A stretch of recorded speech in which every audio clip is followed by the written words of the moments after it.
All right. I think the microphone's on. Are we good? You ready? I think so. Right, Can you hear us? Yeah. Let's officially begin. What a morning so far. I think we're like the first hero session or hero stage session after the keynote. So like inbound morning, Wednesday, how are we feeling? How are you guys feeling? Question for the audience too, I guess. Amazing. Okay. We are really excited to be here this morning and talk about data, and more importantly, how to bring data together, make data good, and most importantly for customers and users, I think, making data useful. So we're going to touch on all kinds of topics this morning, but without further ado, a round of introductions. I think that usually helps when we're talking live to figure out who is on stage. So first off, I'm Nick Carbone. I'm a product marketer for Operations Hub at HubSpot. I'll be moderating this morning, but more importantly, to my right are Karen Enge, our SVP of Product and GM of Operations Hub, and Jared Williams, SVP of Engineering, essentially Karen's counterpart on the engineering side of the product triad. So that's my version of your introductions. Would each of you like to give a little more context for the audience? Sure. I hope you love the keynote. Talked a lot about AI and data. I'm Karen. I run Operations Hub, so a lot of things you saw around workflows or automation or around data. Also the smart CRM and also our ecosystem and partnerships. Hey, I'm Jared. I am Karen's engineering partner, and so similarly, I work in Operations Hub, the smart CRM, dev ecosystem. Lucky enough to have been here 10 years ago when we launched CRM, 4 years ago when we launched Operations Hub, and to be with you all today as we continue the data story for HubSpot. So Operations Hub, AI, data, CRM, quiet year for both of you, right? I take it. Let's talk about the keynote a little bit. Easy first question. I'll send it to both of you first. Karen, leading off with you, so many exciting things we just talked about on stage during the keynote. What has you most excited, though, and why? Yeah. I would also love, as we talked to all of you, what was exciting. I think the thing that's most exciting for us at HubSpot and for me is what AI can empower you to do. So it's not about the hype, but some real cases of actually using AI. I love what we've done with Breeze, agents, Copilot. You saw AI-assisted workflows, a real natural language way to be able to generate that. I love the Amplitude integration that we just launched. Imagine taking behavioral product analytics and then tying that to your campaigns or intent score. That's super powerful. So I love all that. Yeah, and for me, Breeze Intelligence, you get to fill gaps in your data, and you get to demystify the anonymous web traffic data between enrichment and intent. So I'm just really excited about bringing those products to market.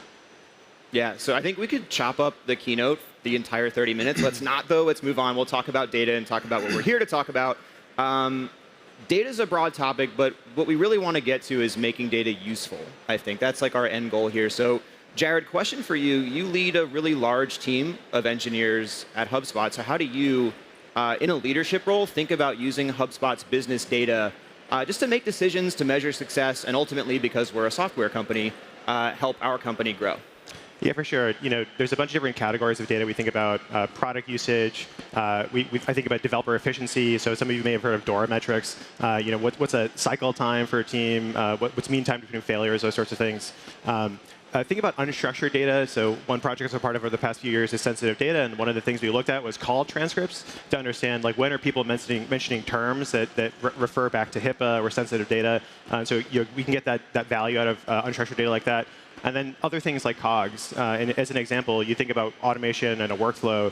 We want to be able to understand what every single workflow costs from a COGS perspective. That way we can understand where are there efficiencies or inefficiencies, where can we find opportunities to make the entire platform more efficient, or to find different product levers that we can move to help make you run your workflows better. And so across the board, that's all interesting, but it requires bringing like a kind of a broad, vast set of data together. And so for COGS in particular, that's about product usage. It's about taking the bills we get for our vendors and figuring out how to stitch it back to that product usage and that system utilization, and then understanding how do we then operationalize teams to actually make changes as a result of the data. And so that's bringing it together. That's making it good, making sure it's sound, and then operationalizing it, getting the right value and getting usage out of it. Yeah, is there like a specific part of that process, like bringing it together or making it good or useful? Is there a specific part of that that's most difficult or that you have to spend the most time on, maybe?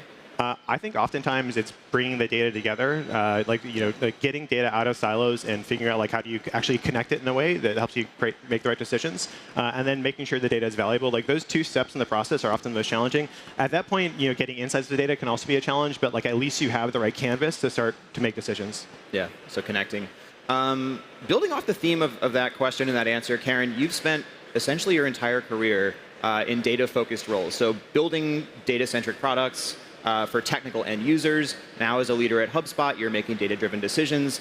Can you just give us generally some examples of common data-focused or data-centric challenges that you've faced as a leader, and maybe how you think about solving them, and then how you think about those solutions flowing down to end users or consumers of data like myself or Jared, maybe in our roles? I'll try to quickly summarize a little bit, but just having worked in a career of kind of building data-centric platforms or products, how do I think about some of the challenges that come with that? I think all of you probably use data in a lot of ways, and I think data is only good if you can take action from it. So data is really around, can you make it good? Can you get a set of insights from it? And then what are you actually trying to do? So some of the challenges I see in using data is sometimes it's setting metrics or setting goals or how you're going to measure if it was good or not. So that's always one part. I'm sure many of you set metrics or goals or try to achieve different ends with that. I think the other part is what data can you gather together? We talked in the keynote today. What we're trying to do at HubSpot is we're really trying to make it easy for you to get data at your fingertips, but it's all over the place. Andy was talking about these puzzle pieces. That's what I find really hard with data. It could be somebody visiting. So imagine, for instance, that you wanted to find a high prospect like customer. I used to work at a startup before I worked at HubSpot, and we were always trying to close. But where your customers or prospects or potentially people who might be interested in getting value from your product coming from? Could be a website. It could be social. You can get sentiment. They could be complaining on a ticket.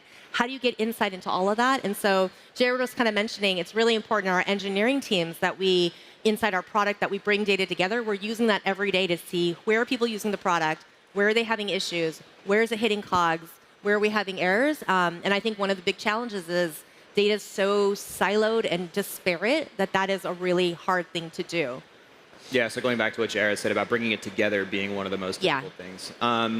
So on that note, we have marketing, product, and engineering up here talking about how important data is in each of our roles.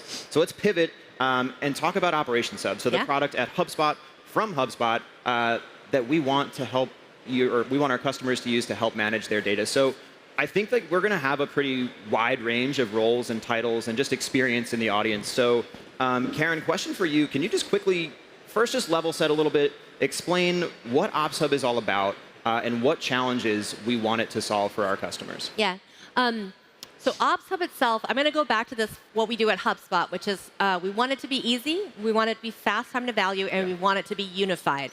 That unified is so key to what Ops Hub tries to contribute. Ops Hub is designed to bring your data together and the how that you do, so that you can easily sync your data, you can curate it, you can clean it, you can prep it, and then you can make it useful. So data that is not accurate or clean is not very useful. And then data that is not set up to do things like being able to automate, being able to report on, being able to define a segment is not that useful. So those are the main things that Operations Hub is designed to do. It is a key part of that unified data story. It helps you bring data together, essentially prep it, ensure the quality is good, make it clean, and then it makes it useful that it can be used in anything from a segment to an agent to a copilot. Yeah. So Jared, I'm going to double click kind of on Karen's answer. From the engineering side, your team builds those products. Can you just tell us a little bit more about some ways that our customers can use Operations Hub, like specific features to solve those challenges around bringing data together, making it good, and then making it useful? Yeah, for sure. HubSpot. So to bring data together, when we first launched Operations Hub, part of the backbone of the product launch was the Sync product, where you can sync contests and companies and kind of connect your SaaS constellation and bring all of HubSpot as your unified customer platform. And over the years, we've added more breadth and depth to our sync offerings, so you can sync more and more data into HubSpot. So that's a great way to think about how do you bring that data together. I also think about things like Snowflake data sharing, part of our Operations Hub Enterprise, where you can see all of your data, query all of your data in one place. So it makes it really easy. And then things like APIs, like all the APIs we're opening up that allow you to get more data in and out of HubSpot in easy ways for developers. So those are great ways to think about bringing your data together. In terms of making it good, that's where I think about the data quality command center. And so, building monitoring, AI-powered transformations, things along those lines, deduplication. this is how you actually make sure that the data you're working with, the data you're querying, you're reporting on is exactly what you need it to be, and you're not kind of misattributing or misunderstanding like kind of the truth in your business. And then for making it useful, there's a lot of ways we do that, obviously, in operations. That if we want to be a unified customer platform, it's not as good as just having the data inside of the product, but you actually need to be able to use it. And that's where I think about things like all of our reporting functionality, attribution reporting, journeys. Like we can bring all these rich data sets together. I think about calculated properties, sync properties, roller properties. These are different ways you can kind of get the same value. Lists automation. And more recently, the thing I'm actually really excited about is datasets. And datasets are a great way that we're building over the past few years and putting more and more energy into it. But that's another great way that we're actually helping you bring your data together to get more value out of it in your business. Yeah. So that's actually a perfect segue. I was just about to ask about datasets because as of this morning, today, datasets are now available in Operations Hub Pro. So if you're a customer, check out your product notifications in-app to learn more about those changes. But I'm pumped about that as a product marketer. It brings a ton of value down into our Pro tier. But like first off, maybe Jared or Karen, you guys can chime in here. What should people know about datasets at a high level? Like if folks are unfamiliar, like what do datasets do? Maybe more in depth than Jared, what you just said, and what kind of challenges do we want them to solve for our customers? Like maybe like specific use cases folks can like wrap their heads around with data sets. Sure. Yeah. So like I think a good way to think about like compare data sets to lists. If you're used to lists or segments, you're filtering your contacts down to a particular set of contacts based on some filters. You might filter based on an associated company, and so you can say, find me contacts where a company has more than 1,000 employees. That's great, but at the end of the day, you still just get context. You don't get that company data kind of in context. You can't use the other associated data in context. And what datasets allow you to do is to actually take columns from a contact, take columns from a company, take a roll-up of web analytics or events, and put it all into the same place. And so you have all that data at your fingertips, sort of like you just built the most powerful spreadsheet inside of the product. Yeah. And so thinking about like bringing data together, like datasets are the way that we're allowing our customers to bring data together in a really powerful way. And the really cool thing about datasets is you can put together a template. And so if there's a common set of data that you need to join across your customer platform, you can put it together. You can put sophisticated calculations or formulas into it in the same way that you might a spreadsheet or an Excel doc. And then you can save that, and you can use that as a starting point for every report you're going to build, or for someone on your team who's also going to build a report. And so it kind of lowers the barrier to entry for driving really sort of sophisticated or complex insights without having, needing someone to really deeply understand your data model or how to work with an HubSpot. You can just stitch those things together and then kind of let them at it. And I'm really excited about datasets moving down to Pro because it means that more and more people are going to be able to get the value and sort of get that ease of use from the power that we're offering. And again, comparing datasets to lists, I think datasets are probably going to be one of the key ways that people are going to get value out of their data inside of HubSpot as we move forward. And just to kind of double click on moving forward for a second too, like the thing that's most exciting about the datasets is honestly the vision. Where already today we're starting to expand on the functionality where not only can you not just leverage your customer your data inside of your HubSpot instance, but you can start to connect CSV data. And so there may have been workflows in the past where you would dump your HubSpot data into a spreadsheet, and then you would pull in some other data, you would calculate a column, then you would sync that back into HubSpot. By bringing CSVs into datasets, by connecting the data inside of your platform, you can actually start to take some of those kind of previously complex, annoying workflows and do all of that right in the product.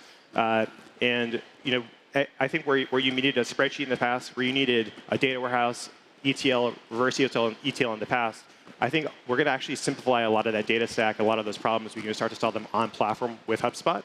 And CSVs are the starting point for connecting data to data sets. We're also going to connect to data warehouses, other SaaS tools. And so you can just dump all this data into a workspace, and then you can start to get a lot of value of it, start to play with it. And that's going to be the way that you actually start to run a lot of your business process within HubSpot. Yeah. Just to add on that, like Jared he dropped a lot of like cool gems that were coming out in Operations Hub. He earlier talked about if you had a data warehouse, we now have two-way Snowflake sync. He also talked about the data quality command center, and then what we're talking about now, data sets. Nick was asking me like, how do we think about products that just make it easier for you to bring stuff together, so you have like a fast way of saying this is the right thing. Data sets are this almost like visual way that you can bring in different sources from a CSV to a warehouse, and then you can join it together, and then that output is really the thing that you're looking for, which a lot of times might be a customer segment. It's a much more advanced way of thinking about lists. Yeah, and I think last thing to add here is today, data sets are great. You can use them with reporting, and tomorrow, data sets you'll use to drive automation enrollment, to drive personalization. And so it's going to power more and more of what you do inside of HubSpot. And so in the same way that you see lists across the entire product, you're going to start to see data sets across the entire product. Yeah, I like that a lot. Shameless plug, if you want to learn more about any of the features we're talking about today, directly behind this stage, we have the demo centers. So every hub will have a couple different booths, a couple different screens set up. So stop by, learn more about data sets, about the Data Quality Command Center, or about data warehouses and our integration. We've like gently touched on it a few times, but maybe, Jared, I'll toss this one to you first. Like, can we just talk a little bit about or maybe explain what we're talking about when we say, hey, hook up HubSpot with Snowflake or reverse ETL or ETL or things like that. Can we like just break that down and then maybe talk about the vision for integrating HubSpot with data warehouses and the why behind that? Sure, yeah. So with Operations Hub Enterprise, we built data sharing with Snowflake, and that was a great way to sort of like dip our toe in the water with how can we get your HubSpot data into a data warehouse. And then if you have a Snowflake account, you can connect your own tables, your own data. You can connect to other tools to get more and more value out of like the kind of the entirety of your HubSpot data set. And when I think about a data warehouse, as much as HubSpot wants to be like your unified customer platform, there's clearly going to be data that's not going to make sense to sync into HubSpot. And so say you're in e-commerce and you have some inventory management system, you might want to like roll up what inventory is like. So when your sales team's in their CRM, they kind of know what's available, but you don't want all of the inventory data inside of HubSpot. And so you might sync your inventory data to a data warehouse and then sync the sort of aggregation of what's available from an inventory perspective back into your CRM. And that is what's known as reverse ETL, taking data from your data warehouse and putting it into a SaaS tool or a CRM. We expect that customers are going to, or a lot of companies are going to have data warehouses. And what we want to do is make it easier and easier for you to connect that data warehouse to HubSpot. I think the great first example of this is we've just enabled Snowflake to CRM sync. And so if you are a Snowflake customer or if you're using Snowflake, you can start to push that data back into your CRM. And what we expect is that we're going to have more and more support for you to be able to dump all of your data into something like S3 or BigQuery or other providers, where you can put your data where you need it, and then you can figure out how to connect it with other data systems. And similarly, we expect we're going to have a lot of interesting things to say in the future around how we just both do real-time and sort of like ad hoc syncing between data systems with ETL and reverse ETL. Yeah, so really all about that bringing data together theme wherever you need it, whether it's in HubSpot or not, getting it where it needs to be to like at the end of the day make it useful. Connecting front of house CRM to data warehouse, maybe connected to back off. We're getting like very close to like CDP territory, customer data platform territory, and customer data platform positioning. So where does a CDP factor into that ecosystem of maybe the HubSpot Smart CRM connected to a warehouse, connected to an inventory platform, if at all? Like any takes on that from either of you? What do you think? Everyone internally knows I kind of hate the name CDP. In a way, like it describes a set of problems that I do believe that we solve as a data platform. But the way that we kind of think about it is you have the Smart CRM and you also have Operations Hub. The CDP you kind of throw in the middle here. It isn't necessarily like it's not another thing that you might need. The Smart CRM and Operations Hub together gives you this unified picture of your customer data. One of them we expect, if you don't use Operations Hub, that's okay. It depends on kind of what you need in your company and your current stage of company, where you can just have your data in through integrations, through import, through sync. Smart CRM itself gives you all the context you need within a record.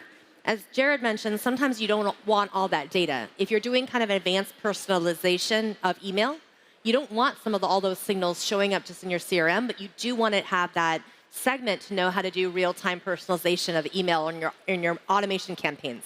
That's where operations come in, or if you're asking about a CDP, that's where you want to use a set of tools to it's the how to bring data together, and then to create that customer data platform that you can do things with like segments. So I don't like the name that much.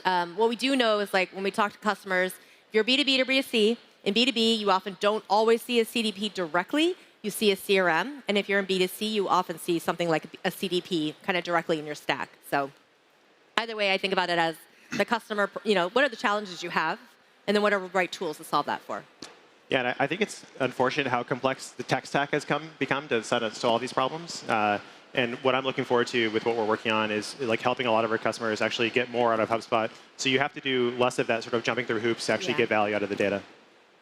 Yeah, I think I wanted to ask that question just so the three of us could take credit for the first hot take, maybe, of Inbound 2024. So good job, guys. All right, I will also plug that at 12:15, I think, this morning or this afternoon, we'll have a talk upstairs, education session from Jasmine, our product manager who handles our data share products, as well as David Benson, one of our partners, all about the value of integrated data, reverse ETL, connecting with Snowflake, all of that great stuff. So hope to see folks there in just a few minutes after this talk. Switching gears, we've talked a lot about connecting data. Let's assume, Jared, that data is connected. What does it take to make it useful? So assuming it's unified in the HubSpot platform, what does Operations Hub have that helps us get the right insights out of our data and, again, make it useful? Yeah, I mean, a huge element is our data quality command center. And again, that's where you go to understand, like, what's the state of my data today? How do I understand that the data is not shifting out from under me in a way that I'm actually like losing value out of it? And so thinking about reporting, thinking about anomaly detection, thinking about AI-based transformation or other rules you can create, like those are the ways you're going to help keep your data in sync. And then, of course, like going back to data sets, things like calculated properties, like you can run pretty complex transformations to make sure that not only do you have the right source data, but you're also bringing things together. You're building formulas that are helping you get like the data as you need it, like in the right time. And so I think those things all together like help you prep the data in a way that's actually going to make it useful for you and your users downstream. Yeah, I've always liked the command center like being a proactive place for folks to go and just like keep an eye on things and maybe move from like a reactive state with data management or with operations to more like a proactive. Should do work for you. All right. I'm contractually obligated, I think, as an inbound moderator to ask you both about AI and the impact of AI and what it's going to do specifically for data management and how people interact with their data. So I guess like the question, and Karen, I'll start with you. Yeah. Like maybe at first like a macro level, how can folks expect to see AI change the way they interact with their data? And then maybe from there at a micro level within the HubSpot platform and within Operations Hub, how will folks see AI trickle down into there? Yeah, I think you probably heard some in the keynote today and like some of our thinking around data, but data's really the cornerstone of AI. Like your AI, if it's trained on really bad data, it's not great AI and it can't help you. And so that's a really important element. And as an example, if you use AI agents and they know you're a company, that's not going to be as helpful. So in general, there are a couple themes I see happening with data. One, data is, we talked about, we're used to it, even at HubSpot, we're used to your contacts, your companies, potentially a website, maybe a form. Data is becoming more unstructured. And what we mean by that is like, we're talking right now. And like, this is potentially like on a live stream. Like, wouldn't it be great to get a summarization of like how this live stream happened? But those video calls, the transcripts, that's just going to be given. We're going to have to, AI is going to reason about data and it's going to reason over all kinds of data. And so I think of one big thing that we're thinking a lot about is how do we just make those insights like something you don't have to think about, where we can help extract out those, like all the calls that you have, people who are visiting websites. Did someone in an exec role potentially come to your pricing page? That's a big deal. Did they come in the middle of your cycle? So unstructured is one. I think another that we talked about too is we think about multimodal data. Like AI is trying to replicate humans and our reasoning and our intelligence. It's going to take in multimodal. That is also a ton of data. So we're thinking a lot about volume and stream. We think a lot about the security of that data. Is it good? Do you have duplicate contacts? So if you think about tools to really help you reason across really good data the way humans would, that's all the things that we're building in kind of automatically in how we think about how we treat data. Yeah. So the AI one as well, since Dharmesh and others always talked about agents and agentic workflows, I think the biggest thing with operations is like automations has been the cornerstone of a lot of what we do here, which is to help you do marketing automation, campaigns, workflows. We are definitely thinking about, the way you can think about agents is agents are just tiny things that are broken up by tasks. So that company agent you saw, it's broken up by, I want you to research a company, I want you to grab, Crunchbase, I want you to do all these different things, and then I want you to give me a summary of it, and I want you to give me a format that is useful. Those are what we call kind of agent skills. And so even in our automation platform, we're exploring and building a lot of that agent builder of you should be able to use a workflow to automate AI skills. and then build together your own agionic, workflows. Yeah. Yeah, and I guess one thing I'd add there is with the launch of Copilot, you all just kind of gained an expert coworker. And one of the great things about that expert coworker is you can ask them questions that you don't know the answer to. And so if it's hard to get value out of reporting today, you can ask your coworker, that Copilot, like, what do I need to know from this? How do I do this? And it can help you get that answer. And so one way to view that is that we start to actually democratize insights, and where you maybe needed a team in the past of analysts or data scientists or whatever the case may be to figure out how do I actually get value out of my data. AI really helps lower that barrier to entry, so more and more people can actually get value out of it. And that I think is a really exciting piece. One of my favorite quotes from a HubSpot product leader, I'm not sure if it's misattributed, is HubSpot can make small companies feel big and big companies feel small. And I think this actually is a great equalizer for small companies to get more and more and do more and more, become more efficient, drive better business results. Yeah, it makes sense. Last couple questions here. I want to get into the weeds, Karen. We just made some exciting changes to API limits this week. I'm not sure when the last time API limits got mentioned on stage at Inbound was, but we're doing it right now. Can you talk us through the changes that we made this week? I know it didn't make the keynote, but we just increased all of our API limits today. Yes. So if you do anything with integrations, I know it's been 5 years actually. So it's been 6 years since we actually launched API limits, but we've increased the base limits across all the different tiers. We doubled the API limits in enterprise from 500K to 1 million. We doubled the burst limits in Pro and Enterprise. We increased the number of requests per second for the CRM Search API. And then one of my favorites too is we actually increased the number of capacity packs that you can buy around API limits.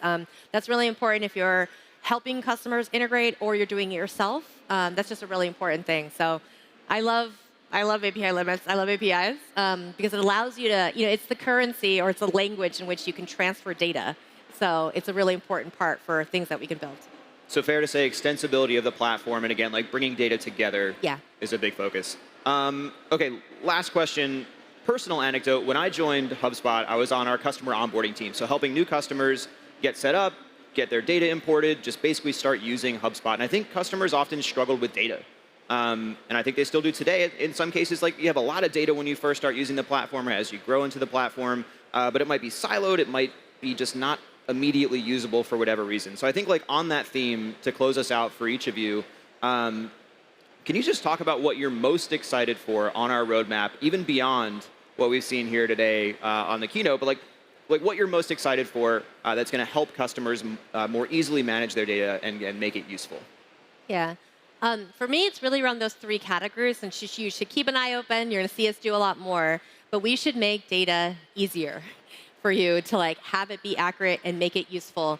And at the end of the day, data is only as good as the action it drives. So a lot of the data we have that we talk about, it's like a moment in time. If you're finding your inbound leads drop, why did they drop? Being able to ask that question and connect it to action is really key. So I think about it in 3 buckets. We will do a lot more to make it automatically possible to bring your data together. And it doesn't necessarily mean move that data. I think 10 years ago, it was really important to move all the data in the same spot. I think that is no longer true. You have to operate and reason on that data in roughly real time or in good time, but you no longer have to move it. I think the second bucket, making it good, there are things like deduplication or error detection. I'll give you an example. You have a database of colors, orange, red, blue, yellow. Yellow is misspelled in 3 of the different things coming in. Those are things we should automatically detect, and you'll see more of that. And then making data really useful. I think of those as the actual things you're going to use, which is if you want to automate a marketing campaign, if you want to build an agent and put it on your website, how do you train that agent? Those things should be really easy. So those are the 3 buckets you'll see us work a lot more in. Makes sense. Jared, what about you? What are you most excited for? Yeah, a detail in there, and Karen already mentioned it, is just what we can do with unstructured data. I think that's one of the biggest kind of gold mines, black boxes that we can help unlock. So all of that engagement data you have, the calls, the emails, everything else, actually let that start to run your business instead of you going through copying everything over, making sure you're keeping your CRM up to date. We want to do more of that for you, and I think actually managing unstructured data and getting value out of it is going to be one of the biggest value drivers that we're going to be able to offer. Yeah, agreed. That's it for us, folks. Thank you so much for joining us. Quick couple plugs. We have the integrated data session at 12:15. At 1:45 today, we're going to have a session all about data management. So if you want to learn more about data quality, data cleanup, that data quality command center, join us for that one. And then, like I mentioned, behind us, there are all the demo booths. So feel free to stop by, chat with product managers, chat with myself, and learn more about Operations Hub. So thanks a lot, everybody. Okay, thanks.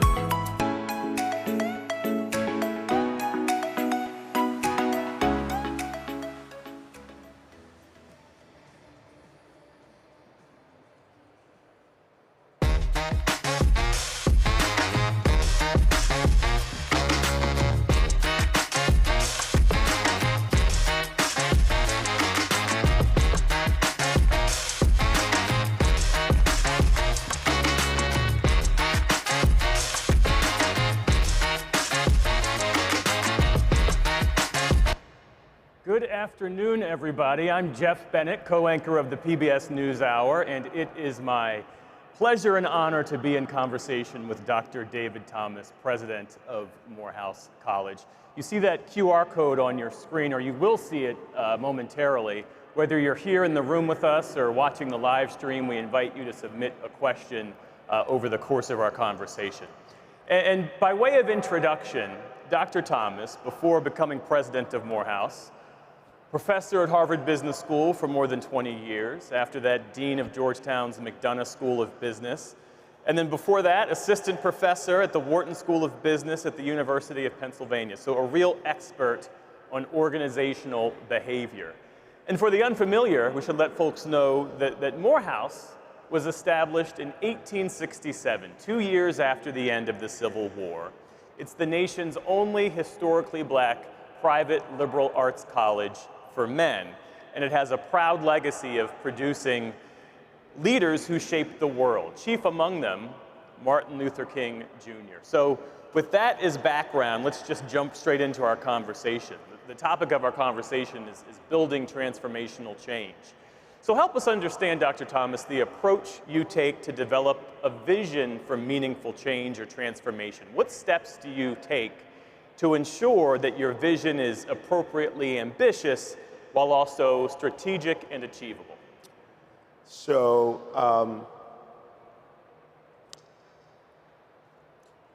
I try to start by understanding what I call the soul of the place.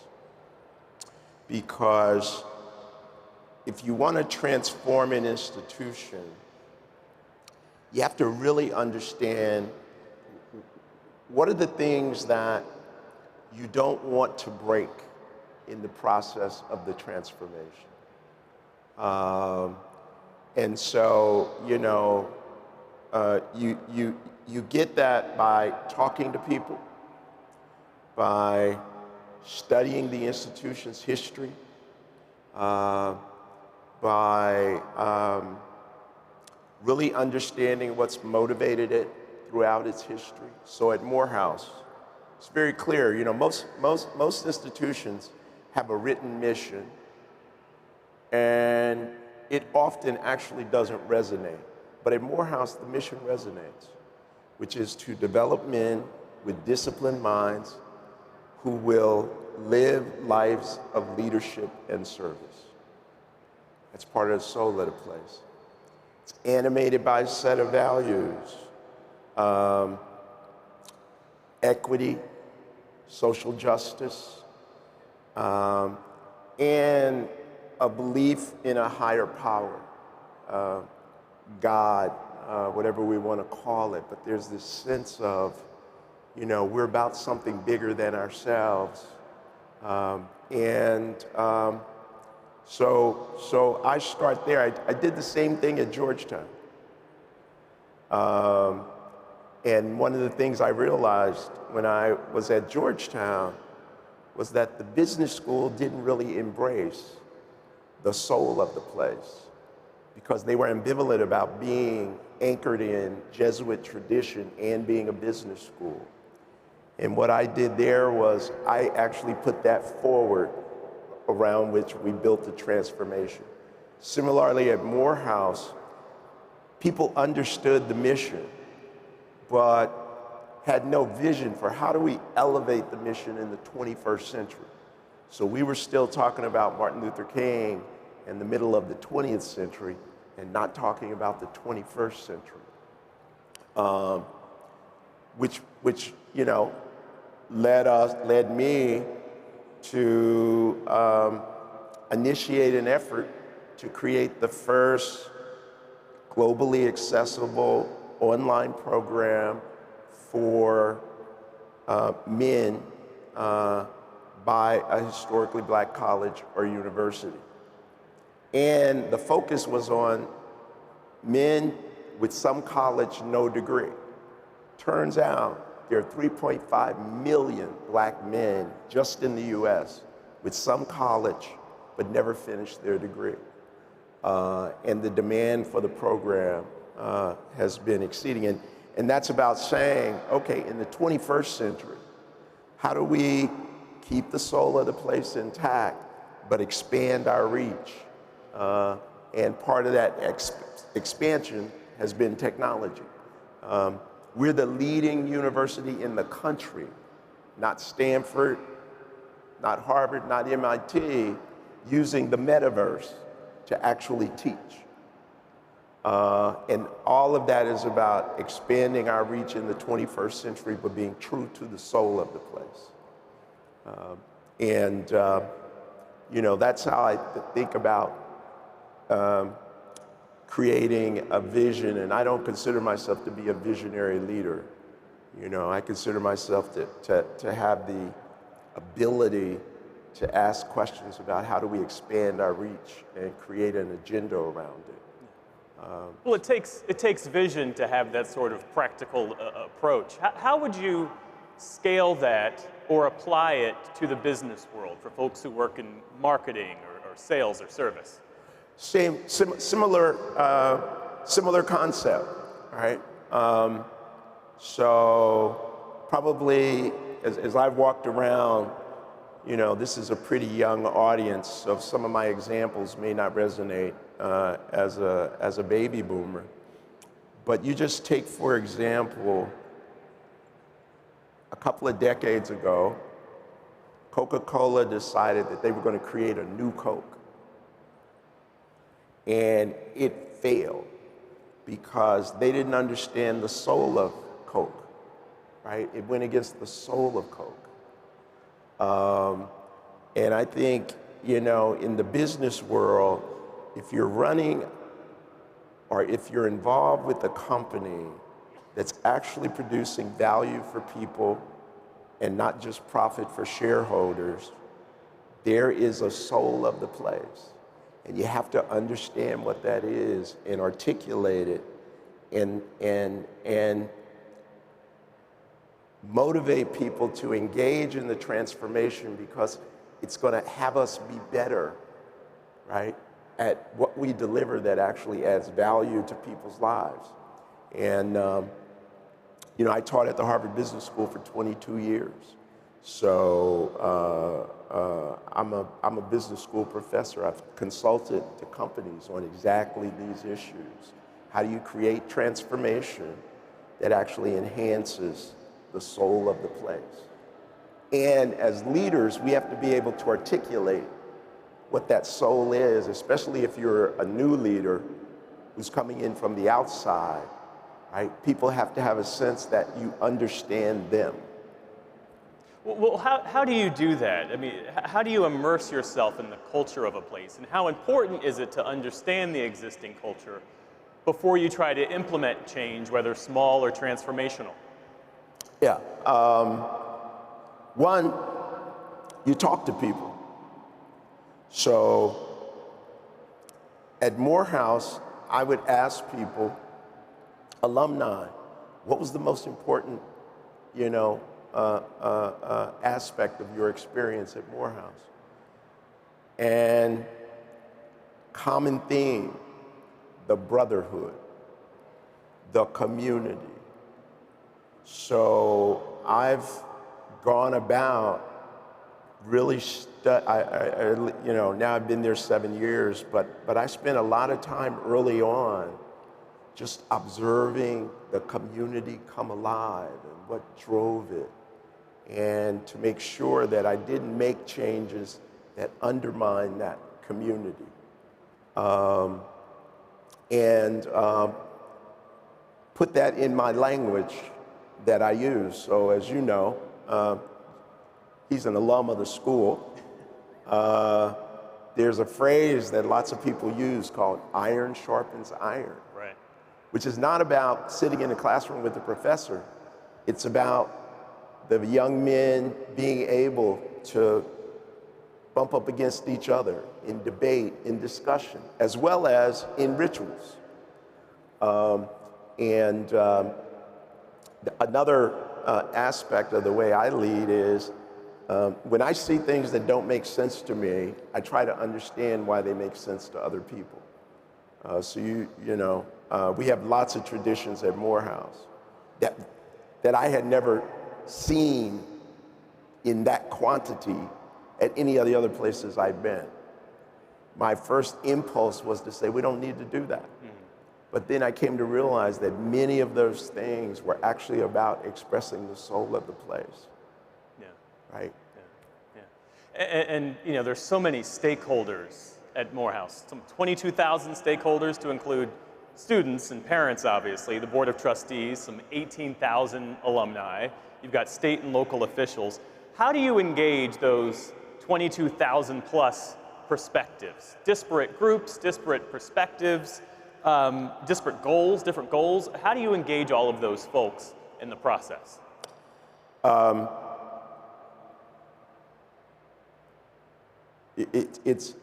sort of level it, right? Starts with, what are the things that I want to say to everybody? Right? What are the things I want to say to everybody?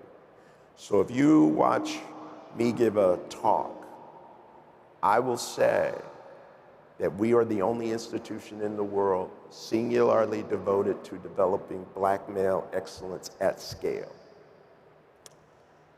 Then I think about what's the interest of that constituency and what do I want them to do for Morehouse? And from there, it's kind of like a funnel, right? It starts with, here's the business we're in. And then I move it down to, now I want to sit down with you and ask you to write me a check. Right? Which you've done a lot. There's a $500 million campaign. Which I've done a lot. Yeah. Now, in that conversation, I've got to shape it around you, right? What your interests are, your investment is, and I've got to understand you as an individual, because the same conversation I have when I ask a foundation for money is a different conversation than the one I have to have with you. Mm-hmm. Right? So that's kind of the way I think about it. Yeah. And there has to be connective tissue among all of those different messages and all of those different narratives. Right, and that connective tissue has to be a belief in the value of that first statement. Are we doing something that is worthy in the world? And even when I'm trying to recruit students to the college, hey, this is what we're doing. Does that resonate with you? And then I work it down to, what do you want to major in? What do you want to, right?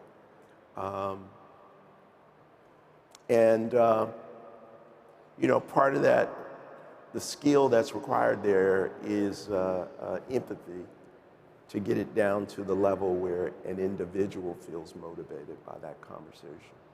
What are some of the specific or unique challenges you face in leading an institution that is 157 years old, that has such a rich legacy and such deep roots?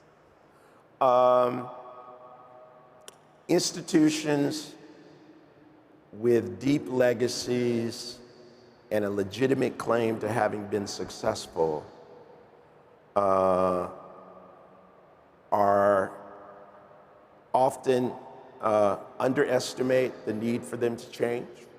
So, a lot of the changes that I tried to implement initially, people were like, why do we need to do that? They say this is the way it's done because we've always done it this way. This is the way it's done because we've always, but actually, you know, what they say is, this is the way we've always done it, so it must be the best way because we've been successful. Right. Right?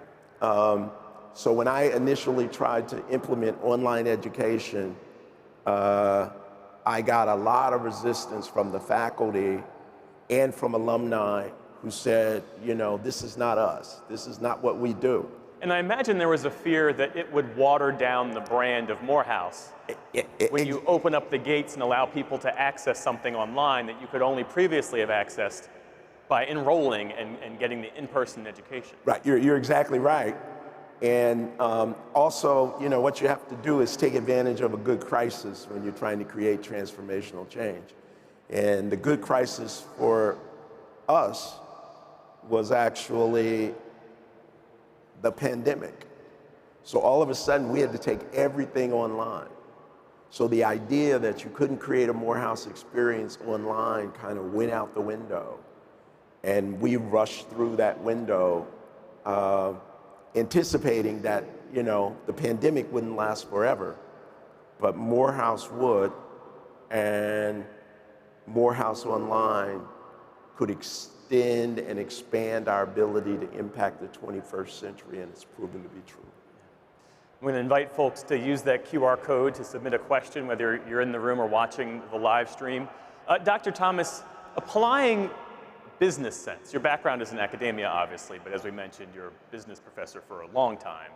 Applying that business acumen in the academic realm, how did that go for you? Well, if you paint by the numbers, it's gone pretty well. Yeah. Right?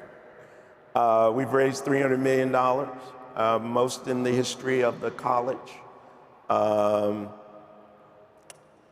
I think that we have improved operationally, which has created a better experience for our students and, importantly, for our families that are sending their students to Morehouse. And you know, when I'm talking at the college, I very seldom use the word business, in part because faculty don't think we're a business, right?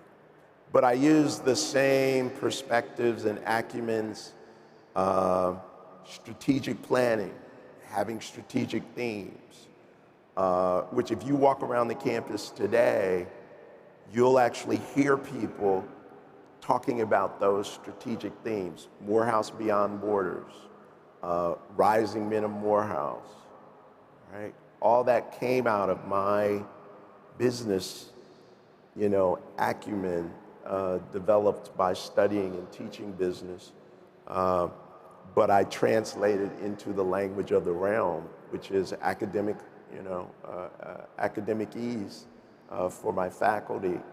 And for my staff, it's about serving our constituents, our main constituents, our students.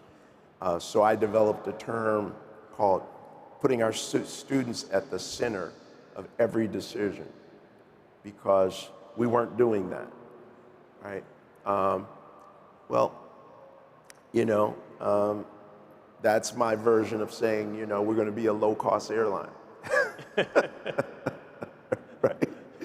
You know, and you know, or you know, we're going to be the best, you know, name the company in the world for X. Yeah. How do you strike that right balance between preserving tradition and fostering innovation?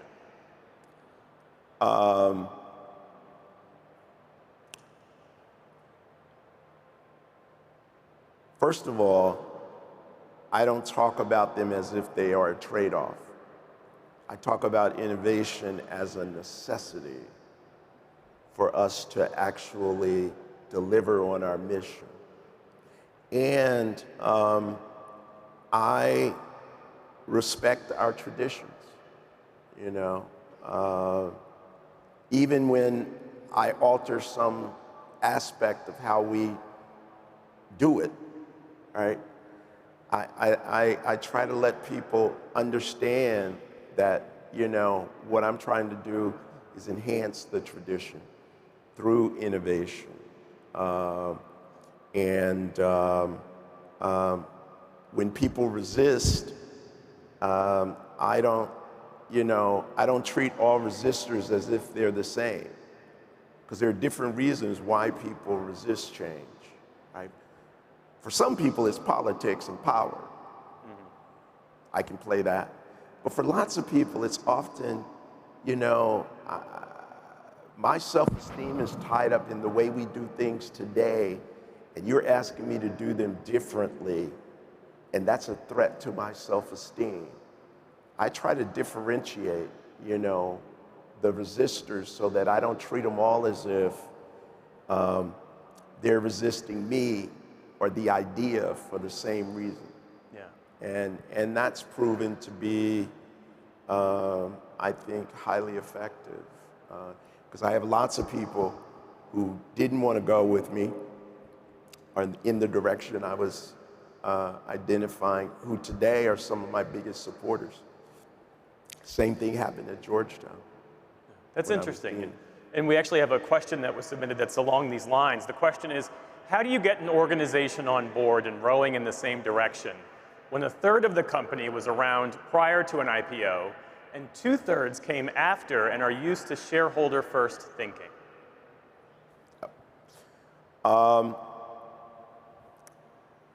One, the leader cannot be afraid to articulate their view and values.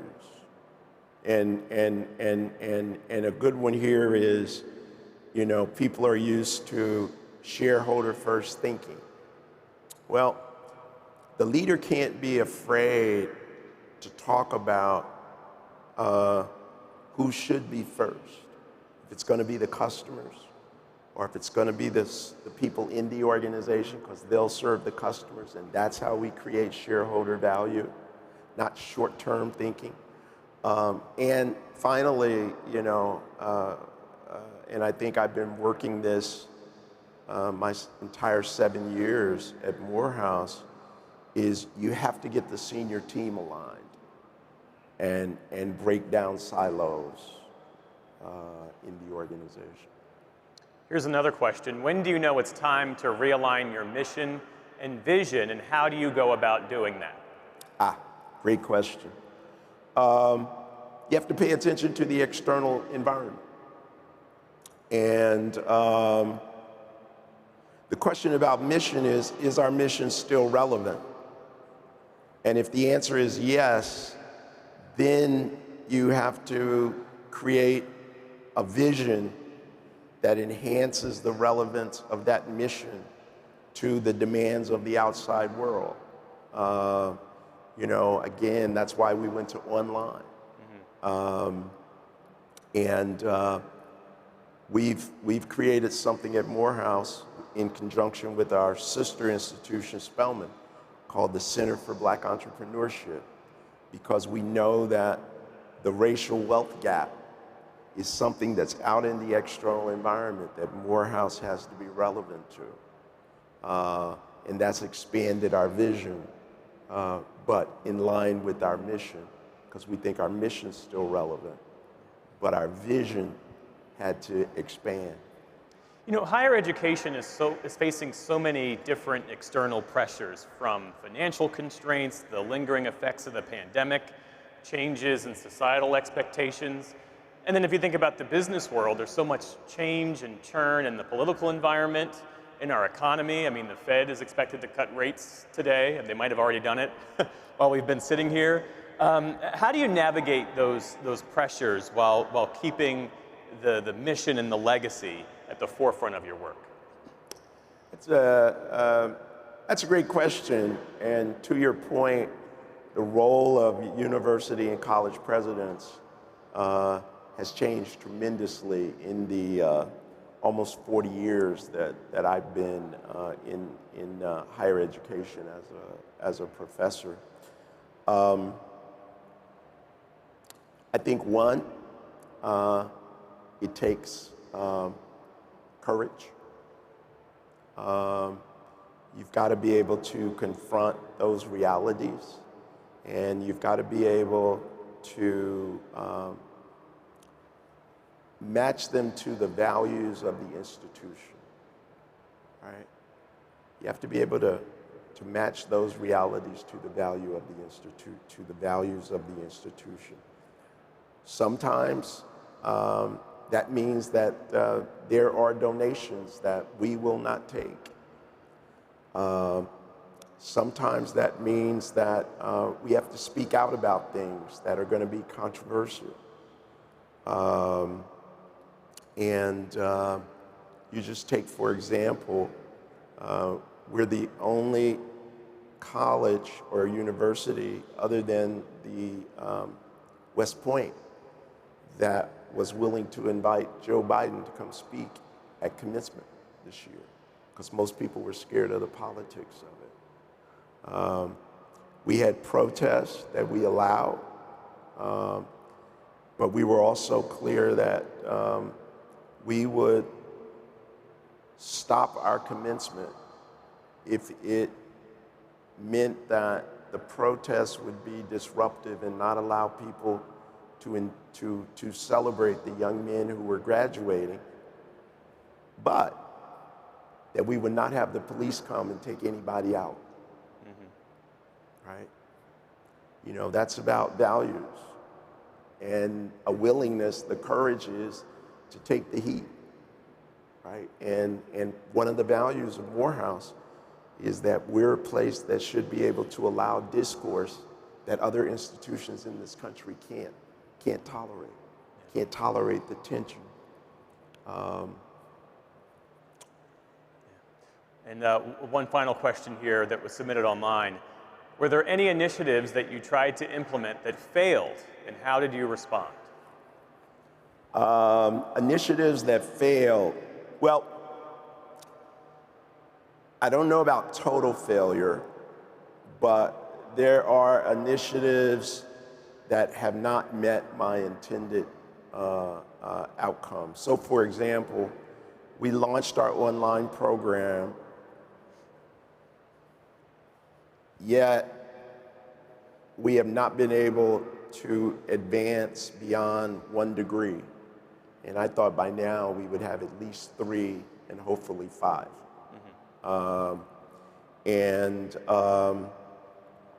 You know,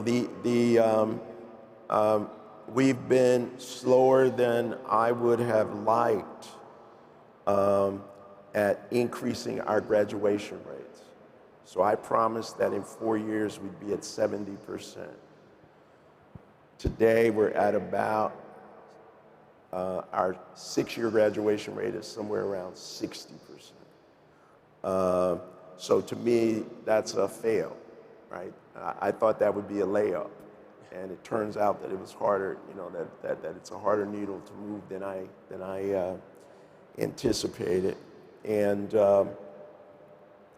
most of my other failings have related to people decisions, right? Either I moved too slowly when a change needed to be made, or I didn't bring in the right person to do the job because I saw some aspect of them that I thought also translated into them being the right person.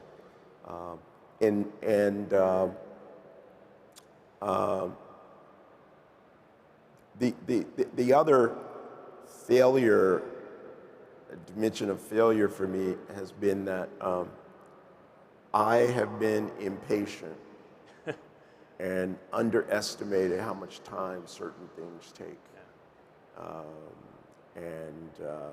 You know, great example is it's taken us basically 5 years to really get anchored in this notion of operational excellence and breaking down the silos. And I thought that after my first year of me telling people that's what we needed to do, and it didn't happen, right? It's now taken off, but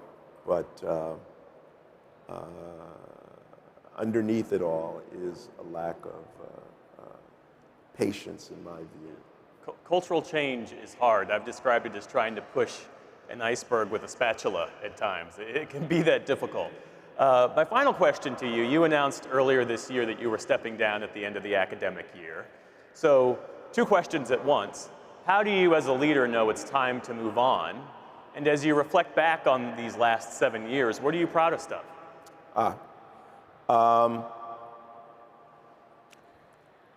You know it's time to move on when, at least for me, I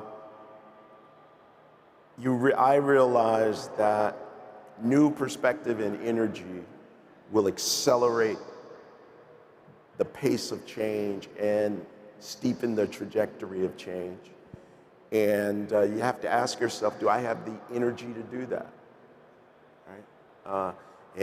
I'll be 68 at the end of next week. Happy birthday, early. Thank you. And, you know, part of what went into my thinking was, it's time for a new generation. It's time for us baby boomers to leave the stage. What I'm most proud of is that I think today, Morehouse puts our students and our mission at the center of every decision we make. We don't put the faculty at the center of it. We don't put the outside political environment at the center of it. We start with our students and our mission. And I think that's reflected in a lot of the positive cultural change we've made.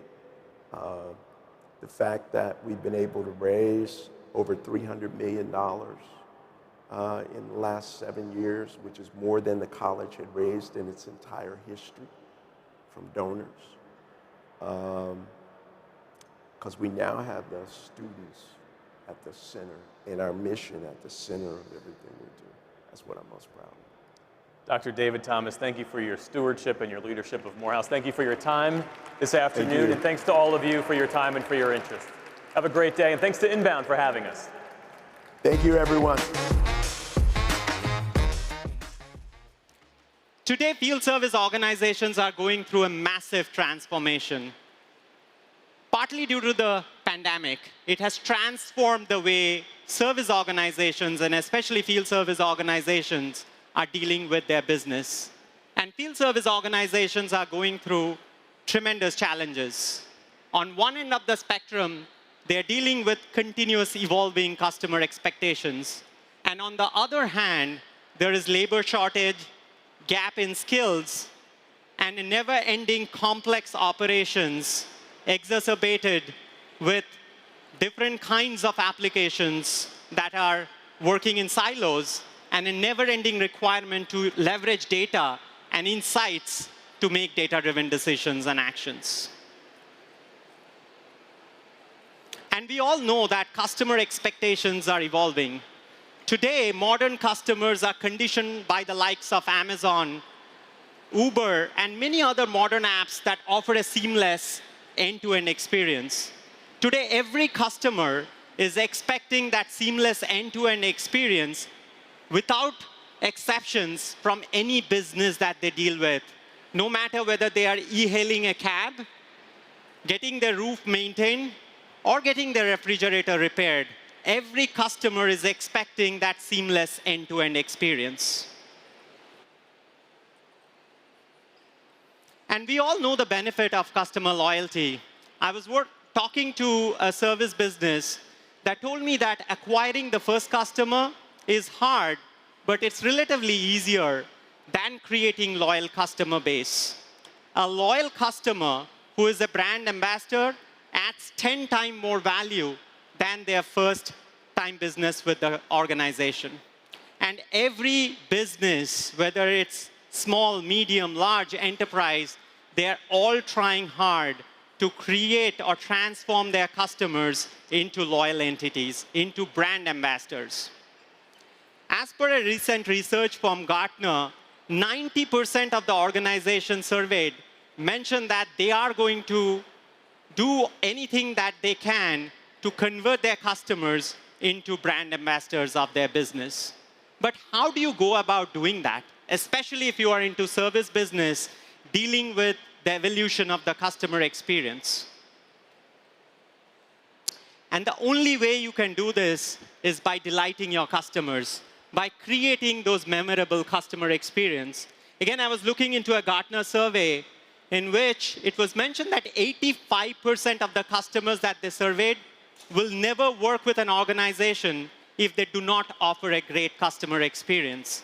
Like I said, customer experience and expectations are evolving every year.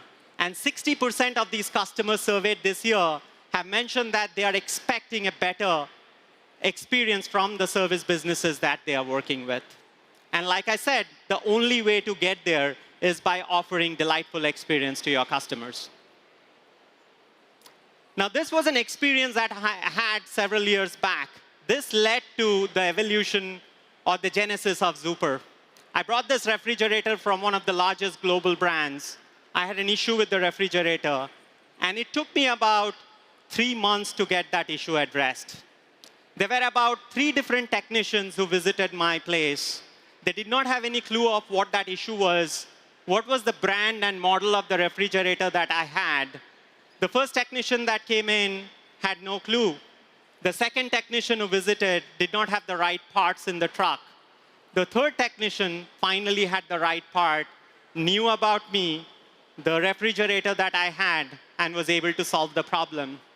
I wish I could give a 0 star to that business. Unfortunately, you cannot give 0 star. You have to at least give 1 star. But this is how a lot of service organizations are dealing with their customers. Customers are pained by the way some of these service organizations are dealing with their customers. And in this age of Uberization of every service, every customer is expecting that seamless experience from start to finish, exactly like I was expecting that experience from the customer. And I never recommended that particular brand to any other friends of mine and anybody that I spoke with. And fortunately, it was a blessing in disguise. We ended up starting Zooper. 73% of customers that we interviewed said that they are going to adopt a modern field service management platform to improve their customer experience. And field service management is not just a nice to have. For field service business, it is the most important application in the ecosystem. This application needs to integrate with the favorite application of the organization so that they can offer that great experience end to end. Introducing Zooper, for those of you who are not familiar with Zooper. We are the best field service management for mid-market and large enterprises. Zooper is the only horizontal field service management platform today that offers great ROI for your business, provides great time to value, and integrates with your business applications. We are an AI-first intelligent platform that enables businesses to digitize, automate, and optimize field operation and delight customers in every interaction. We integrate with your favorite business applications, whether it's CRM applications like HubSpot, ERP, payment solutions, accounting, and adapts to the growing pain of the organizations. So that field service organization can benefit from the platform and can adapt to the growing needs of the organization and the pains. We are the top field service management platform in the HubSpot ecosystem. HubSpot has been a great partner. And since the last year we were here at Inbound, there are hundreds of customers who have benefited from Zooper and HubSpot together. Our goal is to ensure organizations can dispatch the right person at the right place with the right tools at the right time every time and delight customers in every interaction, whether it happens online at a service center or on-site at the customer's locations. And all of these experiences are embedded within the HubSpot ecosystem. And we also offer the most comprehensive set of capabilities that allows you to schedule, dispatch, manage work orders, manage projects, manage your inventory and parts, manage your annual maintenance contracts with your customers, and automate the end-to-end process and workflows. We're also proud to be named as a HubSpot Essential application. Like I said, HubSpot has been a great partner. HubSpot is also a strategic investor in Zooper.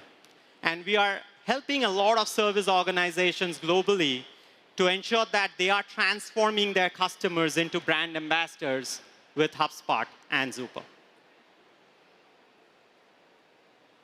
Now, we are going to see things in action on how HubSpot and Zooper integrates. Zooper is available in the HubSpot marketplace, and it integrates with Sales Hub and Service Hub. And it offers a bi-directional integration. Zooper can be installed from the app marketplace in HubSpot. Once you have installed the Zooper app, it embeds into the HubSpot experience. Now, let's take an example. This is Selena, who is working at an Acme facility. She's the facility manager. She's having an issue with her right sweeper. She calls the business. This is Michael, who is taking the service call and creating a ticket in HubSpot. Michael reviews the ticket, triages that, and knows that he has to dispatch a technician to solve this problem. From HubSpot, Michael is able to push this into a Zooper work order. Michael is leveraging the Zooper assisted dispatching to ensure that he's able to dispatch this to the right technician and able to track technician right from the HubSpot experience and has all the information in his fingertips. Now, Selena is the customer. Sedina is the technician who is addressing this issue. She is using the best-in-class Zooper application on the mobile or the tablet. She has all information in her fingertips of the ticket that got pushed from HubSpot into Zooper. She's able to provide the right experience and able to get a 5-star review from the customer. Zooper not only integrates with the Service Hub, but also Sales Hub, so that deals can be pushed from HubSpot into Zooper. Now, here you can see Zooper and HubSpot workflows in action. Zooper is available natively in HubSpot workflows. You can create automations. For example, if you want to push a deal to a Zooper job when the deal reaches a particular stage, you can define the triggers in HubSpot. Let's assume that you are creating a trigger for the deal to reach a closed won state. You can add that trigger. And once you have defined that trigger, you can add Zooper in the action. You can search for the Zooper actions. Here, I want to push the deal to a Zooper job. And you can do that seamlessly from within the HubSpot workflows. Now, once you have created the workflow, you can get into Zooper, and you can define the field mappings. Now, once you do this, you get into the Zooper side of things. You can define the mapping of all the fields from the deal into the Zooper job. And like I said, this is a bi-directional integration, and you can do this seamlessly from the deal fields into the Zooper job fields. And there are much more than this that you can do with the automations of workflows from within Zooper and HubSpot. Now, once this automation is created, every time your deal hits that particular stage, you push those deals automatically into a work order in Zooper. And based on the field mapping, all the information is pushed seamlessly into HubSpot. Now, here for the first time, we are introducing Zooper workflows and our GenAI capabilities. We have GenAI-powered workflows in Zooper, where you can provide your prompt and intents. For example, here, I want to push a HubSpot deal from Zooper when an installation job has moved to a certain stage, and I want to send an email to the customer. Once I provide the intent, the GenAI engine kicks in. It creates the workflow, and you can make minor changes to the workflow and save that and see things in action. This was Zooper and HubSpot in action. This was a quick rundown of the demo. But we are in booth 33. If you want to see this demo in action and have detailed conversation, please stop by and see the demo in action.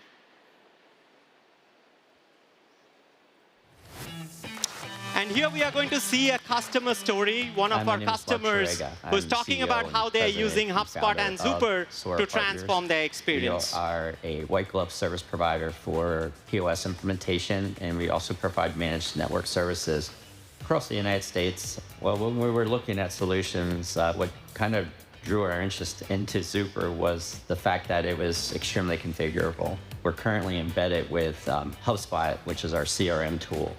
So the two systems work and cohabitate very seamlessly, and it makes our life a little easier day by day. We didn't have a field service app before we decided to go with Zooper. We only had HubSpot, and that is our CRM. Be able to visibly see, what technicians is available, what's their scheduling, where everyone on the job board is exactly. We needed a solution that would actually allow us to look at where our resources were located. And we have a way to view where our techs are, what projects they're on, in a geographical format, as well as a linear format. Before Zooper, we would just basically get email invites, which sometimes would go unnoticed. But with Zooper, it's been very helpful as far as not missing any appointments. It goes directly to the app. You can see exactly what jobs you have scheduled for that day, that week, that month. Hi, my name is Jamie Bradley. I'm working out of the main office for Sora Partners in Orlando, Florida. My role with the company is operations manager. I oversee most of the day-to-day operations at Sora, including the scheduling and the billing. So prior to getting Zooper, we would use HubSpot, and we would load all of our deals and service tickets in there. Zooper has streamlined that process by allowing us to take the deals and service tickets and turn them into work orders without having to switch between 2 or 3 different platforms. With Zooper, I can easily see which technician is on the job, what time the job is scheduled to start and end, and I can easily retrieve the completion notes. Well, when we looked at other solutions like Salesforce and some other tools that are on the market that are kind of a combo, we were finding that there was a lack of ability to customize and to work in the workflows that we currently have. And the integration between the HubSpot and Zooper makes that a lot easier for us to go back and look at the details. We were finding that some of the things that we needed were not available in those other solutions. The Zooper support and success team has been with us every step of the way to answer all of our questions in a timely manner. They even were able to customize options for our team to be able to easily clock in and out of the system. Zooper puts it all for you in a digital format that you can easily evaluate where your resources are. Are you maximizing potential for your business? This is great, isn't it? This is one of many customers who are using Zooper and HubSpot together and seeing great results. I remember this was a customer who we got introduced during the last inbound. And they were able to go live using Zooper and HubSpot together within a year and seeing this kind of value. They have improved their operations and efficiencies and reduced the scheduling time by over 3 hours. And they are able to provide that great seamless end-to-end experience for their customers. And more importantly, the HubSpot users in their team, they do not have to context switch. They are using HubSpot, and from within HubSpot, they are able to get all the details of their field service using the HubSpot interfaces, using Service Hub, using Sales Hub, and they're able to provide that great experience to their customers. They have a field service operations team that are using Zooper, the mobile applications, both on Android and iOS. And they have a team that is operating across different time zones in the US. And they're one of the largest point-of-sale maintenance companies today. That's, again, using HubSpot and Zooper to increase their revenue, increase their bookings. They are saving over 3 hours per day per user, and they have seen a tremendous reduction in their scheduling and dispatching time.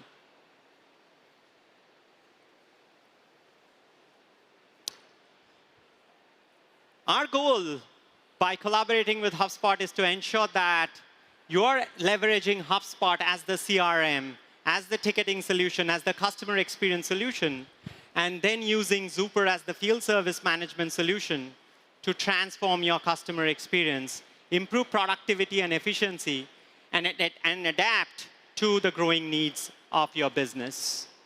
There are many, many organizations across different industries who are using our platforms together, seeing tremendous values. And I strongly encourage you to stop by at our booth on number 33 and see a demo in action and get your questions answered. I'm here for the next few minutes to answer any of your questions. If you have any questions, feel free to get to the mic and ask your questions. Thank you so much.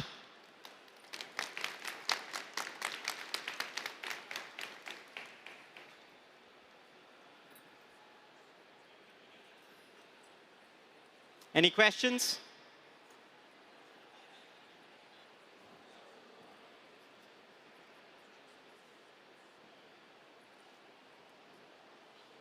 Thank you again. Reminder, we are on booth number 33. If you want to see a more detailed demo and talk to us, please stop by. Thank you so much.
Well, welcome. We're about to do a live taping of one of our Next Wave podcasts, and excited to have you here to tune in with us. So I'm going to go ahead and get started, and I'm going to go ahead and just do it like we're doing our normal podcast. Hey everyone, welcome to the Next Wave podcast. I'm Matt Wolf. I'm here with Nathan Lands, and today we've got an amazing episode for you. Today we're going to talk about how we leverage AI in our business and our marketing, and we've got Zeynep Ozemir on the show with us today. She's the CMO of Atlassian. She has a PhD from Cambridge in speech synthesis, and we're going to have a fun discussion about how we can actually leverage AI in our marketing today. So, Zeynep, I wanted to ask you, how did you go from having, getting a PhD in an AI or AI-related PhD, and then getting involved in marketing? Like, what was that path exactly? Yeah. Well, first of all, thank you very much for hosting me, and hello everyone here in the room. It's really exciting for me to be back in Boston because I went to school here, and it's always a little bit nostalgic to be in the city. So it starts from there, right? I actually studied engineering, and then I had a fast track to AI because my first job out of college landed me in the realm of speech recognition and speech synthesis. Even back then, which, should I say this, 25 years ago, speech recognition and speech synthesis was driven by AI and machine learning and all of that. So I really liked that. So the stories, I really liked that, did the PhD. And Nathan, in one of your podcasts recently, you were talking about speech synthesis and how it was, it's one of the most exciting things. So that was my focus area. And, I think, how did I make it into marketing? I think I had the marketing gene in me, the jack of all trades gene in me, for all that time. Even when I was an engineer and research scientist, I would find myself really liking talking about my work as well as doing it, right? So that was that storytelling aspect. The storytelling aspect of it. I was always pitching it to everyone. So I did start marketing. At Google is one of the best places you can learn marketing. It's kind of it did for me what an MBA program would never be able to do. So that's how I transitioned into it. And so since then, in terms of what role AI played in my journey, I actually did have a lot of experiences in terms of more so B2B companies, B2B tech companies, where AI was a big theme in their transformation. Companies like Palantir, Palo Alto Networks, and then lastly, Atlassian, where I am now, CMO. Yeah. And I can talk a little bit about Atlassian if you want, but... Well, first, so you mentioned 25 years ago you were doing speech synthesis. What was the difference between speech synthesis back then and what it's like now? Well, yes, really good question. So I do have a vivid memory, actually, of me going into my office when I was doing my, when I was training these speech models, essentially, as you do for the audience. It's like training is a big part of, machine learning. And I remember starting training and then leaving my office in the evening and then hoping that by the time I come back next morning, the training would be complete and I'd be able to play with the models. And I believe, I'm just going to make a rough guess, I think it would take a fraction of a second right now to run that whole process. So I can tell you things have gotten not just better, but much faster as well. Right. So let's talk a little bit about Atlassian. I bet a lot of people here actually use a lot of Atlassian's products, but maybe they don't know the company. So give us a bit about what the company does. Yeah, anyone in the audience have used Jira, Trello, Loom? Yeah, okay. Few hands. Atlassian is a collaboration software company. We have a massive mission to basically unlock and unleash the potential of every team in the world. And I really love that mission, and that's why I'm there. So when we look at Atlassian, when we look at AI in the context of Atlassian, we're constantly questioning, how can AI be a part of the team? How does human AI collaboration look like? How can we position AI in a way it unlocks human potential, essentially? So that's kind of the way we look at things. Yeah. Very cool. So I know a lot of people right now might see AI as a threat. A lot of people are worried about AI and losing their jobs to AI. How do you see AI, and why should marketers care about AI? Well, there are a lot of reasons why marketers should care about AI, and as some of those reasons are reasons that applies to everyone, not just marketers, right? I'll come back to the threat question. Let me go through that first. So one of the main reasons we should all care about AI is because we are just inundated, like we're just surrounded by knowledge, content, information, and it's getting increasingly difficult to actually make that knowledge work for us, right? Like build the context, like really just extract what's necessary for us to do our jobs much better. So this could be in the form of interacting with knowledge. I mean, the way chat has enabled us to do, but also not just in the sort of public domain, but more sort of in the context of the data that we interact with in the organization every day. It could be in the context of ingesting and digesting information. Like one of the table stakes features of AI today is summarization, for example. But I can't tell you how many times I summarize documents in a given day. Like we at Atlassian, we have a very content-rich culture. So I receive these long pages, like think about them as documents, Confluence pages, full of content. And I basically, at this point, summarize all of them and get the key points. And for all my stakeholders who are watching this, sorry, yes, I don't read the whole document. I summarize it all. But so that's one area. The one area is like, how can we manage our interactions with knowledge in a way that benefits us? And that AI can help a lot there. For marketers specifically, obviously, seeing AI as a creative partner is going to be a key thing in the next few years. It's already a very key element. I think the way I look at it here is it's really a partnership as opposed to someone doing like AI all of a sudden like being the creative entity in the room and we're completely eliminated. I think the way I look at it is the way it works for me is that I partner with AI as my secret creative agency, and then I actually look at the output and I still modify the output, but it gives me a lot more avenues of creativity to think through that I wouldn't come up with myself, essentially. So that's the other piece.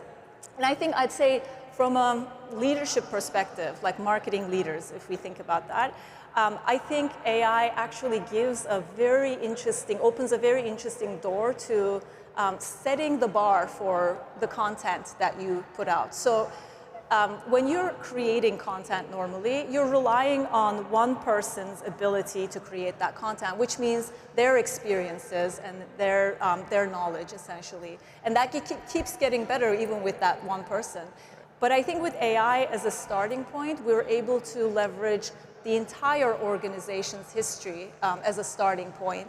And I like that. I like that as a thought of raising the bar in the average content we kind of create. Oh, so and just to address your question around AI as a threat versus not, right? So personally, I think of it as something that makes me look much better, right? But just to address that maybe from somebody else's perspective, we recently had Fei Li in our team event at Atlassian, and she obviously got the same types of questions, but her response stayed with me, so I want to share it. She said, human creativity is more profound than what we ourselves give it credit for. So the notion being that, things will evolve, things will change, job definitions will change, but there will be new jobs and new ways of doing things, but that doesn't mean the human creativity is powerful. So I think I see it, AI as a partner more than a threat. Yeah, that's what I always tell people too. I feel like humans are capable of so much more than we currently do. Yeah. And AI is just going to enable so many new things to happen that weren't possible before. Yeah. And so that's why I'm a huge techno optimist. And AI will bring challenges as well, but overall, I think it's going to make the world a lot better. Yeah, I think so too. Sam Altman said similar things as well. He said things that, assuming that AI is going to take all of our jobs and humans aren't going to be able to do anything is not really giving enough credit to humans. Humans are going to sort of figure it out. They're just going to maybe move up the chain a little bit of the things that they focus on. That's correct, yes, yes. And they would want to, I think, do that, yeah. Right. So you guys over at Atlassian, you've done some amazing research. You've done some deep dive surveys. Can you tell us a little bit about the research that you guys have done over there? Yeah, no, I'm happy to actually share some research points that we internally do. So we're a very data-driven company. We ask, customers or prospects like a lot of questions before we build products, obviously. And we recently asked marketers, about 500 marketers across the US, several questions around AI adoption, use cases, et cetera. So I'm happy to share some of that information. So this was a survey done across the US. Again, I said 500 marketers of different levels, leaders, managers, individual contributors, and different sizes of companies. But one of the, some key points that are worth mentioning is that when we asked them, do you use AI regularly? 89% said they use AI regularly. So that 89% of responders say they use AI regularly. 62% said daily. So daily is an intense metric, daily active user. So 62% are daily active AI users. What was interesting, actually, an interesting detail is 95% of leaders, so a subgroup of responders, said they use AI regularly. So it's above average, like above the 89%. So clearly leadership teams, marketing leaders are very much on AI. I think it also goes to which use cases they use. So we did ask them, what do you use AI for mostly? And the top answer was research. So it goes back to that knowledge discovery point that I made. I think they are really asking questions around understanding, several data points, customers, competition, market landscape, et cetera. So there's a lot of research in there. The next most popular answer was content creation, creating better content. And then ideation and brainstorming was the third. In fact, there was a binary question which I thought was interesting. We asked them in a very binary way, do you think AI makes you do better work, or does AI just make you faster? Right. And it was probably both in reality, but it was split in half. 51% said AI makes me do better work, and then 49% said it makes me faster. Back to your question, though, about AI being a threat or not. So we asked them whether they think AI, whether they have any concerns around AI putting them out of their jobs. 79% said no, and the rest said yes. So it's about 1 in 5 people still have that fear amongst the marketing audiences. Yeah, and I know you also sort of asked, what are some of the barriers to entry? Why aren't you or your company using AI right now? What were some of the reasons people gave for not wanting to use AI? Yes, that's a really good question. So we did ask them, what are some barriers for entry if you're not using AI? And I think the top answer was around essentially the company policies, not necessarily around data privacy, et cetera, and not allowing them to do that. I think there was also leadership guidance was one. So we don't have enough guidance as to what we should use it for, was the second one. And then I just don't know what to do with it, was a third one. Gotcha. Mm-hmm. So with all of this data that you've collected, all of this research, what do we do with it? How do we apply this information as marketers? Mm-hmm. How do we use this? I mean, first of all, I think it's really important to say, yes, marketers are embracing AI. I mean, this data gives me a lot of confidence. And they're embracing AI in a way that they're not scared of it. They're actually thirsty for it based on what we can tell. I think there's a lot of takeaways in terms of leadership around having our eyes on the pulse of what is being used for, and maybe being a little bit more deliberate about doing it, scaling some of the successful use cases, and actually getting entire organizations adopting them, just to sort of because there's clearly a demand and it's being seen as a barrier. So I think that's an interesting takeaway that I had. And then also, one thing that I didn't mention is that marketers say that the biggest challenges they face in marketing is content, the time it takes to create content, as well as generic content. They're not very happy with what they're outputting. So I think there's also, that was a great takeaway for me, is that that's the area to double down on. Yeah, when most people talk about AI, they talk about all these efficiency gains that you get from using AI. what are the gains you think people get, like in terms of creative gains they get with Yeah. AI? Oh, so yeah, creativity, I mean, as we said, like that comes back to that whole concept of creative partnership.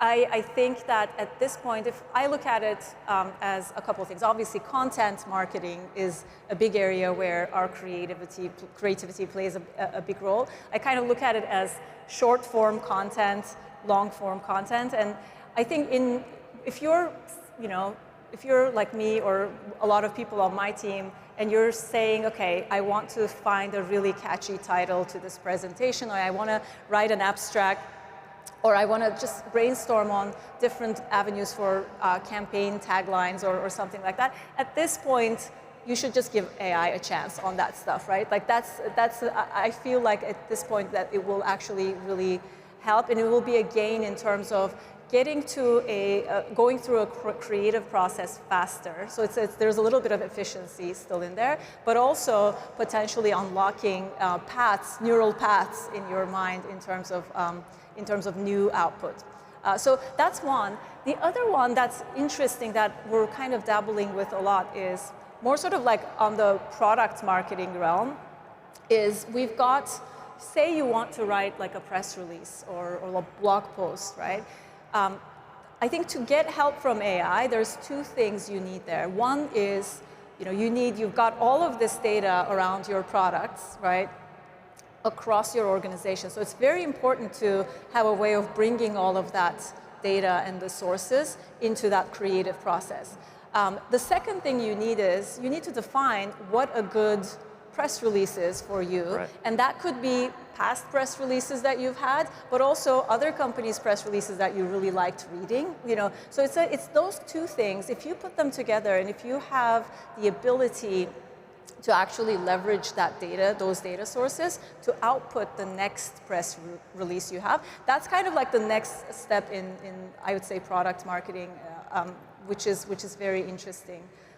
And that's an area where we're actually dabbling in a lot with some of these agent frameworks that we are actually developing. At Atlassian, we have a product called Rovo. It allows us to chat and interact with organizations' knowledge base and data, but it also has these agents that help us, these expert agents that help us do very specific things. So, for example, the task that I've described to you, I would do with my communications comms crafter agent, and they would kind of like write these things. For me, it's a good baseline. Again, the human will always be in the loop. It's all about creating effective baselines. Now let's talk a little bit more about additional practical use cases for AI. You actually showed us some videos earlier of how you guys are using it at Atlassian. Yeah. And I would love to show these videos to the audience, and maybe you can talk us through what we're seeing. Yeah. So if we want to go ahead and roll the first video.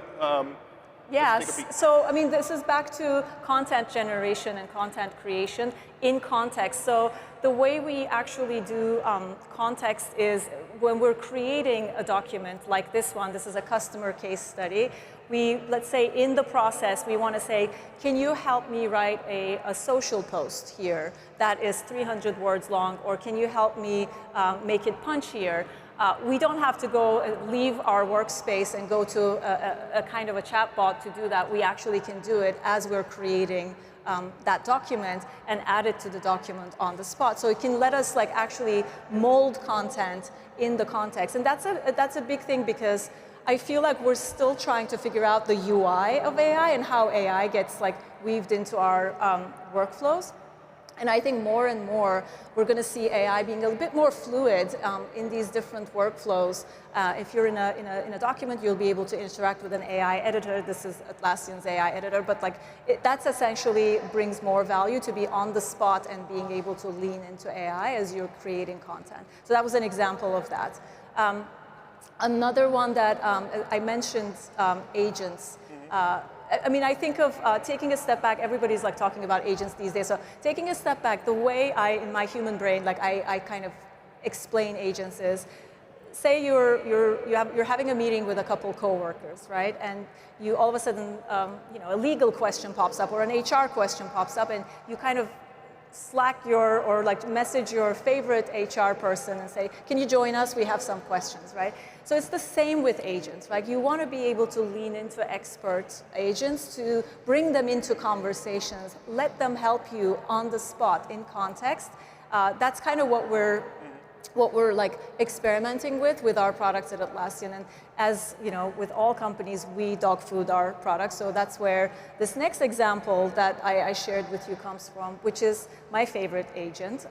It's called a Customer 360 agent. Yeah, and we do have a video of this one. So if we want to roll this second video clip that we've got, this is the agent that they're using here at Atlassian. Yeah, and essentially this is like every interaction you want to have around your customers. So it's this quantitative information, like it's asking how many users do we have in this customer, gives you back that information. Can you give me like how many products we have in that customer's footprint? Do we have any customer case studies with these customers, and what are the benefits they're seeing out of our products? So this agent is the expert in our customer base, and they know everything about our customers that anyone wants to ask. So why is that an important thing? To me, this is the most mind-blowing thing to me as a person, right? Why is it important? Because so many times we're bound to static dashboards that can answer a certain set of questions about any entity, including customers, right? So you go to a dashboard, you can answer the first, second, third question you have. When you have your fourth question, you either need to know how to write SQL to interact with a database, or you're going to a data analyst to say, can you pull this report for me? Like, how many times have we been through that? I had to learn SQL just for that reason. Right. One of my previous So startups. the idea of being able to use natural language to interact with complex databases and be able to pull any data point from them, I think is a very, very powerful thing for a lot of marketers, as well as all go-to-market, all knowledge workers, I'd say. So that's the piece that actually gets me really excited at this point. Yeah. In that video, it kind of moves really quickly. But when you ask a question to that bot, it looks like it sort of decides where to send that question to. So it's not like a chat GPT where the question is going and coming back from the same place every time. Right. It's actually querying the database and figuring out the best place to go and find the answer to that question. That's exactly right. So thank you for that observation, because it's a really good one. It's actually scanning all sorts of information sources, including databases, third-party tools, third-party applications, as well as your internal proprietary data and everything. So I think that kind of reasoning is really, really interesting and important. Absolutely. Mm-hmm. So, Zeynep, pretend you have a crystal ball. Maybe you do, maybe you don't. But pretend you have one. What do you think marketing looks like in 5 years from now? Okay. So crystal ball I'll get to. That's the really out there stuff. But even in the next few years, like there's a couple things I expect to happen as we get to the crystal ball. I think, as we discussed, I think the AI will become more fluid. It'll become more prevalent in the context that we're working, as opposed to us like going to a chatbot every single time we need to lean into AI. So I think that UI, that interaction will improve. I think we will improve in our ability to ask AI the right questions. And think of like how do we best make use of AI as well. So those things are evolutions that are continuously going to get better. In the crystal ball for me are a couple of things. Like in an ideal world, I would love to land in a place where every single person that we're marketing to has a very personalized message, whatever medium we're delivering that message in. And there is a way to actually let AI make on-the-fly decisions to make our content more relevant, more interesting for that person. So I think this has been a marketing dream for many years, but I do think actually we can realize it in the next 5 years. So that's like one of the things that I'm excited about. I'm also very excited about image and video generation for marketers, because I think one of the things that we love to do is express ourselves visually in our storytelling visually a little bit better, right. And to be able to make that process, like accelerate that process in a way that we can define and prompt someone to create teaser videos for us very quickly and make them effective. That's very exciting to me, and I think we're on our path there. as well. Very cool. So what do you think marketers should be focused on right now? Where should their attention be? What should they go do after listening to all of this? Yeah, I would say make your interaction with AI a very personal thing so that it can actually really hit the spot for you.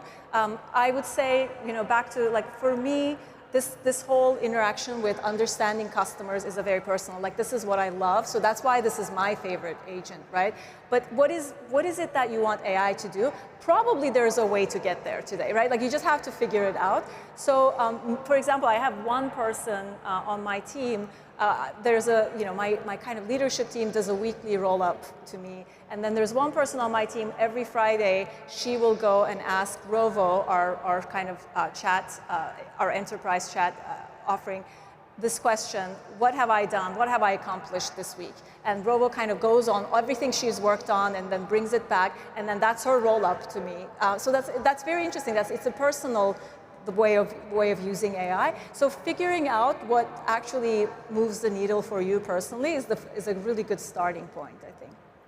So what's next for you and Atlassian? Yeah. So look, I think what we are actually trying to do is we're in the middle of this. What I explained as trying to figure out how to weave AI into your workflows. We have a great event in Barcelona in a couple weeks' time. It's called the Team Barcelona event. We're going to make a lot of AI announcements there, so I'm very excited to be there. You can't do them now?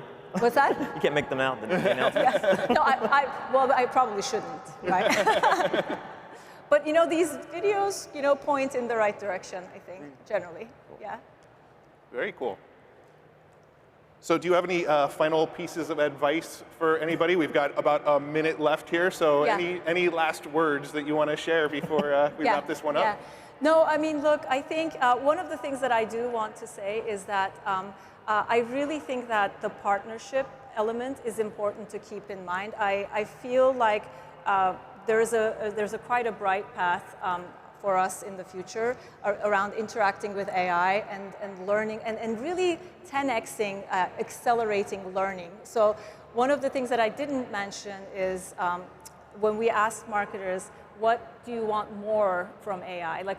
In addition to what you're actually doing right now, one of the things they said is, I want AI to help me with new marketing skills. So the role of AI in actually tirelessly answering your questions is that you can tirelessly ask AI questions. So I think it's a really big asset in the sense of you don't have to be shy about learning new skills and asking questions. So that's another element of AI. But always consider or think of AI as your partner as opposed to a threat would be my general advice. Yeah, couldn't agree more. Yeah. Well, thank you so much, Zeynep. This has been a fascinating conversation. Really enjoyed having it with you, and we appreciate you joining us on the show today. Thank you so much for having me. Thank you.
All right, welcome, welcome. As you can see, this session here is BDRs as catalysts, where we'll talk about how we at Sandler found our key to sales and marketing synergy, also commonly known as sales and marketing alignment.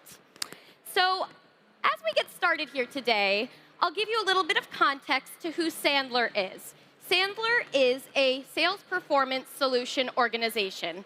We partner with your company, really working alongside your sales team to assess where they are in their skill sets, their strengths, those opportunities to grow. We then recommend different training paths for your team, actually deliver the training so we can foster those best practices, best selling habits, and make sure that we're reinforcing those behaviors. And then we come full circle by using assessments to measure the performance growth that we've seen and make sure that you're seeing the return on your training investment. So enough about Sandler, enough about me. Let's get to know all of you out here in the audience today.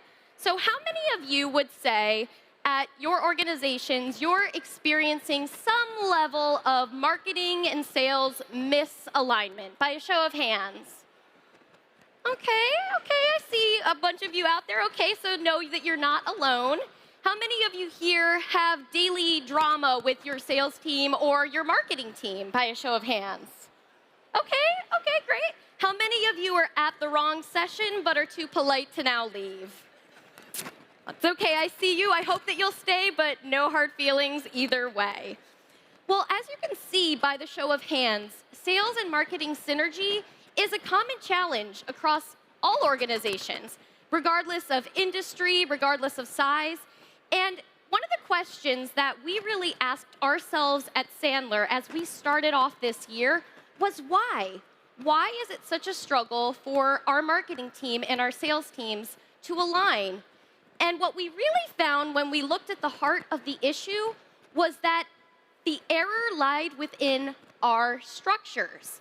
So to illustrate this a little bit, I'm going to lay out for you the more traditional sales model or sales team structure that we see in a lot of organizations.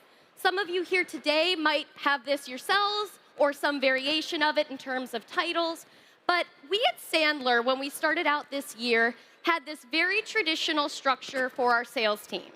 So as you can see at the very top, we have our sales leader. Typically, they're focused on organizational growth, reaching revenue targets, and then also managing the actual sales team. And then as you can see at this middle tier, we have the actual sellers, who on a daily basis, they're managing the pipeline, they're adding to their quotas, and they're actually sometimes trying to retain the clients that you already have. And then at the very bottom, and where we'll focus a bit today, is on the BDRs. Now, what we observed about our BDRs is that they were wearing so many different hats, it was hard to define their role. Some days they were doing outbound prospecting, which is great. Some days they were working the leads that we brought in for them. Some days they were assisting the sales team. So their role really varied on a daily basis, and it was hard for them to get the time and attention from our sales leaders because they were already managing our actual sellers. There was a gap there. But we saw that as an opportunity to connect the dots between our team. What if there was a better way to structure our teams to make sure that we were having an impact and bridging this gap that exists within so many industries and companies today? So as we look at this model that we had, we were feeling a lot of pain points, we'll say. We were experiencing a lot of challenges, and some of you might relate to some of the challenges here today. So as you can see, the first area where we were struggling was we had conflicting goals, metrics, and definitions. And as we explained in that traditional model, each one of those tiers had a different focus. So we as a marketing team were struggling to figure out how we could align with all three of those tiers. We were feeling this unanimous consensus feeling of wasted resources and campaign efforts. It was hard to know where we were having impact. It was hard to measure that impact and create any sort of feedback loop. And then lastly, we were getting reports of poor lead quality and conversion. it was hard to know whether or not that was in fact accurate because there wasn't a clear line of communication between our teams. So, as we look at some of these challenges, which I'm sure some of you can relate to here today, I can tell you that there is a better way to, in fact, achieve synergy, and that it is possible. So, as we get started, my name is Emily Davidson. I am the Enterprise Marketing Director at Sandler, and I can attest that I have experienced every single one of those challenges there. And what they were for us was a trigger to take action. And we were facing drama every day, but we saw such an opportunity with our BDRs to make a change that was going to improve our alignment moving into the future. So as we get started here, I have to quote the man, the myth, the marketing legend himself, Dogpool and Ryan Reynolds, who said, "You'd be hard-pressed to find more drama in the days of our lives than you would in an average day on the job." And it's true. Every time you go into the office, it can feel a bit like a soap opera. You against sales, sales against marketing, marketing against the client team. It's everywhere. But by shifting the BDRs and their structure to underneath marketing, we found that there was a better way to align our teams. By making one simple shift, we were able to solve all of the challenges we were experiencing. So what does this new model look like? We looked on that first slide at the more traditional approach, but let's look at this new innovative model of structuring our team and show you visually what that looks like. So I like to refer to this as my sideways funnel. Just helps me, but as you can see here on the left-hand side, we have the marketing team. We're putting out the campaigns at the top of the funnel. We're bringing in the leads. And then in the middle, we've shifted our BDRs to really own that middle of the funnel, to bridge the gap between us and the sellers. Now, this was great because we could then really get a feedback loop going with our BDRs. They were actually working the leads that we brought in. We were able to help them prioritize what to work on each day and actually optimize our campaigns based on that feedback. And then at the other end of the funnel, you'll see our sales team. They were super inspired by this because they felt there was credibility in the leads that were being passed to them because another seller, someone who had been in their shoes, was looking at these leads and confirming that they were quality. So this is the new structure that we've adopted, and this process really started with us looking at these structures and making sure that we could make this shift that would improve this alignment moving forward. Now, I know what some of you might be thinking. You're probably slightly scared, slightly confused, so let's go ahead and debunk a couple of these common misconceptions that there are about this new model. Some of the objections maybe that you could hear someone on your team presenting, and let's go into those and dig deep. So as we start, the first objection we heard when we started out was, marketing doesn't understand sales. How on earth would the BDRs fall under our marketing umbrella? They don't get sales.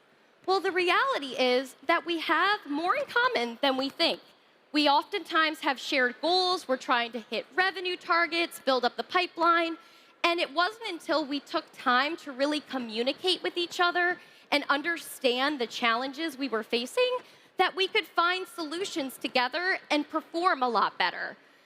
The next one that we heard a lot was, marketing will embellish the conversion data. Now, I'm sure we've all been on reporting calls where we have sales crossing their arms, fighting with us about what numbers are true, what attribution is true. But what we found actually is that by bringing the BDRs under the marketing umbrella, we were able to be much more accurate about what was truly converting, what was actual quality coming in, and what was working for the sales team, because it was translating into real deals that were actually closing. So working with the BDRs helped us be a lot more transparent and accurate than ever before. The next one that we heard a lot was, marketing will just ruin the order of operations. Well, I can tell you that actually we all want to be giving our customers a cohesive journey. So from the time that they start as new prospects and they're starting to get to know us, moving down the funnel, we want to make sure that the journey they have, the communications that are going out to them, make sense. And what we found was that working closely with the BDRs, we were able to connect those dots. We were able to give them the campaign history, the activities, the engagement, and make sure that they were able to follow up with messages actually relevant to them at that time in their journey. And then the last one we heard a lot of was, there's no way BDRs will ever embrace marketing. Well, the reality is, if you remember that traditional model, there oftentimes is a gap between the sales leaders at the top and the BDRs. It's hard. It's hard for the sales leaders to juggle the high-level organizational goals and manage their sellers, and then also manage the BDRs. But by bringing them underneath marketing, we were able to dedicate time, energy into building structure and processes, and actually listening to the feedback they were giving to improve what we were putting in at the top of the funnel for them to work. So we were able to build processes that are still in place to this day and have helped us immensely improve our conversion rates. Now, how do you do this at your company? So let's dig deep a little bit into each one of these bullets here to decide whether or not your organization should embrace this new model. Maybe think about how you could enhance the role through marketing for your BDRs, and then look a little bit at what strategies you can use within this world of HubSpot to make this possible, to automate what can be automated, and to give them time back and build in those efficiencies. And lastly, how do you evaluate the performance of this model within your organization? So as we start, I'll give this in 4 steps. So step 1 for us when we were initiating this new model was investigating. What does that mean? It means taking a walk in the BDR's shoes. Now, I don't know how many people here work in sales, but it can be extremely humbling. It was 2 weeks of me just truly trying to follow up and roll in sequences, do video messages, enrich accounts, really trying to understand where they were maximizing their time, where they were wasting time, where they were struggling, what was hard and what wasn't. And it gave me a sense of empathy and understanding that I will forever appreciate all that they do for us because I know how hard their job is. And from that, we were able to see what was really working, what maybe wasn't working, what needed to be improved. We were able to see what was being measured today, what wasn't possible to measure, what we should be measuring, what was missing. And then also look at what could be automated and what had to remain manual and needed a little bit more personalization as you worked people down to the bottom of the funnel. So for all of you here today, I invite you to take out your phones and give this little QR code a scan. We've created a little bit of an ultimate investigation checklist, and the goal of this is to ask yourself a series of these questions that you'll get on this guide. And what I want you to do is just be honest with yourself, and if you're struggling to answer any of the questions on here, then shifting the BDRs into this new model might be a solution for you. It might be a fit. And it's something that took us a little bit of time to really analyze and be honest with ourselves on, but I promise that it was a switch that made all the difference in how we've aligned and performed this year. As we go into step 2, now we think about how shifting the BDRs underneath marketing has helped us enhance that role. You might remember back on that slide about the traditional model, where we said that the BDRs were wearing so many different hats. It was hard to define what their roles were, what their priorities were, where they should be spending their time to truly work and grow the business. So as we took them underneath our marketing umbrella, we were able to really give them what they needed to shine. And the first part of that was ownership, empowering them to really take charge of the middle of the funnel and understand that they played a key role in bridging that gap between marketing leads and sales leads. And then also giving them assurance. I think there's always that fear that if they come under marketing, are they going to be pushed past capacity? Are they going to be overworked? Is there going to be maybe a shortage of leads and they'll be responsible? So we gave them assurance that we were still really openly engaged and accountable for lead quality as we moved forward. And then also partnership, that we can't do this without them. They can't do this without us. So we're stronger together in reaching these goals and finding solutions that are really going to grow our business. So as you can see here, we made quite a few shifts in how we previously defined this role and how we now define it today. So as you can see in this little summary, we've changed them from being reactive to waiting for folks to tell them what they were supposed to prioritize, what to do each day, to proactive. They know what their priorities are. They're able to use their prospecting dashboards. They're able to check their alerts each day and stay on top of the new leads coming in and feeling good about doing outbound in their schedules. And we also shifted them from just being inbound focused to expanding out to outbound. And it's been amazing to see how many outbound leads we've gotten in addition to inbound this year by just giving them the structure and the processes to do that. And then lastly, instead of having a combative environment like we used to, we have so much more collaboration. We're able to talk each week, get their feedback in real time, and update our campaigns in real time so that we're actually hearing each other and making a real difference. And then step 3, how do you actually implement this in this HubSpot universe? So let's talk about how we can leverage the different parts of Marketing Hub and Sales Hub to make all of this a reality. So as you can see here, the first step for us was scoring. And we used a combination of HubSpot's lead scoring feature and a very simple workflow. So for us, we decided to define an MQL as someone who has a score of 50 or higher. And what that means is once someone reaches that score, they get converted to an MQL. We then rotate them amongst our different BDRs so they each have a fair opportunity to work them. And then from that, we also send them an email so they have an update in real time when a new lead is available for them to work. And we assign it as a task. Again, going back to that prospecting dashboard, it has been huge in giving them their list of to-dos each day and making sure that they're checking off all the boxes, which is a great segue into that feature itself. So if you're not using prospecting dashboard today, I would strongly encourage checking it out. It's been immensely helpful in how our BDRs structure their day, look at their activities. And for us, it gives us visibility into the volume that they have, into the calls they're having, into the meetings that are taking place, and also getting a sense of what they're doing and their impact on actual pipeline and deals. And then the next piece for us was personalization and really enhancing this. So you heard me mention earlier about a feedback loop. And it's been really difficult for us before this year to understand what was working with our leads and what wasn't. So what we decided to do was get a small feedback loop going and started out very simple, just one property, which was lead status.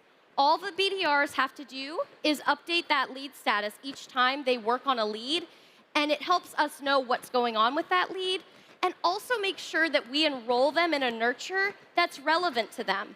So as you can see, if they are in progress, we put them in a general nurture. If there's an active opportunity going, we make sure they have a reinforcement nurture happening.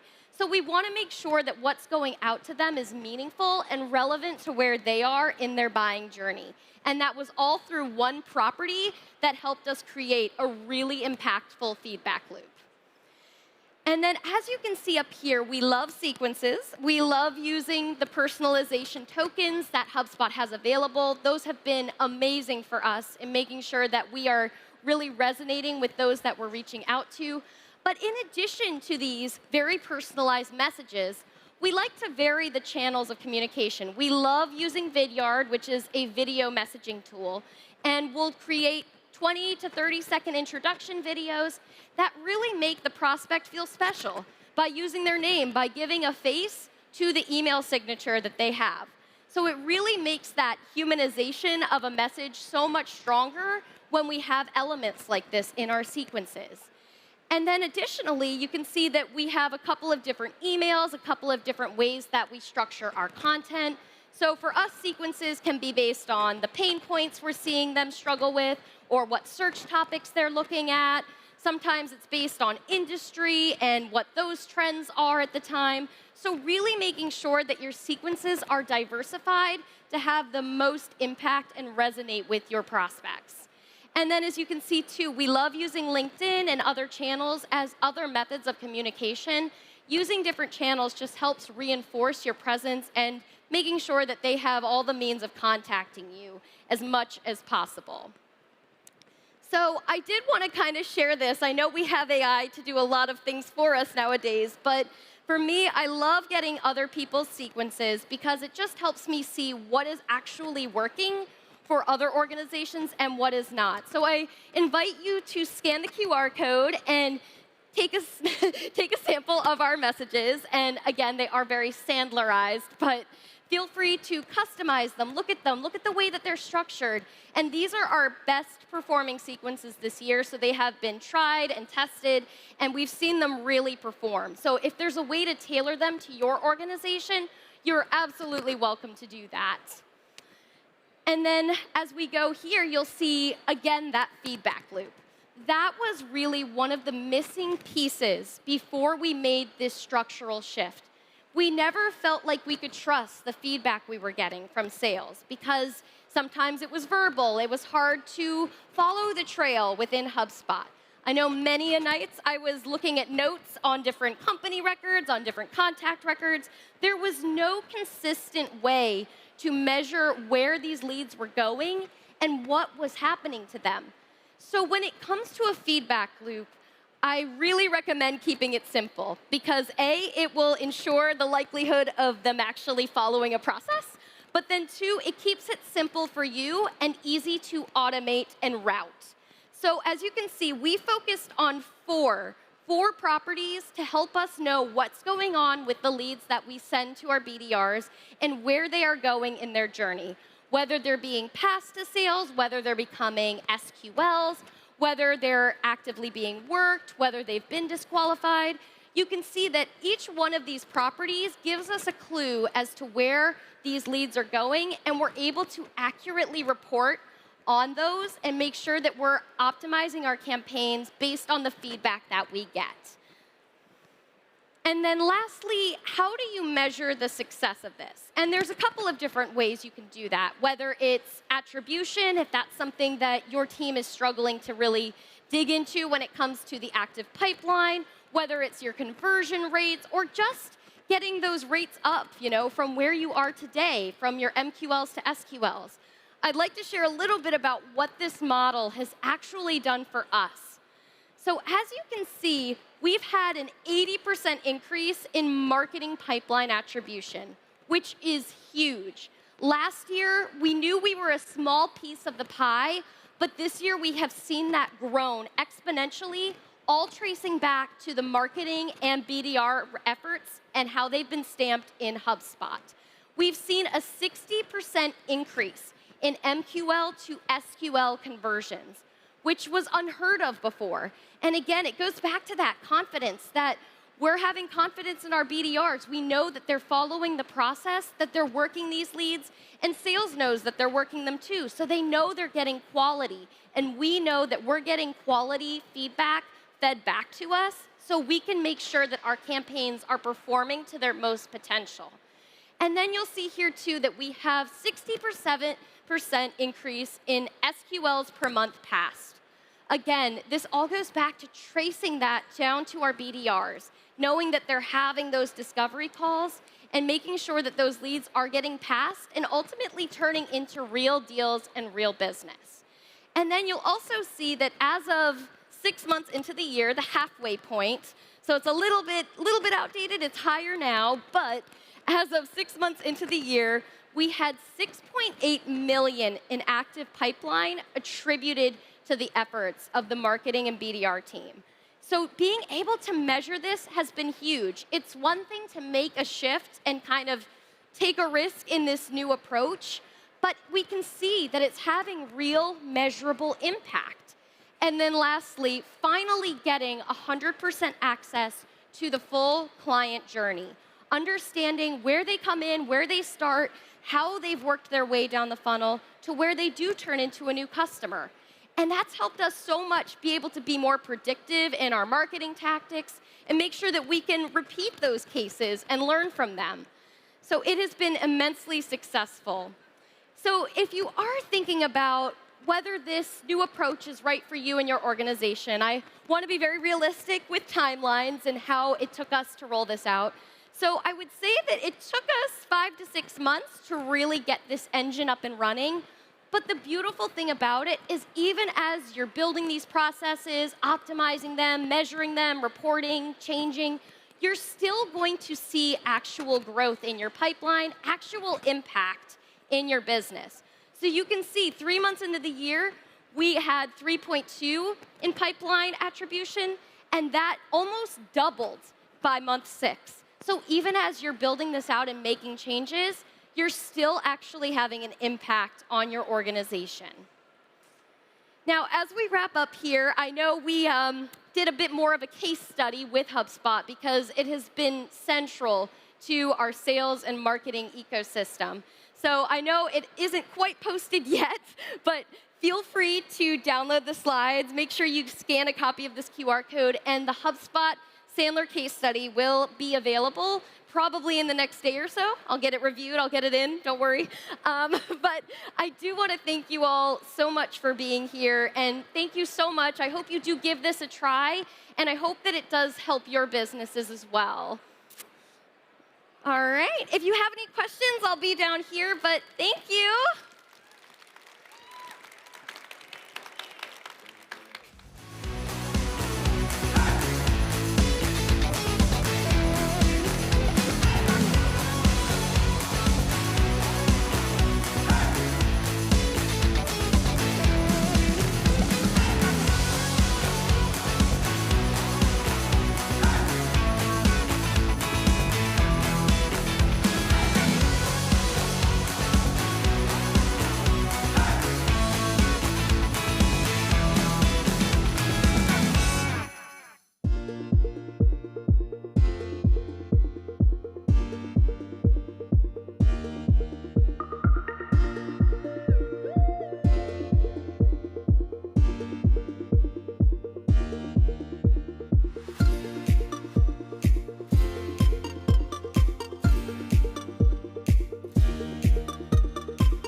everyone. How are you guys doing today?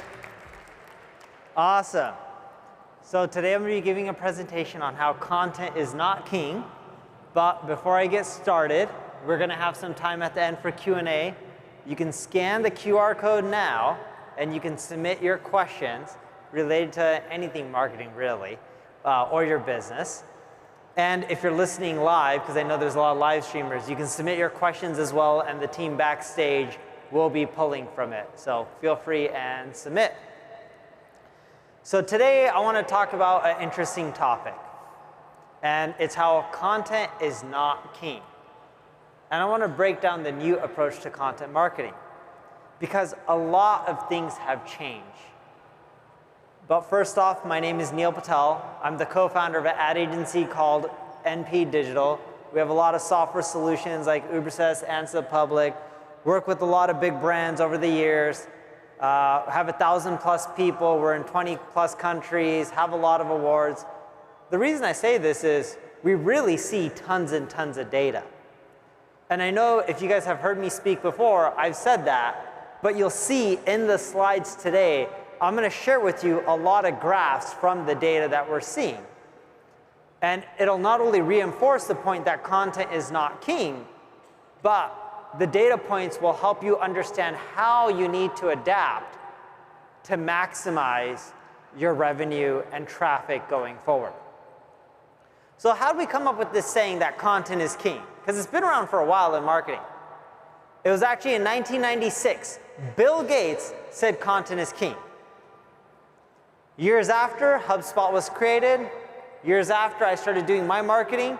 And for us, no offense, content was king. Look how big HubSpot has become company-wise due to inbound marketing, and a lot of it is because of content production.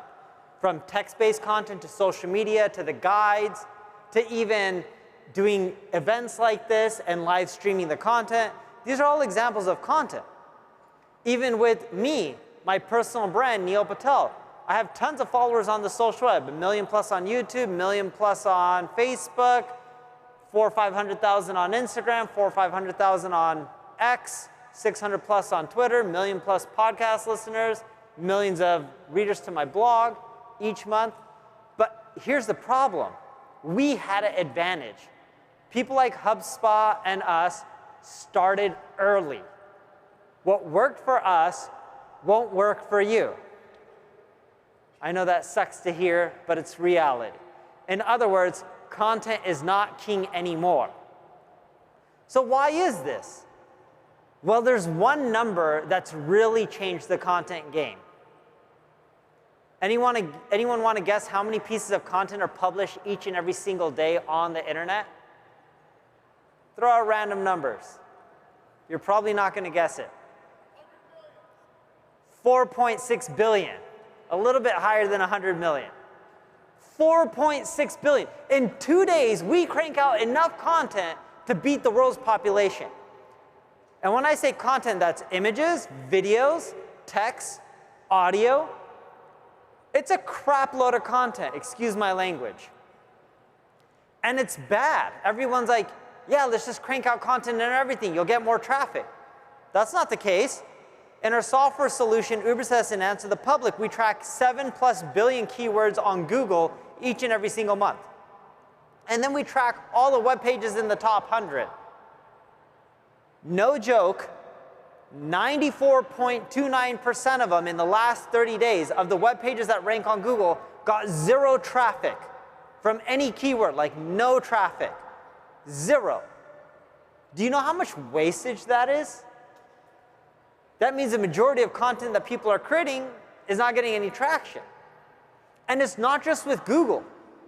We also analyzed 5,204,391 social media posts. And 59.4% of them in the last 30 days got no engagement. No likes, no shares, no comments. You're probably saying, Neil, that can't exist. When I'm on the social web, I see content with tons of engagement. Yes, you do, because what their algorithms do is show you the stuff that gets engagement, and they just don't show you any of the stuff that gets no engagement. That's really how the social algorithms work. You can follow your friends, doesn't mean you see all their content. Why? because if some of their content gets very little engagement, they just stop showing it to people, even to their followers. Here's the kicker, though. I'm telling you these stats and data, and you would think that companies are going to produce less content, but it's actually getting worse with AI. People are just cranking out content. We surveyed a bit more than 1,050 marketers. I think it was 1,051. I'm getting old. My eyes can't read as well. And with the 1,051 marketers, 640 are purely creating content with AI. They're not using humans, just pure AI. And 282 are using AI combined with humans. 129, which is roughly 12%, are using humans to create content. And then when you ask people, can you tell the difference between human written content and AI written content, they can somewhat tell, kind of tell, right? We're in a world where content marketing is change in which more is not really more. More content doesn't mean more results. More content that gets very little engagement means people and algorithms, and these platforms will be like, oh, Google's like, majority of their content gets very little backlinks and engagement. Let's just not rank the site well. Social media, you crank out tons of content on Facebook.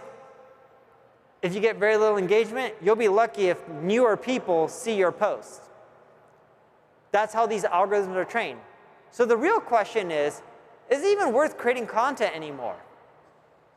Because you got to market. We're all here because we know we need to do marketing.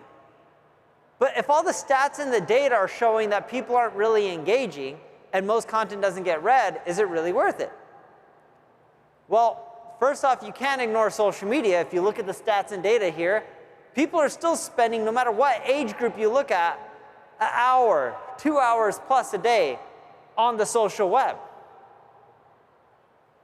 And look around this room. All right, here's a funny thing I'm going to actually do right now. No one has to say anything, just raise your hand. How many of you guys use Facebook on a daily basis? All right, maybe 5, 10%. How many of you use Instagram? Raise your hand. Majority of the room.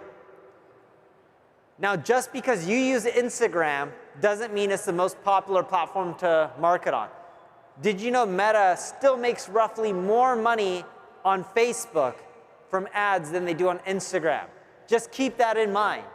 Just because you think certain platforms aren't as popular or aren't as cool or sexy, it doesn't mean that they're dead. That's really important for you guys to understand as marketers. These platforms, whether they're perceived as great or ugly, a lot of them are still extremely popular. And it's not just social. The search universe is expanding. Roughly each day, there's 8.5 billion searches a day on Google. 8.5 billion. There's more searches on Google each day than the population in the world. And here's what's crazy. 680 of them are questions, where people are asking questions on Google, like, what is SEO? How do I rank higher on Google? How do I use ChatGPT to create text? These are all question-based searches. 1.27 billion of them are new searches. This is roughly 15%. When I say new searches, Google's been around for more than 20 years. Since its existence, every day, around 1.27 billion of the searches are brand new queries that have never been asked or typed into Google before in all the 20+ years they've been around. It's kind of crazy to think. But how many marketers are targeting these 1.27 billion keywords? Very few. We're all targeting the popular keywords. And people are like, is SEO dead?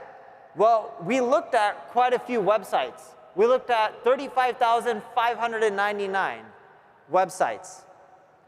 And when we looked at them over the years, their traffic has actually been increasing overall. And then you may be thinking, well, with the AI overviews and all this AI changes, SEO's dying. So then the graph on the right side shows the traffic difference a week prior to Google rolling out the AI overviews and a week after.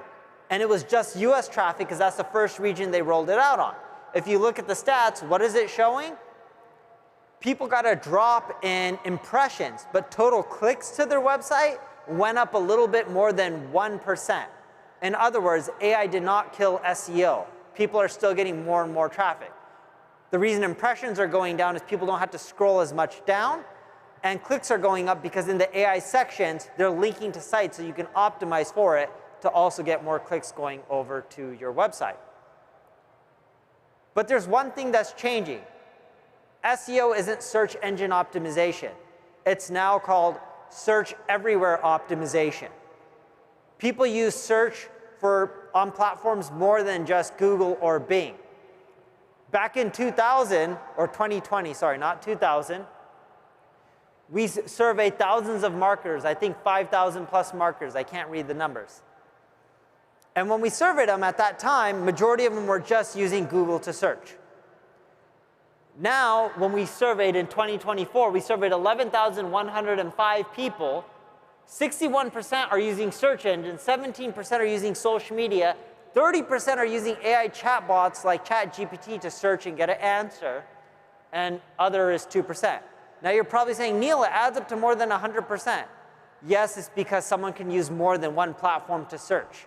You can use Google, and you can search on Instagram, or you can search on TikTok, or YouTube, or whatever it may be.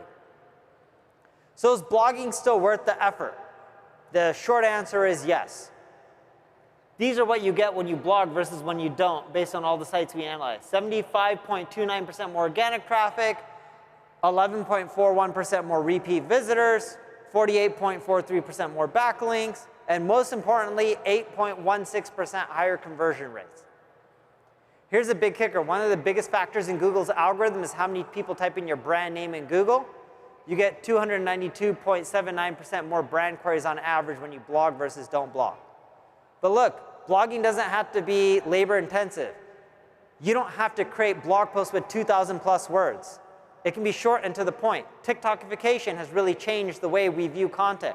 When we looked at the 10,000 most popular blog articles on the internet, they landed in different industries. These are the average word counts. People are used to short and quick content. Microsoft Canada did a study. Did you know the average human has a shorter attention span than a goldfish?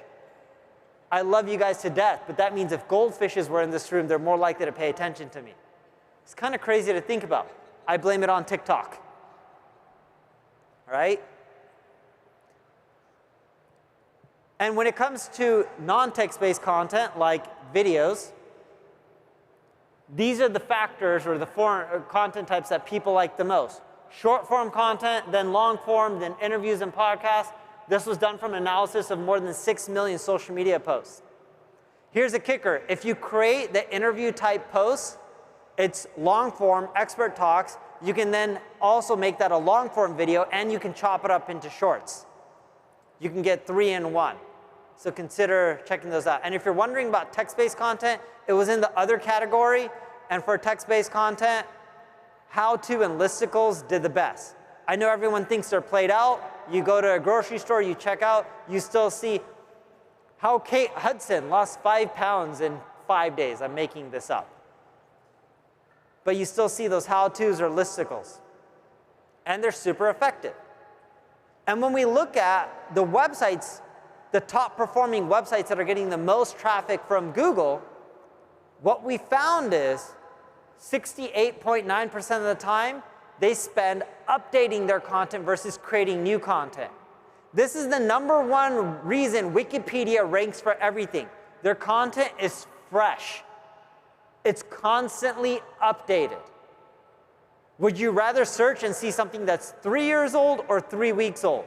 You'd rather see something that's 3 weeks old. Hence, updating content does well. Now, this doesn't mean you need to change all images or add just a sentence. Update it to just be relevant and the best user experience. That could mean you update it very little, or you update it a lot, or you may not need to update the page because articles like how to tie a tie don't really change much over the last year or 2 or 3. And I know what you may be thinking. Well, why not just use AI to help us out? We ran an interesting experiment. We took 68 websites and created, I believe the number is 744 articles. Half the articles were human written, the other half were AI written, okay? And then we published them on the same websites. We want to see the traffic difference. Now with the AI articles, we had to modify them a little bit. But what we found is when we published them after 5 months, the human written ones generated roughly 5.4 times more traffic on a monthly basis than the AI written ones. So just keep that in mind. And then we ran another interesting experiment recently where we took 1.8 million visitors and we said, all right, they're all written by human, these articles. And the author bio was at the top of the articles for these sites. For a third of the visitors, we just said, we removed the author bio and said written by AI. For another 1/3, we said written by AI and modified by, and we put the author's name and their bio. Here's what, look at the read time. Look how crazy that is. Keep in mind, the content was all written by human. No AI was used. We were just changing the author bio to say written by AI to see if it had an impact on read time. Look how much the read time dropped when people thought something was written by AI versus a human. It's kind of crazy to think about. But one thing that's changed for sure that we're seeing because of AI is people are typing in longer and longer tail queries into search, both on social platforms, AI platforms, and even Google. When we look at B2B and B2C over the years, majority of their traffic is coming from the middle bucket, but majority of the revenue is coming from 7 or more word phrases. Your content should be more longer tail. It's not where the traffic is, it's where the revenue is. And if you think text-based, and this is for both B2B and B2C, and if you think blogging is where it ends at, no, you should also consider podcasting. There's roughly 1 blog for every 7 people in this world. There's roughly 1 podcast for every 1,577 people. It's not that competitive. I'm not saying you shouldn't have a blog, but you should definitely have a podcast. If you could only do 1 podcast first, blogging second, ideally both. And if you're going to create a podcast, from all the episodes we analyze and podcasts we analyze, we found that 30 minutes to 40 minutes is the ideal length for view count. So you're probably wondering at this point, Neil, what's the new approach? What should I do with my marketing to make it work? So I wanted to end with this. And I want to break down the new strategy that works extremely well that any business can implement. It doesn't matter if you're small, medium, or large, or you have a lot of followers or a little, it doesn't matter. Step 1, test your content ideas with X first. Instagram, Facebook, most of the platforms out there, if you post crap content 99 times, and then your 100th time it's something amazing, it usually does not do well. The algorithms have been trained that your followers don't like the content and people aren't engaging with you. X, on the other hand, does not care. If I post crap 99% of the times, and then one time I post something that's amazing, they don't ding me for the previous 99 times. Now, I'm not encouraging you guys to post crap. No one intentionally would post bad content. But more so, you don't know what's going to hit or not. And sometimes what you think is going to work won't, and what does work, or what doesn't work does really well, and what you think is going to work doesn't do as well. So test on X first, then take your winners, the best performing content that you put out on X, and then turn it into content for the other social channels. If you don't have tons of followers on X, that's okay. You can boost the post with $5, $10 in advertising. X is one of the cheapest platforms for paid ads. 2, as I mentioned, you take your winners from X, and then you create short-form content on all the other platforms. No joke, if you look at my short-form content on Instagram, TikTok, etc., I'm reading it word for word. I'm not the only one who does this. Check out Alex Hermosi. He does the same thing. Takes the stuff from X, takes the winners, and creates content for Instagram, LinkedIn, TikTok, YouTube, Facebook, all from that content that does well on X. You're less likely to create duds. These are the rough stats when we do this. We get 46% more LinkedIn views, 31% more YouTube views, 29.5% more Instagram views. It really does add up. And if you think your content needs to be fancy, think again. Everyone says they rather have fancy content, which is the graph on the right, but when we analyze 102,394 reels on Instagram, the lo-fi content, and I'll give you an example of lo-fi content, it's like me busting out my phone and just speaking in it is an example of lo-fi, not highly produced content. That does the best. Then from there, you take your winners from the social web and you create long-form content like blog articles. When we do this, our blog posts on average get 103.8% more blog traffic. Then we're not wasting time on the duds. We're only spending our time based on what people want to read. We're not creating content in volume like everyone else is doing. We're being more focused. And then we take our winners from our blog posts and then create webinars. And the stats have been in 2023, we did not do this, but our webinar signups went up from 4,000 and change to a little bit more than 12,000 and change on average for our webinars. We do 2 a month. The average revenue per webinar went up from 158,000 to 400 and change per webinar. It's not bad. It really does add up. This strategy works because you're no longer creating content in mass quantity. You're creating content that you know is going to do well, and you're not really wasting your time. You want to use AI? Use AI for ideation and test a lot of it out on X.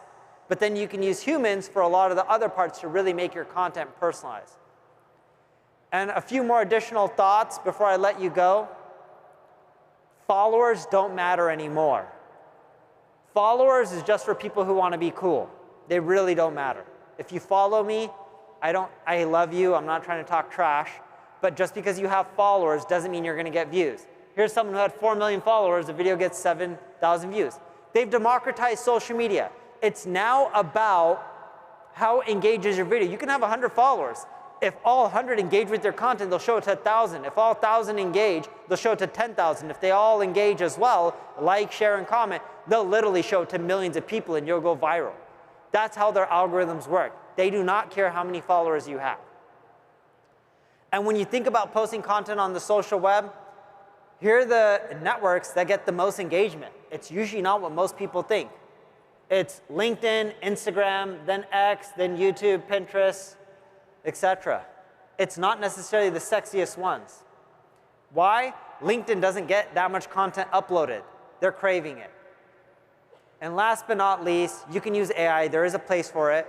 We did a campaign with University Technical Institute. They had a lot of locations. What we did is we used AI to do research on every city that they have campuses in or around, and then manually created content, but that scaled up their traffic drastically. So that's pretty much it. I know a lot of you guys took pictures. If you guys want the slide, you can just scan the QR code and you can just download it and get access to it. And from here, we'll get into some questions that some of you guys asked. So first question. What website, blogs, podcasts do you subscribe to and recommend for people to read regularly to stay on top of all the updates happening? So I do a few things. Of course, I read HubSpot. I read Search Engine Land, a Search Engine Journal. And there's a few industry insights like Adweek, Ad Age that I also look at. But what I really do is I go to events. When you go to events, people share the strategies and tactics that they're doing that are working. That has performed better for most marketers when I've talked to them than anything else, believe it or not. So more events like this, or participating in live events, like you can watch them streaming like people are, where people are really breaking down what's working for them today, versus an article that everyone has access to. And there's also a lot of marketing podcasts out there, but you really are going to get more from events and marketers just sharing what they're doing over drinks than anything else. Look at Google and what they talk about their algorithm updates versus what the leaked document showed is actually in their algorithm. A lot of times what they say and what they do is totally two different things. Next question.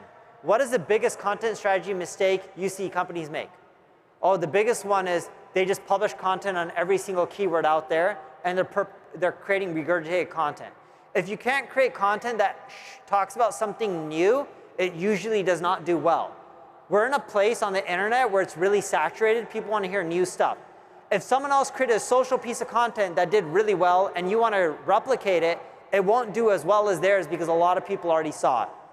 You need to talk about new stuff, share your experiences, your knowledge, things that other people haven't seen. That's what does well in today's world. That takes a little bit more work, and this is why I don't recommend creating content in quantity. And this is why I recommend using humans, because that's what we're seeing that performs extremely well. Next question is, if you have a limited marketing department with a very few resources, what channels would you prioritize for a B2B company? This one's really cool, because I just did a study on this. I could have published it in the presentation. LinkedIn, YouTube, Google crush it for B2B. And the reason I love YouTube out of all the other platforms is when Google ranks a video on the first page of Google and it's above the fold, more people click on the video than anything else. YouTube, compared to most social networks, its half-life for content is way better, in which the content lasts way longer, and you keep getting more and more traffic over time, even if your videos are old. Most people don't realize this, but Google is the most popular search engine, which is obvious. YouTube is the second most popular search engine in the world. I know it's owned by Google, but it beats out all the other search engines. Next question, if you don't need 2,000 words for a blog post anymore to rank, what's ideal length? Is it at least 400 words or something at minimum? No, there is no minimum word count. It's based on what do you need to show people in the least amount of words that gives them everything they need to where they don't have any more questions. If that means you have 5,000 words, you need to have 5,000. That means you need 10,000, you need 10,000. But if you want to rank for how to tie a tie, you may have a few words less than 100, no joke, less than 100 on the page, including words like privacy policy, terms of service in your footer. And you'll have a lot of animated GIFs and videos showing how to tie a tie. It really depends on the person who's searching and what they're looking for. The goal isn't to drown them in keywords.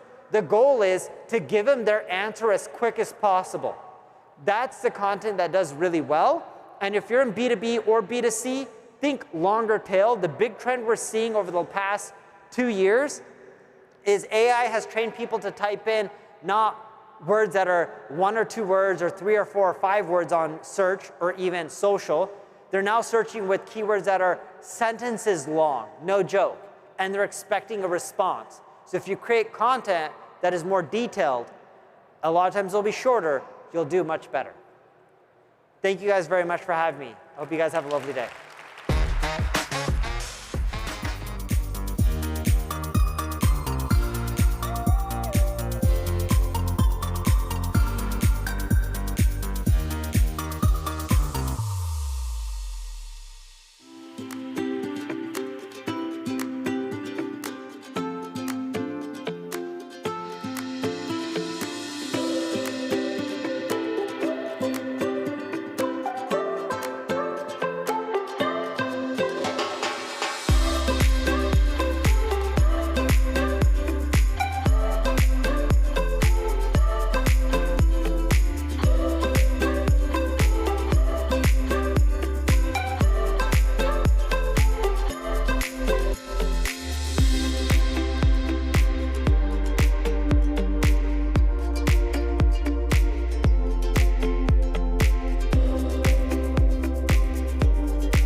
Hello, hello.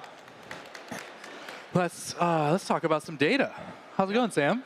Doing well. How are you doing? I'm great, man. You want to start by introducing yourself? Tell us a little bit about yourself, your company, and etc. Yeah. So I have the pleasure of serving a marketing team at Bitly. I'm the VP of acquisition there. I've also had the privilege of a pretty long tech career. I've been working in tech for about almost 20 years now, which ages me a little bit. But in that time, I've worked a lot in different systems, a lot working with sales teams and driving pipeline and revenue. Awesome. And for those of you that don't know me, my name is Matt. I am the GM of Breeze Intelligence, HubSpot's latest product that we launched today. And that's a buyer intent and data enrichment product. And our conversation today, we're going to talk all about data and having a data strategy. And we're going to learn a lot from Sam here on how they use data at Bitly and how they think about their kind of like comprehensive or cohesive data strategy. Maybe we can kick off. What's one sentence of like the most important way that you use data today and go to market? Yeah, I think the most important way we use data today is to learn more about who our users are. So being able to build a profile of who's coming to our website, who's connecting with sales, and more importantly, who's actually buying our software. Awesome. So is that mostly data enrichment, like taking the inbound data that you have and adding more data to it?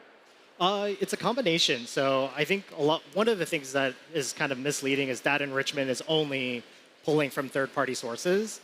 There are a lot of ways to enrich your data. Third-party is just one of those. So as you're thinking about your own strategies, like think about how can you pull in data from third-party sources, but also pulling in data from first-party and your own way of collecting data. So how are you doing that, and how are you then enriching the record? Because you don't want to ask the user to fill out, a 30-question questionnaire. Right. You want to collect that information up front. So how do you do that at Bitly? How do you, from first-party data, making sure you have everything you need, like how do you get it from customers without making them fill out a 30-question form? Yeah, so at Bitly, we do it a really interesting way. So we do leverage a third-party data tool, and that goes through our sales funnel. So today, our sales funnel, as we're collecting a little bit of information, we do enrich it with Clearbit, actually, and using the third-party data from Clearbit. But our first-party data actually comes from our product itself. Yep. So we're leveraging the product data to understand how users are using our product, and then using that data to then actually personalize our campaigns. And what are the top couple attributes or properties that you're pulling from the product? So from the product, we're really looking at usage data, understanding how much a user is using our product, if they're using it on a repeated basis, and then the frequency of the use. And so depending on very specific actions that we're measuring for, we'll actually change the onboarding campaign that they're getting so that we understand, oh, you've already taken this action. Now let's push you to the next action that gets you deeper into our product. Awesome. So to repeat back, it's you're like counting usage. You're creating a usage score. You're using that to drive engagement or personalize like onboarding campaigns or outreach campaigns or upgrade campaigns. Is that right? Yeah, I would say a score is probably over what we've got today. I mean, we're being really scrappy today, but like the intent is eventually to, yes, build it into a score. I think you can call it a score. It's all right. A count equals a score. Yeah. Maybe let's take a little bit of a step back. We've been using this word intelligence a lot. Can you define what you think of, like what intelligence means to you? So intelligence to me is really getting some insight into the users that's coming to your website. So, when we all think about our marketing, our sales efforts, it's really about gaining a little bit of an advantage. And so the more you know about the user, even their interests, what they're coming to, how much of the organization is coming to your website, that just gives you a little bit of an advantage. So as you think about like intelligence, to me is getting that little bit of advantage, and that comes in the form of data. So do you know about their industry? Do you know what the pain points of those industries are? And then can you start to customize your communication to align to that? One of the problems or challenges that seems to come up when people talk about data is volume. How is that a problem you guys face, of just like raw amount of signal that you have to sort through to like yes, just noise? Yeah. So at Bitly, we operate two brands. Our volume is so large. We drive actually over 1 million users a month. to both of our platforms. And so when you're trying to figure out how to append that data, one of the biggest challenges we run into is just cost prohibitive. Like you cannot run data append on over 1 million records without spending a lot on that. So one of the challenges we have, and something that we've been thinking through, is how do we start building rules on top of our acquisition strategy that allows us to parse out certain records and say, these are records that we want to send to data append and enrichment. Yep. And these are records that we may just want to send down the onboarding flow. And so we're actually actively working on how we're going to build that system here in the next 6 months or so. Right. So it's like, so how do I decide what to selectively spend additional resources on finding more data for? Like, how do I find signal and then double down on that signal and do my enrich there and append there? Is that right? That's correct. Cool. And how?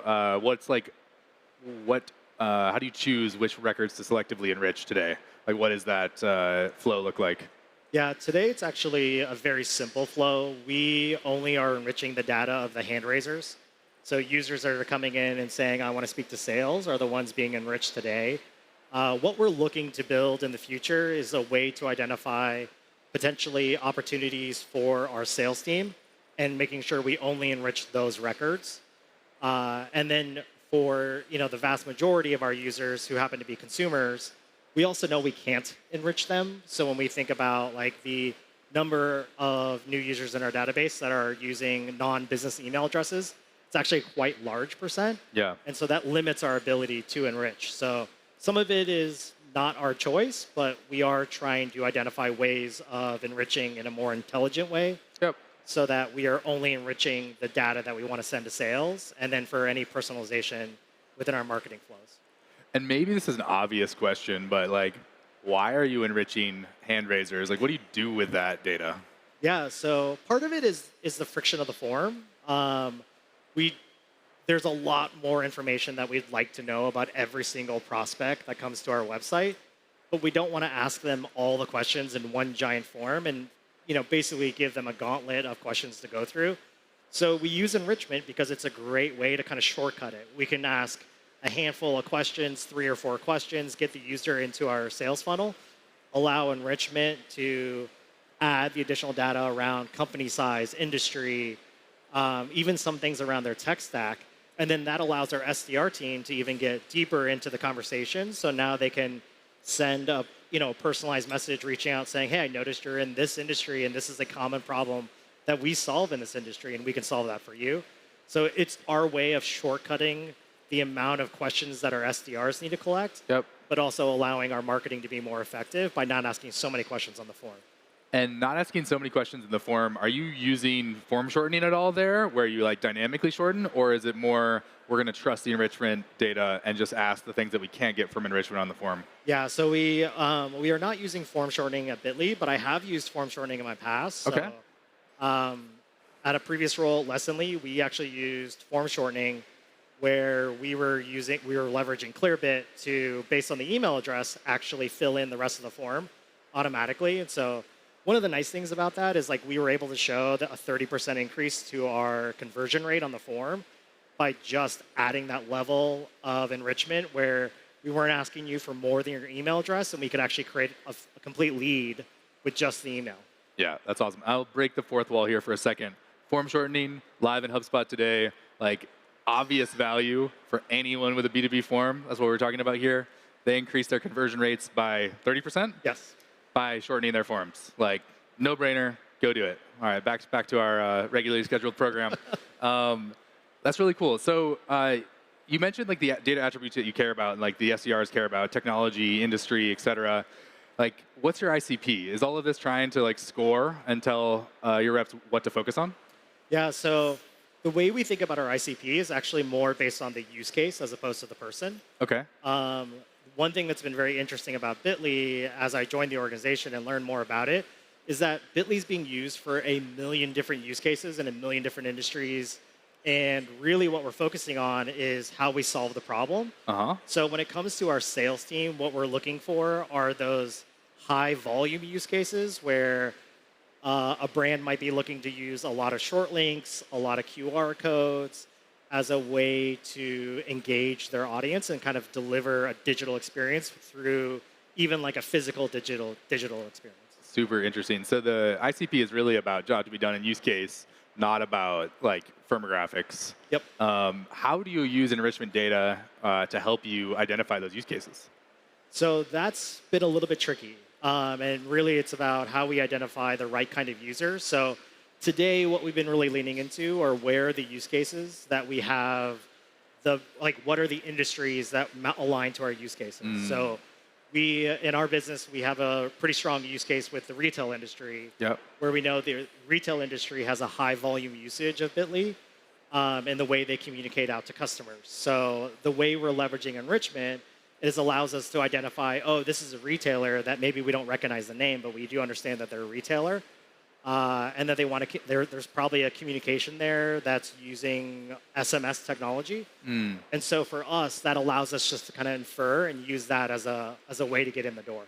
And then are you using, I'm assuming, but your product data on top of that to identify use case? So someone comes in from a PLG and they start using the product. Are you able to identify what use case they're using the product for?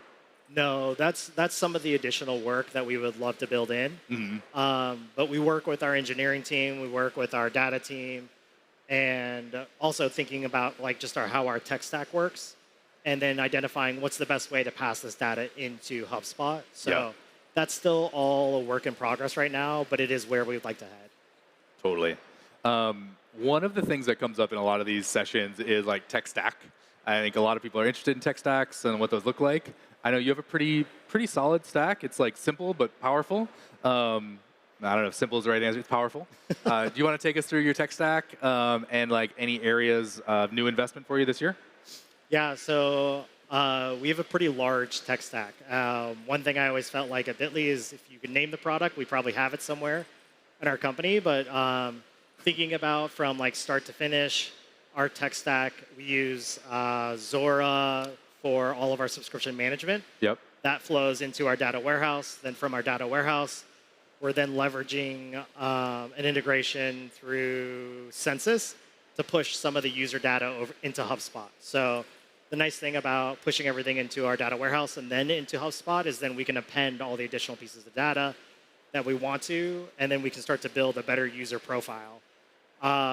Coming out of HubSpot, though, we do leverage tools like Salesforce, SalesLoft for outreach, and then Gainsight as well for our CSM teams. Nice. And for data into Gainsight, is that also coming through like Census and the data warehouse, or how are you moving that data around? Yeah. So what we're doing right now is we're using our data warehouse as our central hub. That's collecting all this information and then passing it out. But what's interesting is with enrichment, we're actually only doing enrichment right now in Salesforce. And so we also have the HubSpot Salesforce integration that's allowing us to pull that data back in. Very cool. So like the flow is it's starting on the website, going into the data warehouse feeding into HubSpot, HubSpot's feeding into Salesforce. Does the data warehouse feed into Salesforce? It does as well. So yeah, so it's one of those challenges, I think, of any kind of business is as you're kind of building up your tech stack and you're thinking about your data flow, like definitely a challenge that we have is that we don't really have a single source of truth because we're kind of like merging a single source of truth together. And that's a pretty common challenge in a lot of businesses. Yeah, I think that's very common. I'm sure many people here are facing something similar. What has been in that stack? Like it sounds reasonably well like set up and configured. What have been the biggest challenges? Like what are you still struggling with or where are you trying to invest now? Yeah, so one of the biggest challenges we're actually facing is identifying our sources of truth. And so we're actually working right now with our HubSpot team to build a process where we identify here are all the fields that contain like information. And then through workflows inside of HubSpot, we're actually going to start to merge them all into a single source of truth.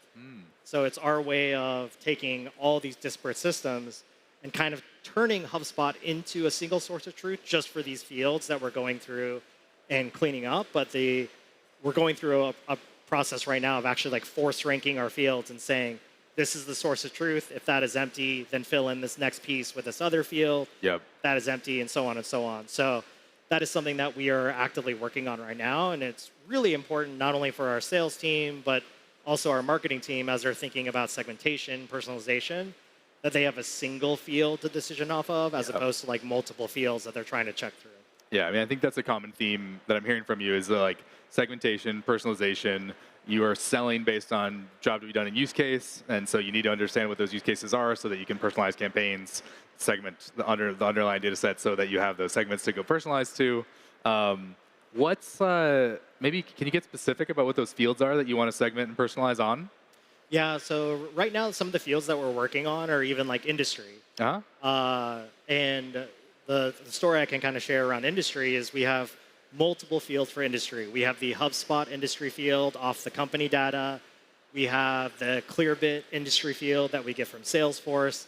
And then we have our internal Salesforce industry field that our SDR and sales team has collected over the years. Yep. And what we're finding is that they may be similar, but they don't perfectly align, which means like for our team, as they think about building their own target lists or segmentation, they have to remember, oh, when I pull from this field, this is the values that I need to enter for retail, instead of just being able to say, oh, from industry field, just give me retail. So that's the mapping exercise that we're going through currently as we think about how we bring our data together and then also clean it up.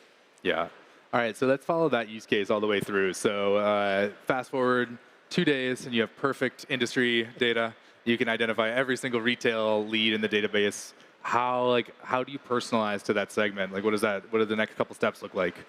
Yeah, so ideally what we'd be able to do from there is start to change the way we communicate to those users. So even in the onboarding, leaning more into those retail use cases that we know are really powerful and being able to share, because I think a lot of what we're learning at Bitly is that we still have a lot of education to do, where a lot of users think of Bitly as just this URL shortener that you use on social media, but that's not everything we do, and that's not how we serve the majority of our customers.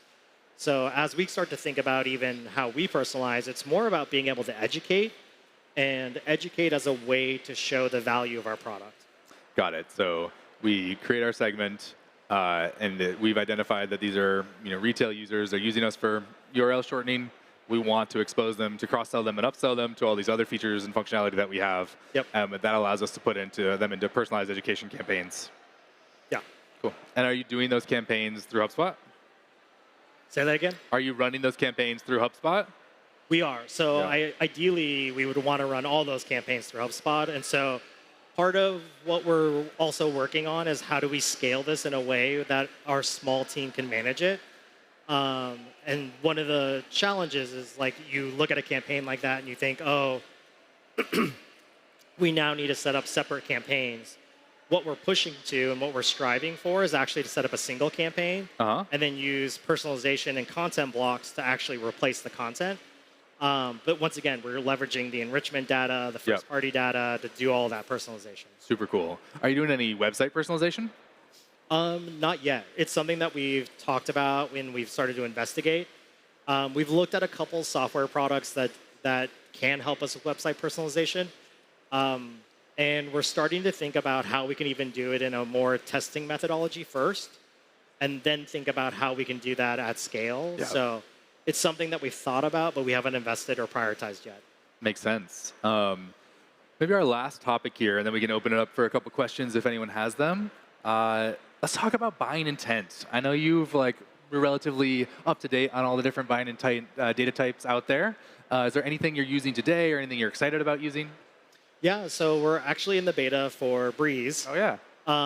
And I'm really excited about intent, especially when you think about the way our users come in and the amount of data that we have. We actually find that a lot of users are coming in and they're using their personal email address, even though they work for a business. Yep. And so intent is really exciting to us and our sales team as we think about how do we start to identify those organizations that are showing interest in our website where maybe they're not making themselves known, but they are making themselves known by visiting our website. So by leveraging intent, understanding which organizations are interested in our business, we can now go out and be smarter with our outbound efforts. We can be smarter with our ABM efforts as we think about how do we target those companies that are showing interest with a very different message than maybe those audiences or those companies that are just kind of like visiting here and there. The other thing that I'm excited about with intent is our ability to leverage it for our CSM team. So if we see that one of our customers is visiting our pricing page at a high velocity, and there's a lot of people visiting our pricing page, that probably is a signal that they're going to do one of two things. They're either shopping us around to get an idea of who might have better pricing, or they're thinking about downgrading and maybe moving down to a lower tier plan, and they're checking the pricing page to see what their options are. Yeah, I think that's really interesting. I think a lot of people think about buying intent just as like new pipeline or indication of first time buying, but it's actually very valuable for like win back campaigns, existing customer retention campaigns. And yeah, the pricing page always comes up as like one of the highest intent areas. Are there pages that in the Bitly site that you like discount or like I don't care about the intent on these pages? We haven't gotten that deep yet. Really what we've looked at is more the positive side of things. So these are the pages that our users are visiting that are showing intent. So we use like our pricing page. We have a sign up page. Yep. And then definitely anybody who comes to our quote page. Yep. Just identifying those first. And then ideally over time, we'd be able to optimize and really figure out what's working and what's not and start to figure out those pages that we give value to, and then what are the pages that maybe we take value away from, to your point. Yeah, very, very cool. All right, we're going to open it up for some questions, but before we do, got a couple slides here. So we launched Breeze Intelligence today. There's a demo station behind us. Go check it out. Sam has been kind enough to be a beta participant in that product. He can answer some of your questions as well. And yep, this comes with buyer intent and data enrichment. So hundreds of millions of profiles, all at your fingertips, available today. All right, questions. I've got a mic there and a mic there. So if you have a question, come to one of those mics, and we'll do it.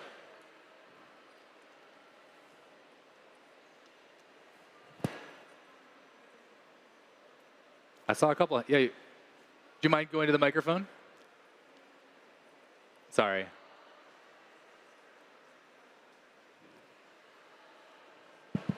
Hey, thanks for the session. So in the beginning, you guys mentioned form shortening is the way to go. Yeah. But a quick question, doesn't that reduce the quality of the lead or the intent of the lead? It's a really good question. So I'll repeat back. Form shortening, does shortening the form reduce the intent? And like the thinking there would be, if they didn't have the motivation to fill out all the fields, are they a lower intent lead?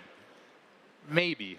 I think it'd be an interesting thing to run on like a case-by-case basis for your business. But what we have found is every single field that you're able to remove past 3 or 4 fields, so like a 3 or 4 field form, pretty solid. But every field past that you're able to remove, you see a 1 to 5% increase in conversion rate. So if you have a 7 field form and you can remove just a couple fields, you can see things like 30% increase in your conversion rate. And I would posit that that is not a massive difference in intent between filling out 4 fields and filling out 7.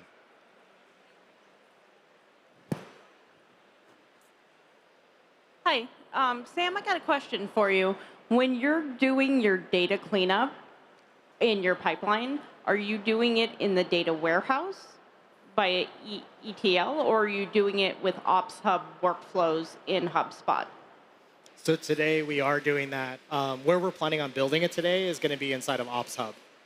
And so we're thinking about how we can, right now we're mapping the fields, and then we're going to build a series of workflows that basically evaluate each field and then put that into HubSpot. And then from HubSpot, obviously, we can then push that data back out. But for right now, we're building it for the marketing team, and then we'll figure out the rest from there. Thanks for the question. I don't see any more, so we're going to call it. Sam and I will be just backstage if anyone wants to come for individual questions. Thank you all for your time. Thank you. Nice job.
Thanks for coming to Inbound and seeing us.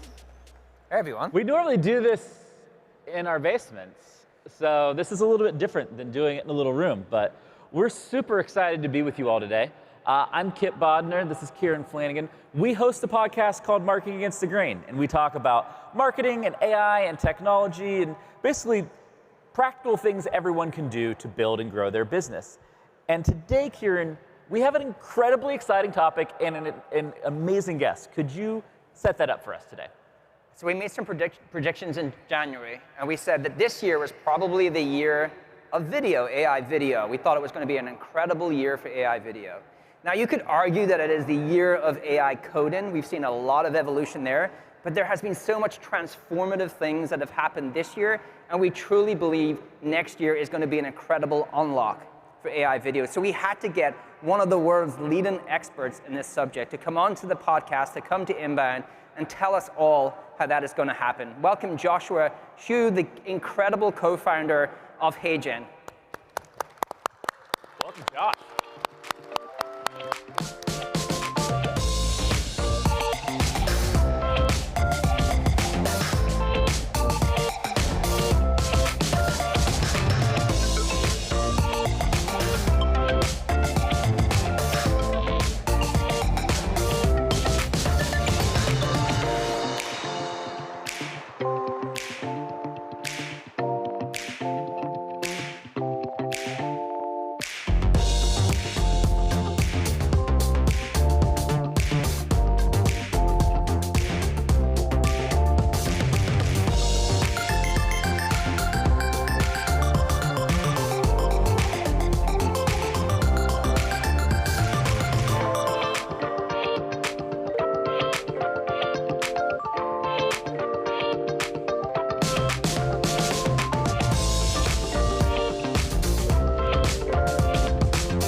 Hi, I'm Joshua, and I'm thrilled to be on this week's episode of Marketing Against the Grain with Kip and Kieran.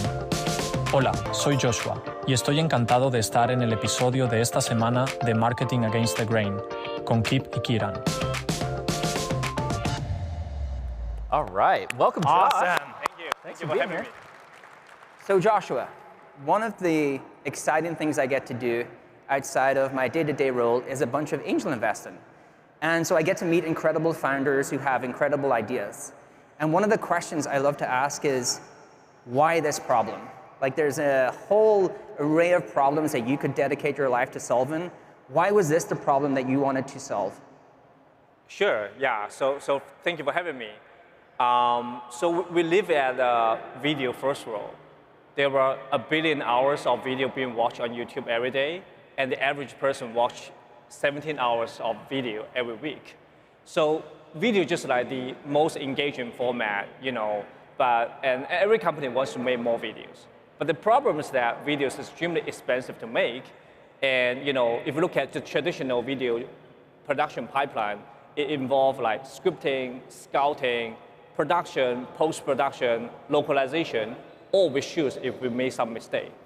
And the industry rule of thumb of every 1-minute video, it costs about $1,000, right? So I think, we found that, all right, if we can remove the barrier of a camera, we would remove the barrier for visual storytelling for businesses. So that's why it comes down to like the AI generation solution. And, with AI, we can really generate a video, 10x faster, 10x cheaper without using the camera. So that's why we built HeyGen. It's an AI video platform that helps customers to grow by making the AI video and making the video much faster. We help customers to create video from text, localize the video into more than 175 languages, and personalize them at scale. Again, in the video first world, our mission is to help the business grow by making visual storytelling accessible to all. Awesome. I think that's one of the amazing things about AI. It allows you to go from idea to realizing that idea so much quicker with tools like HeyGen. One of the things we love to do, Joshua, in this podcast is we love to demystify this for everyone. We like to turn it into actionable takeaways that they can all go away from this talk and actually start to implement straight away, hopefully right here in the conference with the new HeyGen and HubSpot integration. But we are going to go through 3 core use cases, how you can use HeyGen, how you can use AI video in your business right today. And Kip, you're going to kick us off with the first use case. Yeah, so what we want to do today is say, hey, AI video is not this thing you just see random clips of on the internet. It is very practical and applicable to all the work we all do. And the number one use case that we've started to use at HubSpot is localization. So you saw in that intro video from Josh that he welcomed being here in both English and Spanish. Josh, I don't think you speak Spanish. No. He's like, no, I do not. And he just said HeyGen can do 175 different languages. What we found at HubSpot is we go to market in 8 different languages. And it was that exact problem. We were spending $5,000 to $10,000 to take a video from one language and recreate it, make it work in a different language. And that would take us 2 to 3 weeks to kind of do that start to finish. Like your point, Josh, it's like, takes a little bit of time. And then, instead with HeyGen, we can now do it in 1 to 2 days. It costs us about $500 because we have a human review and do some light editing to that process.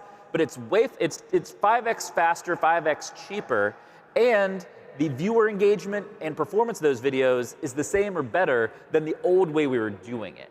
And I think we got a quick video to kind of show the localization. So let's roll that, and then I have a couple questions for Josh. Searching for your ideal hotel? Do you have tons of tabs open because every site has a different price for the same room?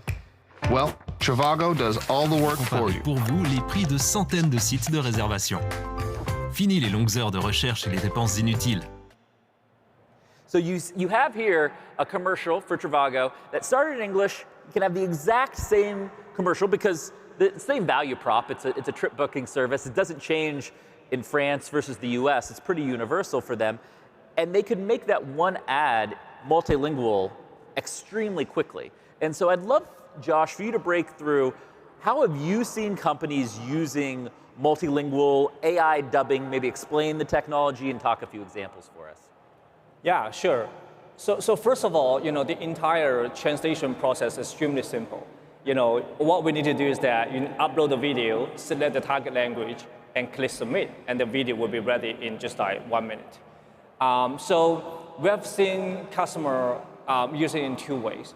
One is that customer taking the existing content, like either they produce it in English and then they can translate that and localize that into different languages, and use that to open up a new market and reach the new audience in different part of a region.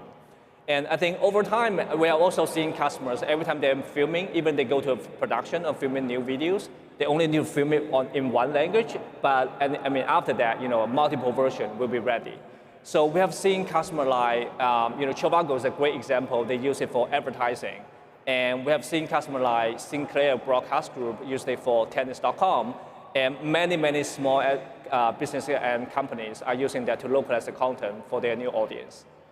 Yeah, like at HubSpot, we use a lot for HubSpot Academy, or a lot of our educational videos where we're trying to teach customers the same thing, but we're trying to do it across all these languages. And I think that's the use case that exists. Sure, you're always going to have cultural nuances, and you might make ad content or marketing content different for certain markets, but there's always going to be some that are universal across those markets. And it seems like that's the best place for everyone to start, and even maybe simple video ads are also a really good way to start. Is that how you're seeing most people use the product today? Yeah, it's totally product screener, advertising, and even we are seeing lots of customers just localizing the asset for local field marketing, and as well as some of the product announcement videos. Yeah, I think that's the other good point. Like Josh brought up field marketing. I think historically with video, one of the problems that I've always had with video is that because it's so expensive and takes so long, you only use it for your highest value things, right? You're like, okay, this is a big campaign or a big priority, I can have video in it now. And what we're saying is now you can kind of have video in everything. You can have a video that maybe you made for one market and you can localize it and have it for your field marketing and sales teams. It may be an emerging market where you don't spend a ton of marketing or sales dollars, but you still want that local experience, where in the past, candidly, I would have been well, you either just have to use the English version or you just don't have a video like everybody else, right? Yeah, exactly. Yeah. It's pretty magical that we live in a world where you can build a company and you can go international from day one. Like you can actually start to internationalize your business. I want to talk about a second use case that I find really magical. And so the second use case, I had my first daughter in January. I decided at the same time I was trying to be a new parent, I would spend my nights releasing an AI course. And so I released an AI course where I had AI create the course, and then me as an AI avatar using HeyGen and HubSpot, at that time before the integration, actually teach the course. And so I used HeyGen to create an avatar of myself, and I'm just fascinated by how you can personalize video at scale. And one of the things where all of us who have kind of worked in B2B for a while, one of the more magical things is when we could use our CRM data to dynamically change an email to personalize it for a segment of people or even an individual. And it's incredible to think that AI is going to do the same thing for video, right? We're actually going to be able to use our data, use our CRM data, and personalize video for segments and groups of people and even individual people. In HubSpot, we're going to use the integration to actually start to create personalized video in our outreach campaigns to be able to get more meetings booked, be able to reach out to people, and in that kind of way. And so I would love to hear, what are some of the best use cases you've seen in terms of company using personalized video or even HeyGen themselves and how you've used that technology to grow your business? Yeah, sure, 100%. So let me start with the example at HeyGen first. We have this tradition that we have been running, a weekly webinar every Thursday morning. So every time a customer sign up on the webinar, they will get automatic email from us. And with me inside the video, we say, hey, Kieran, thank you for signing up the webinar. We are looking forward to seeing you on Thursday. So that's one way for us to build that customer connection very, very early on. And they would get a video within 2 minutes as long as they sign up. And we're seeing customers like, ShareBird, one of the largest product marketing community. They use a personalized video for their events. Similarly, when the customers register the event, they will get an email from the speaker with a video, sending a greeting message to them. And we're also seeing, companies like Publicis Group, they're leveraging this technology to build the avatar for their executive teams, and they're sending over 100,000 emails and with a thank you video to their employees. So another example would be Ogilvy. They're leveraging the technology to help catalog, basically to spin up the personalized video campaign for their cereal product line. Yeah, so I would say this would be the way how we really look at it is that every single piece of the personalized text content, mostly around the email format, can be turned into a video. And with the automatic API and pipeline integration, we can really turn that text content to video content that connect with the customers. And what's even more, I think, is that we can also put that particular, let's say I'm reaching out to the customer, I can use my avatar. If my sales team, our customer success team, they can use their own avatar to really build up that connection early on. Yeah, it's creating that course is when your message or your mission kind of rang true, make the camera obsolete, because it would be 11 o'clock at night, I should be in bed trying to get sleep as a new parent. I want to create a new module in my course. I don't want to film myself because I look a mess. And so I have a transcript, and I can then just upload the transcript and create the perfect video of myself. The other examples you've showed is that when a customer is going through some sort of onboarding process or they're in your sales sequence, you can now gather data and make that a more human experience by creating that kind of personalized video for them very, very early on. One of the things we talked about backstage, I'm curious to get your take on this, is, okay, the technology is there. The technology is getting better to integrate personal video into what we do. Where do you think we all are in terms of how we interact with that personalized video? Like, in terms of customers, how do we feel about getting these kind of personalized videos? And are people freaked out by getting avatar videos? That's really what you're like asking. I'm trying to really ask it nicely. Come on, man. I said backstage, are people freaked out? And I was going to conference speak it. And then don't conference speak it. People are freaked out. Do people get freaked out getting these super personalized videos? Yeah, I mean, so the way how we look at it is that there's definitely an adoption curve for any sort of a new technology. But by its nature, when we talk about video generation, it's really a means for us to like, deliver the content, deliver the visual storytelling, right? So I think, when we talk about the early days on, we can really personalize in an automatic way, say, put a name on the email. That's one way, or one sort of way to automate the workflow. And we are just taking that workflow automation to the next level on the video level. I would say, this will become a new norm for the business communication. Yeah, I want to jump in here. We've mentioned a couple times the analog to personalized email and email tokens. And I want everybody to understand that I actually think that's a bad comparison.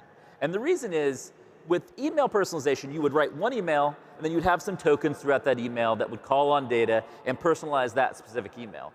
For AI video, the video is just generated from text. So you can have 1,000 videos that all of those videos are completely different. It's not like there's a master template to those videos, right? Like you can basically have a prompt that generates a completely unique video per person, which I think is part of why you're asking the question, are people going to get freaked out? Because it's not just like, hey, Kieran, it's like, knows deep, you can have a deeply personal, contextual video experience. Here's a thought process I was going through in relation to this, where you could have an AI avatar today trained on every singular piece of data the company has. So it has all of the calls that your sales team has done, all of the support tickets, all of your product knowledge, and you can join a call and talk to that avatar, and it can perfectly answer all of your questions. If you're a prospect and you're trying to decide if you want to buy that product, and then on the opposite side, a human will answer those questions, but will be inferior in terms of knowledge. But they are purposely inferior because they are trying to like gravitate you towards the next stage of that sales cycle, where the AI avatar is actually just trained to perfectly answer your question. And so there's a way to learn how to integrate these things like into your customer journey in a way that makes sense. But I think I agree with what you said, is it's a new type of content format and a way to bring text to life in better and more interesting ways. I think there's a ton of creative ways that everyone here and all of us can actually start to use that within our own business. Yeah, 100%. AI video is just way more dynamic than text, is the point that I was trying to get across. Much more creative. On this one. Okay, I want to talk about the next use case. You ready to move forward? Let's do it. Okay, let's do it. Okay, so use case number 3 is, we've talked about these AI avatars in terms of a couple things, localizing your video as well as personalized video, but they can also act as kind of a reactive concierge.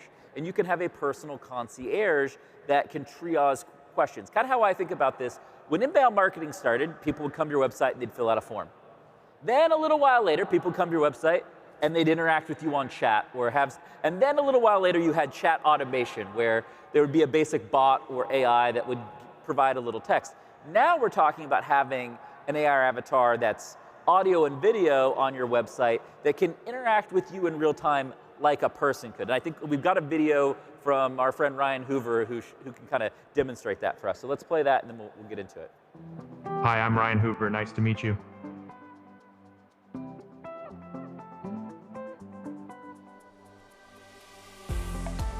Hey Joshua, great to hear from you at HubSpot Inbound. I'm Ryan Hoover, the founder of Product Hunt, a platform dedicated to discovering and sharing new technology products. I also co-founded the Weekend Fund, where we invest in early-stage startups. I'm passionate about community building, innovation, and exploring emerging technologies. How's the event going so far? Event's going great. So what you see there is Josh is able to interact with this avatar in this demo via text or audio, and it's not just that this AR avatar has like set language. It is contextual to the questions, right? It's using a large language model on the back end to say, oh, Josh is at an event. I need to reference that event in my response and ask him how it's going at inbound. And to me, this is like kind of mind-blowing, because it's a very different experience than we're all used to. We're all used to the voiceless, faceless chat bot and waiting for 10 minutes to connect to an agent, and for us, and our laptop goes to sleep or our phone goes to sleep, and then we have to reconnect, all of those things. So it's a pretty big shift in how we're interacting. So Josh, I would love for you to walk us through how you're seeing companies use these avatars, and again, kind of how consumers are feeling as part of that interaction. Yeah, 100%. So I think, we call this product and use case interactive avatar.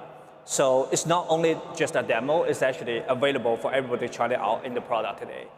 So the use cases for interactive avatar has been very horizontal, like ranging from all sorts of customer interaction and experience, like sales, marketing, customer success, and support. Especially one example would be support, that we are really can turn the chat bubble, usually it's a text interaction, and turn that into a video interaction, right? So, and we are also rolling out a new version of that interactive avatar where you can actually, we call it meeting avatar, where you can have the avatar to attend the Zoom meeting for you. So where you can actually send the avatar to join some customer support or success calls. And so, and I think we're still pretty early on in terms of how our customer reacted to it. But I think what was one thing we did at HeyGen is that we actually use our own interactive avatar to help to answer the questions about this particular product. And I think so far it's been great. There's probably many calls happening every day without us having to jump onto the call. I think customers get what they want, get a question answer, asking about the pricing, asking about where's the API doc, how does the product work.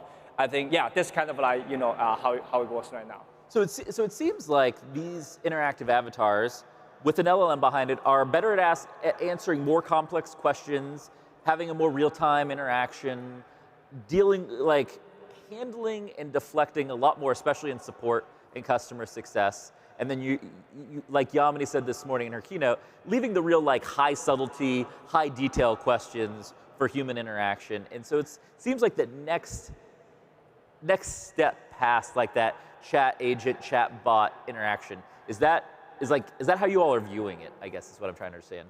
Yeah, so definitely. So I think the one thing I've been personally feeling most excited about this, interactive avatar is that, traditionally when we talk about the CRM data, right? So the data has to come from a human input, or it has to come from, we connect some external data source to join that together. But all this conversation happening on the interactive avatar, they're unstructured, but they are really, really important and valuable data about that customer because it represents what the question they ask, what the journey look like, where they are in terms of the customer journey. And I see a great potential we can integrate this conversational data, even though that's unstructured, but it can be totally processed with the latest technology around LLM, and put that and add to that to the existing CRM. I think that would be the most exciting area I'm looking I couldn't agree. That is a lot of where the future of CRM is going. Andy and Yamini this morning talked about structured and unstructured data, and that those two things are coming together. What you're saying is hey, you have all this unstructured data, just questions people are chatting in, and LLMs are going to be able to organize that and make it clear in the CRM, make it more like structured data so that you can then do follow-on engagement, follow-on interactions with that, which is going to incentivize all of us to use these interactive type of avatars to continue to have better customer data, prospect data for all of our go-to-markets, right? Yeah, exactly. I think, another thing is that I think the whole large language model is moving towards a model model, right? So I think the model will start very, very soon to understand not only the text content about the conversation, but also the emotion, the tone of the voice of a customer. And I think that's also another level of the important information. Do they ask this question with doubt or just purely a question to curious to learn more about it? I think those will be important, valuable information to CRM as well. I think there's two big things that changes for B2B companies, as part of this conversation, is the customer journey to date is mostly text driven. Yes. You go to chat, you get email, and it's mostly personalized one-to-many. And I think there's two things that will drastically change with AI, and that we'll have a multimodal customer journey where the AI will be able to switch between text, video, and auditory based upon what your likes are. You can imagine in the chat, you'll be able to switch between text, audio, and video. You'll be able to consistently carry that experience throughout the customer journey. And then the second one is you're going to be able to, as you said, learn how that person interacts with you throughout that customer journey and start to personalize that experience much more. And so it's truly everyone gets a concierge to walk them through buy in a product and to stay with them after they actually have bought that product and interact in the kind of modality that they want. Yeah. All right, we can't leave without talking about the future, right? Like, we got a couple minutes left. Those are all 3 things that you all can go do today. Like, literally go out in the hall, and you can do the localization, you can do personalized video, you can beta the interactive avatar. But Kieran, let's set us up for what we are going to be talking about 6 months from now. You covered one of our big ones, which is our people freaked out. We kind of got that out of the way. We believe, Joshua, that next year really is going to be the year for AI for video. Like, we've seen a ton of improvements this year. HeyGen have improved their technology, incredibly. So what are the things that you are really excited about next year that will come in terms of AI video, be unlocked for how we all use that technology? Yeah, sure. The way how we really break down the problem about video generation is that we take it into 2 components, right? The A roll and the B roll. And when we talk about avatar, replacing the camera, localizing the content for the actor, for the speaker, it's more about A roll. I think there's a huge ton of application there alongside the B roll, like transition, adding elements, voiceover, music, and layout of the video, stuff like that. I think one of the most exciting areas that we're working on is actually integrating the B-roll together with the avatar. So essentially, what you're generating is not only an actor's footage, but it's actually end-to-end video. I think that's one.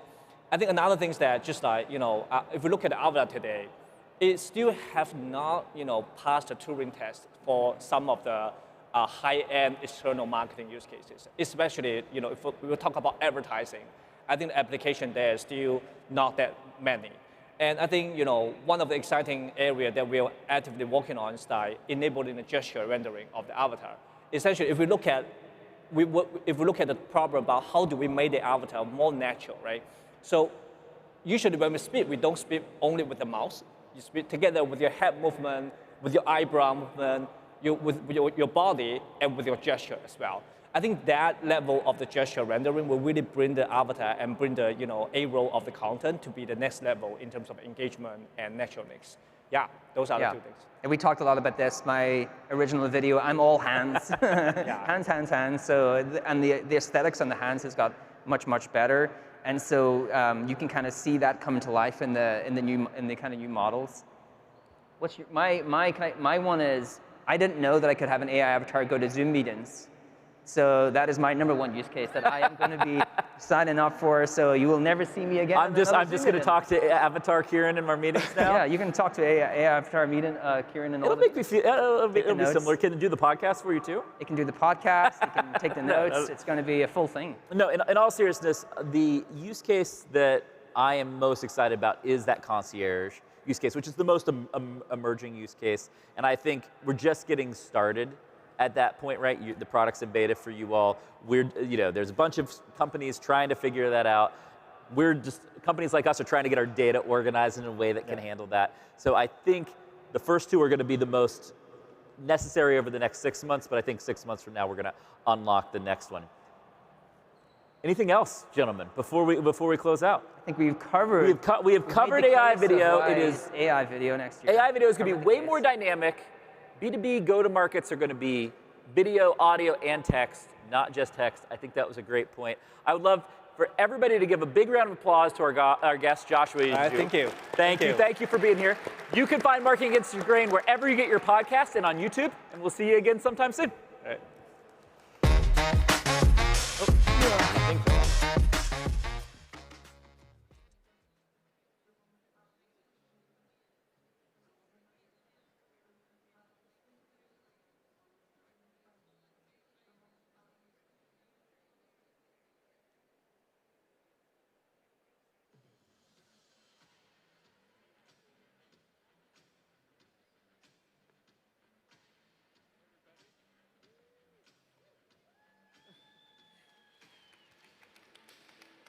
All right, hey everybody.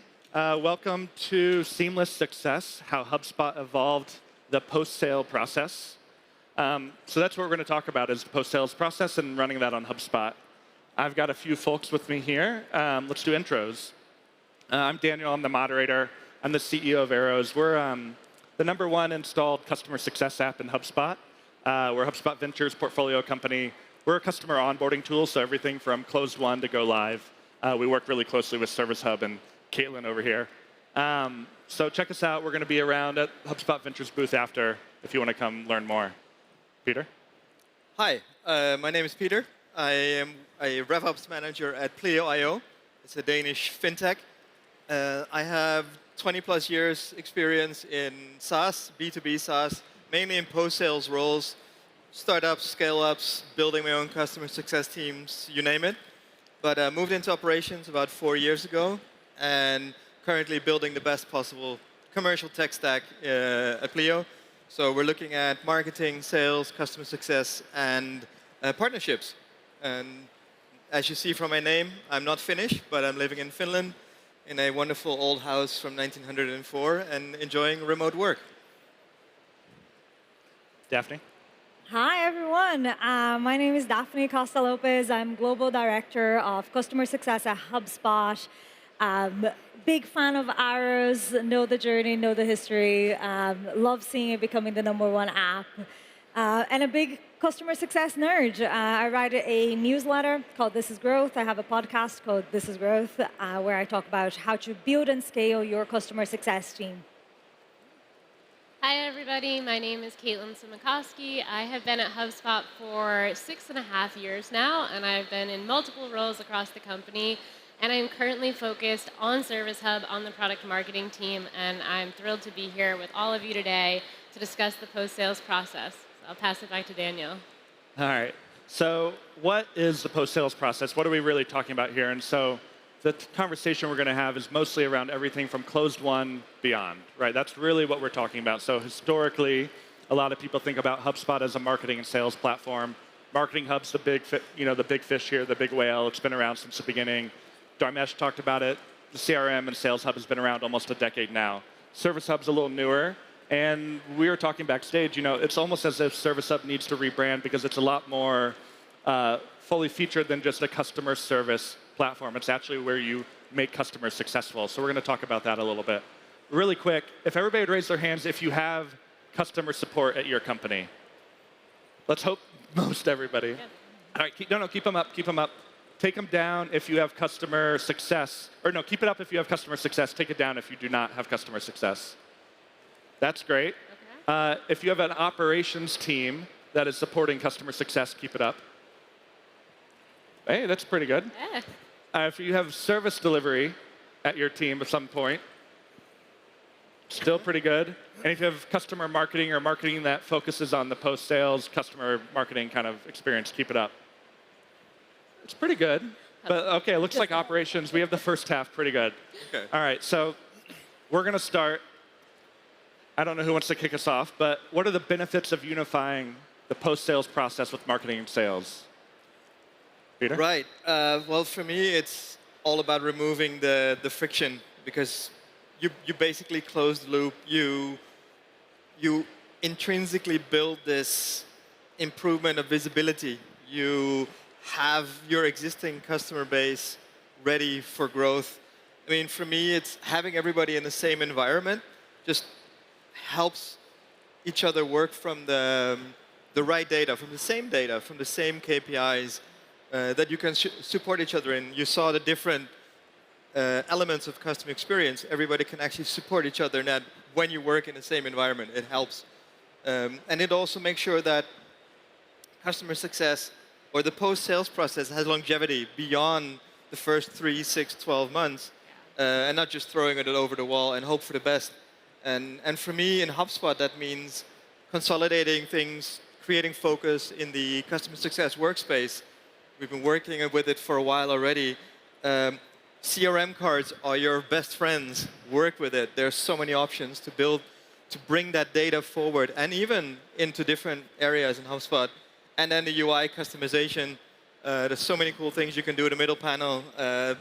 We've been highlighting it to a lot of people already, but my colleague sitting over there just built some really cool stuff around CSQLs. Helping drive that growth, that retention, the renewals, and making it as simple as possible, working off the same data. And I'd say on that point, you worked with apps that do the UI customization, but you all have built a lot of your own stuff. Yeah, we built a lot of our own stuff. Yeah. Daphne? Yeah, I want to build upon what Yamini was saying this morning, which is all of us are here to grow our businesses. And one of my favorite stats about customer success is this one that it was a Gartner report that talked about how much cheaper it is to actually grow a customer than it is to acquire a new one.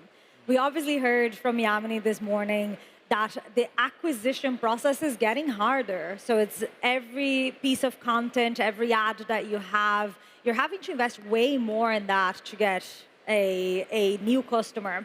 And in this Gartner report, what they said is that growing a customer can be up to 25 times cheaper than acquiring a new one.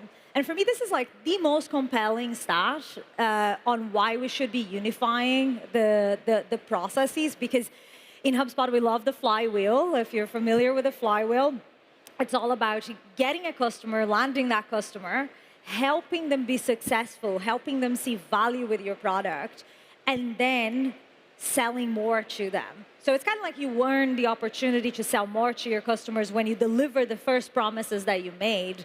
And I think unless you have this really unified, well-oiled machine, it's going to be hard for you to convert that customer back into the funnel. So you need marketing to step in to promote new products to your customer. You need to educate your customers. And then you need sales to step in and help you grow those customers and sell more to them. So unless you have all of this as one unified system that's easy for people to use, that's fast for you to go through that process, it's going to be very, very hard for you to really land that strategy of land, expand, and explode. You have to have that platform to do that. And I'd probably say more successful customers make it easier to acquire other customers more cheaply. Yeah. Yeah. Caitlin, you brought some data for us. If you want to talk about it. Yeah, thank you. So we decided at HubSpot, we ran a survey last year, and we surveyed service leaders from all around the globe. And we wanted to understand this unification and this integration of tools and data. And what we found was that service teams whose data is integrated with the tools that they use are 225% more likely to say that their customers get a very personalized experience. Additionally, only 35% of service leaders say that their customer data is fully integrated with their tools. And then lastly, service leaders using HubSpot, 75% saw increased retention. So I think the interesting thing is between the first two data points there, where we have service leaders recognizing the need for this, but then we have a gap with those who are actually implementing it. Yeah, absolutely. So, I think I'm on the right one. There we go. No, go to the next one. There we are. All right, so Peter, I've got a question for you. We've heard a lot of arrows, usually when people either move into running success on HubSpot or adopting arrows and really taking a focused approach to improving onboarding. A lot of them say, I wish I had done something sooner. So being somebody who's done this at a pretty large scale company, multiple hundreds of employees, pre-IPO, et cetera, you've implemented this, you've gone through a bunch of these changes. What would you have done differently if you were starting out now? If I would be starting out now, whether or not it's a big or a small, I know there are a lot of people from small companies here, get an ops person in place sooner rather than later, especially if in customer success. Get a CSM who wants to dig into that machine, who loves the systems part, as in and systems, I don't mean tools only, but just the whole thing, because it helps you to focus on your customer conversations. The earlier, the better, and it helps, even if it's a small company, because you cannot do everything yourself. You're going to burn out. I did, so that's my biggest recommendation. And Daniel's going to love to hear my next point is nail your onboarding. And it's a bit tongue-in-cheek, but it really is that, because it will help you better understand your customer needs. It will identify gaps between your sales and post-sales process, and you can actually close that loop easier, because you will learn quickly, even if you're still looking for product market fit, you will learn what makes your customers successful. And then for me also, what is super important, regardless of your role, talk to the customers. Whether you're a CEO or engineering manager, it doesn't really matter. Talk to your customers, both on a proactive and on a reactive basis. Get that input because it's the only way to learn, right? And not just surveys, talk to them. And for me, this is something we've done in a couple of companies, even to the size of Pleo. We don't do it at Pleo, but in another role, everyone does support. Feel that pain. It's so important. You need to learn what they're running into so you can improve things. I've loved sitting with a developer or a product manager and doing support and then realizing, oh, wait, yes, this is an actual problem. It's not just you saying it to me. And then last but not least, define what customer success means to you. Customer success is not customer support and vice versa, which is also why the earlier conversation, Service Hub for me needs to be rebranded. It's service is not the same. I'll work on it. Different discussion. Sorry, but yeah, we'll get there. But my point is, if you can't make that distinction between what is what, your customers definitely won't be able to do it either. And how does it support your growth? I mean, it's not just churn prevention, desperation. It's not just talk to the customer, but have it as that growth engine that you were talking about. And I think that's a bunch of things there to do. So what I would do differently and what I would recommend. I think those are great tips across the board. Daphne, what would you give as advice to CS leaders? I think everything is a matter of maturity, right? And the advice that I have that would be kind of foundational for every single CS leader out there is to anchor your customer success organization in value. What value do you deliver for your customers? Do you understand what are the use cases that they have? And can you measure those use cases to show that you are actually delivering on your promises? And I think that starting everything with a value definition will help you build a customer success organization that's fit for purpose, that will actually deliver success to your customers. Then the other thing I would say is really important for you to have an understanding of your customer's journey. Like, what is the path that they are going to walk through? And I think we are kind of at the beginning of infinity when it comes to being able to personalize the journey individually for every single customer, every single user. But even if you can't do that today, like, what are those building blocks, those big steps that you can have? The onboarding, every single customer that signs a contract, how do we deliver value fast for them? How do we unlock those first use cases that will get them sticky and using and adopting the product? So I think really figuring out, like, what are those stages, that initial adoption, then the usage, and later more mature stages of the journey, the renewal process. And then I think you talked a little bit about support and success.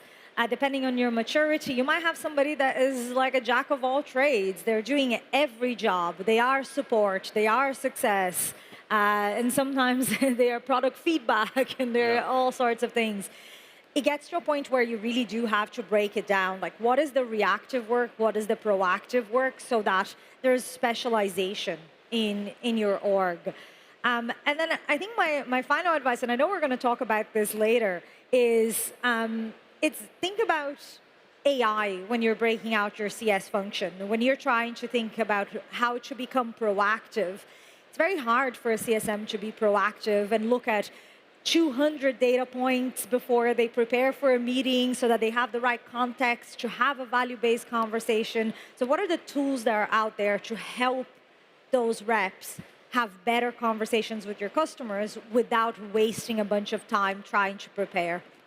Yeah, absolutely. I'd say, we've seen this at Arrows. We're fairly small. We're only 10 people. But our first hire was a success person, Sherelle there.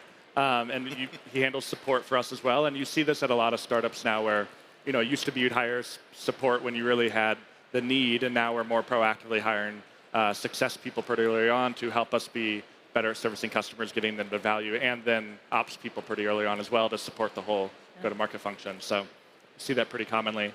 So real quick before the next question, raise your hand if you've had a bad onboarding experience. Product you bought, agents you started working with, right? You're pretty hyped in the sales process, and then post onboarding, you're like, all right, am I going to keep working with them? I might not continue. It's pretty common. And can I just maybe quick add, how many of you, though, who had a bad onboarding experience, within the first 90 days thought, nah, we're going to churn? Yeah. That's pretty common. And your customers are generally feeling the same. So this is a bit of a leading question, but tackling the whole customer journey is pretty challenging. Like you mentioned, you have to start somewhere. You have to kind of pick it apart and put your resources somewhere. What use cases do you recommend teams start with if they're going to start, making an impact on their business or their customer journey?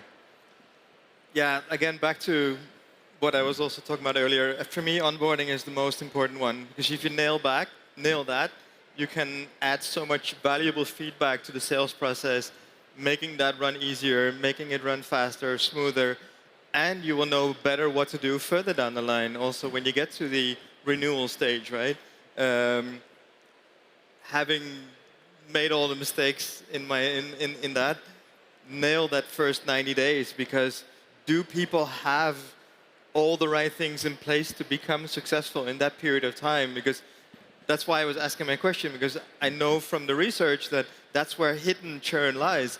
You fail early on, you'll never get it back. But you have to realize also, it's the tech acumen at a customer. Are they technically capable of implementing it? Do they have the processes in place that they can translate with your tool? Do they have a strategy in place to actually know where they want to go? And can they actually report on it? So it's discover, deliver, demonstrate. Those are the things that you need to do. And if you can deliver on all those different pillars and demonstrate how your software makes them successful, how that supports their business goals, that's where you can start with the onboarding phase. And for me, in HubSpot, again, use those CRM cards, build the company data cards, the 3 panes, organizing to your needs, especially the middle one. You can do so many cool things with it.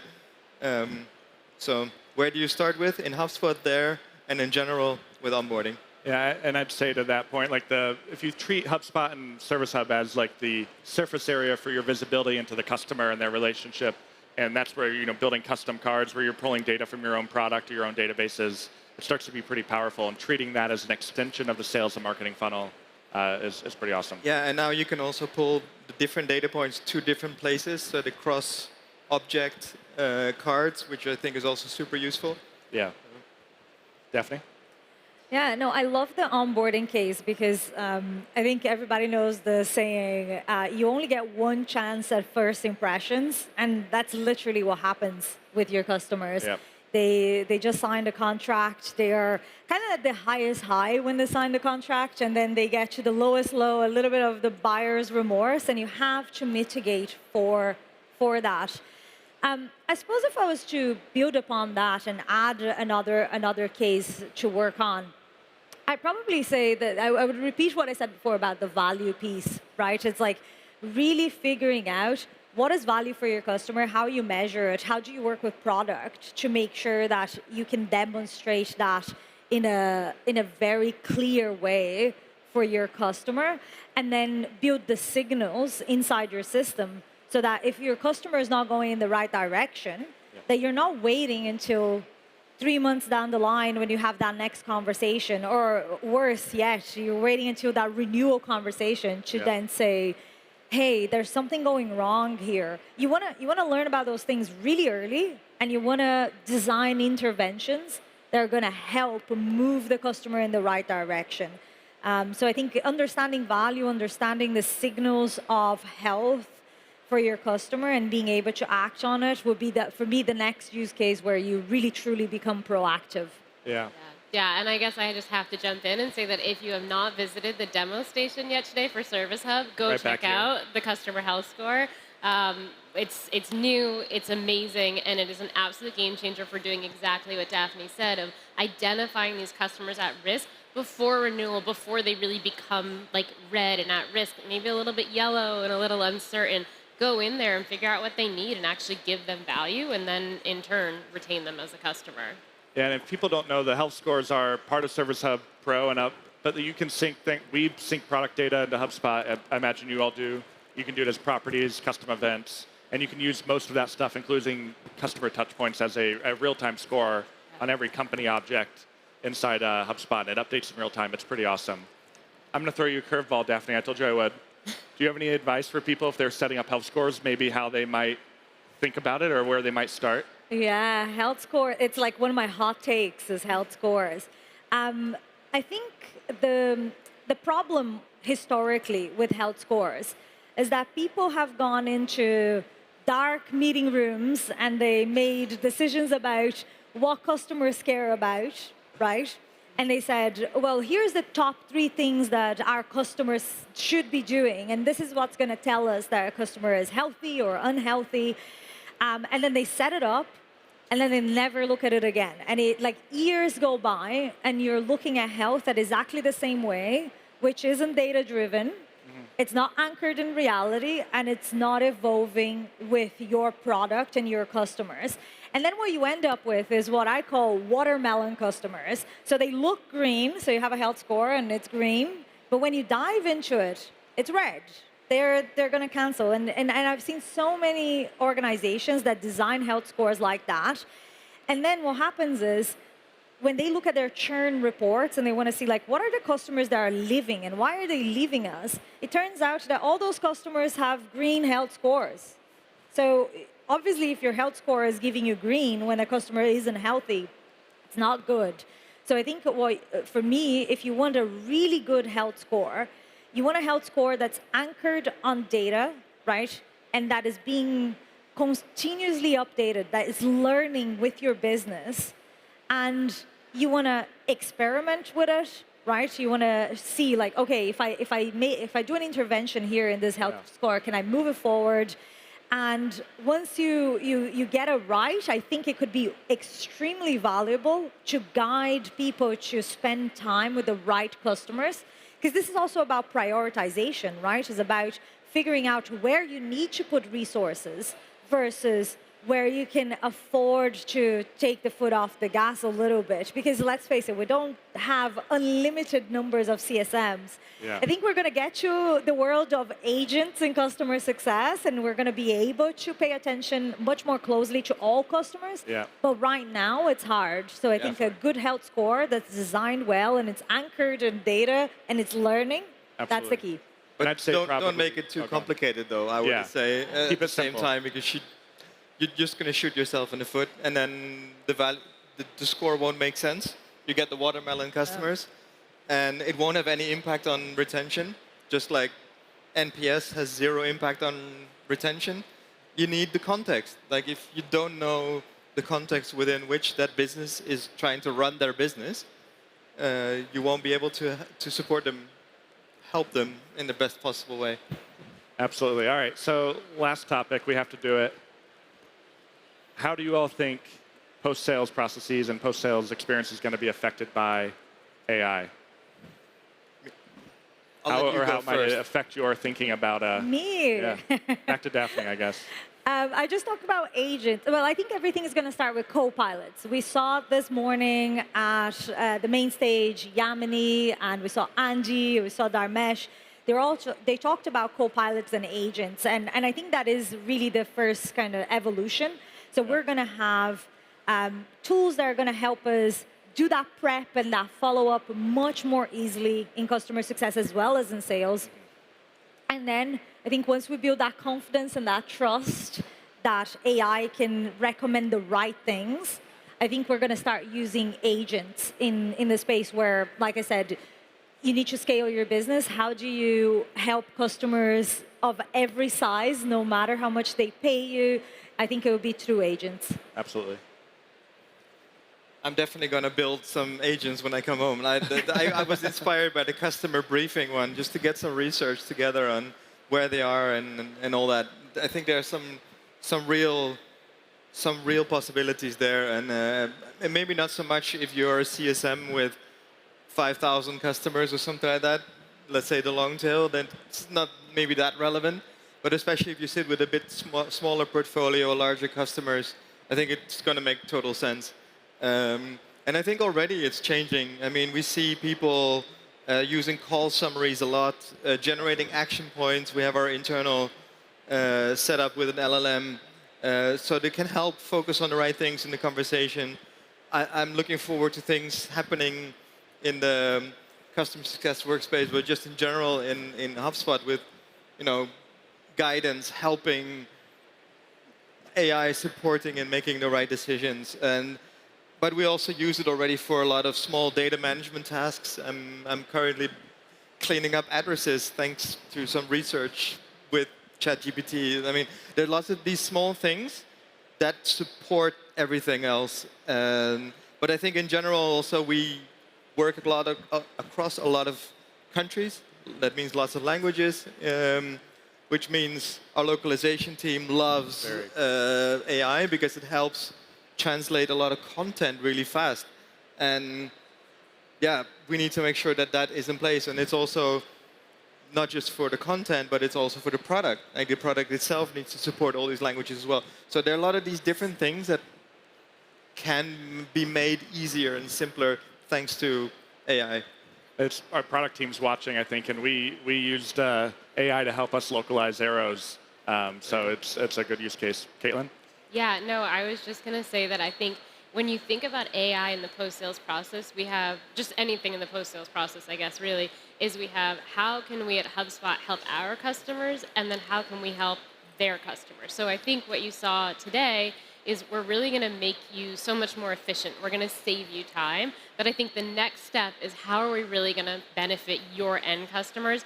And I see data, I see insights, I see AI really fueling that and helping you have really strategic conversations with your customers to really help them get value out of what you're offering and help them grow. So I'm very bullish on it. What you saw today is like, we're just getting started. So use what we have, give us feedback. We're continuing to invest in this, and I think we're just going to see it really skyrocket from here. Yeah, and I'd say on the product side at Arrows too, we approach things kind of like you. Take HubSpot as the source of truth, the surface area for data, for integration. Arrows connects to that very deeply. We can use the data in there if you've consolidated your systems there as a system for pulling insights and actions out of that to inform your onboarding process, your sales rooms, et cetera. So, we're kind of looking at AI as a thing that will help humans be better and more effective at being humans. Like you mentioned, Daphne, it's not to replace that connection, but it's to help people be briefed better to be more effective. And that's how we'd like it to introduce it into Arrows. Can I add a point? Yeah, please. I think for the longest time, whenever I talk to CS leaders, the biggest excuse not to bring AI to the business is data. Always. It's always data. It's like my data isn't clean, it's not complete, I don't have everything, so I can't trust AI.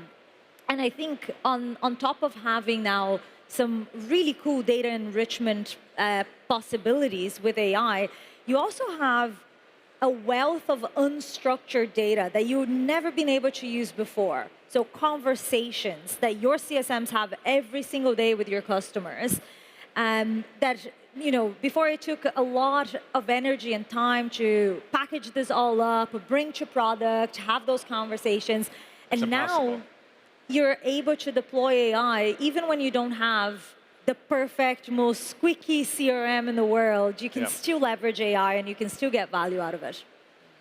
Absolutely. The last point on that, I would look at all of these things like the health score, like AI, treat them as iterative processes, onboarding, et cetera. Start, do it simple, iterate on it. That's where you're going to see a lot of great results. All right, final thoughts to wrap it up.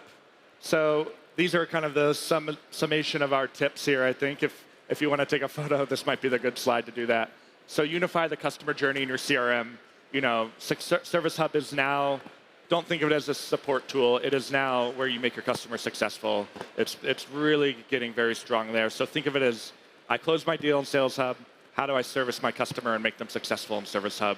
Approach that. Attach arrows if you want. Number 2, start with onboarding. Retention starts on day 1. That's what we like to say. So it's the bridge between sales and post-sales. So if you're going to start somewhere with that notion of consolidating the journey, onboarding is a pretty good place to start. And Peter will love this, but operations must cover customer success. It's not really worth having an operations team if they're not thinking about the full customer journey. So you really should make sure they're in the loop there, I'd say. And with that, these are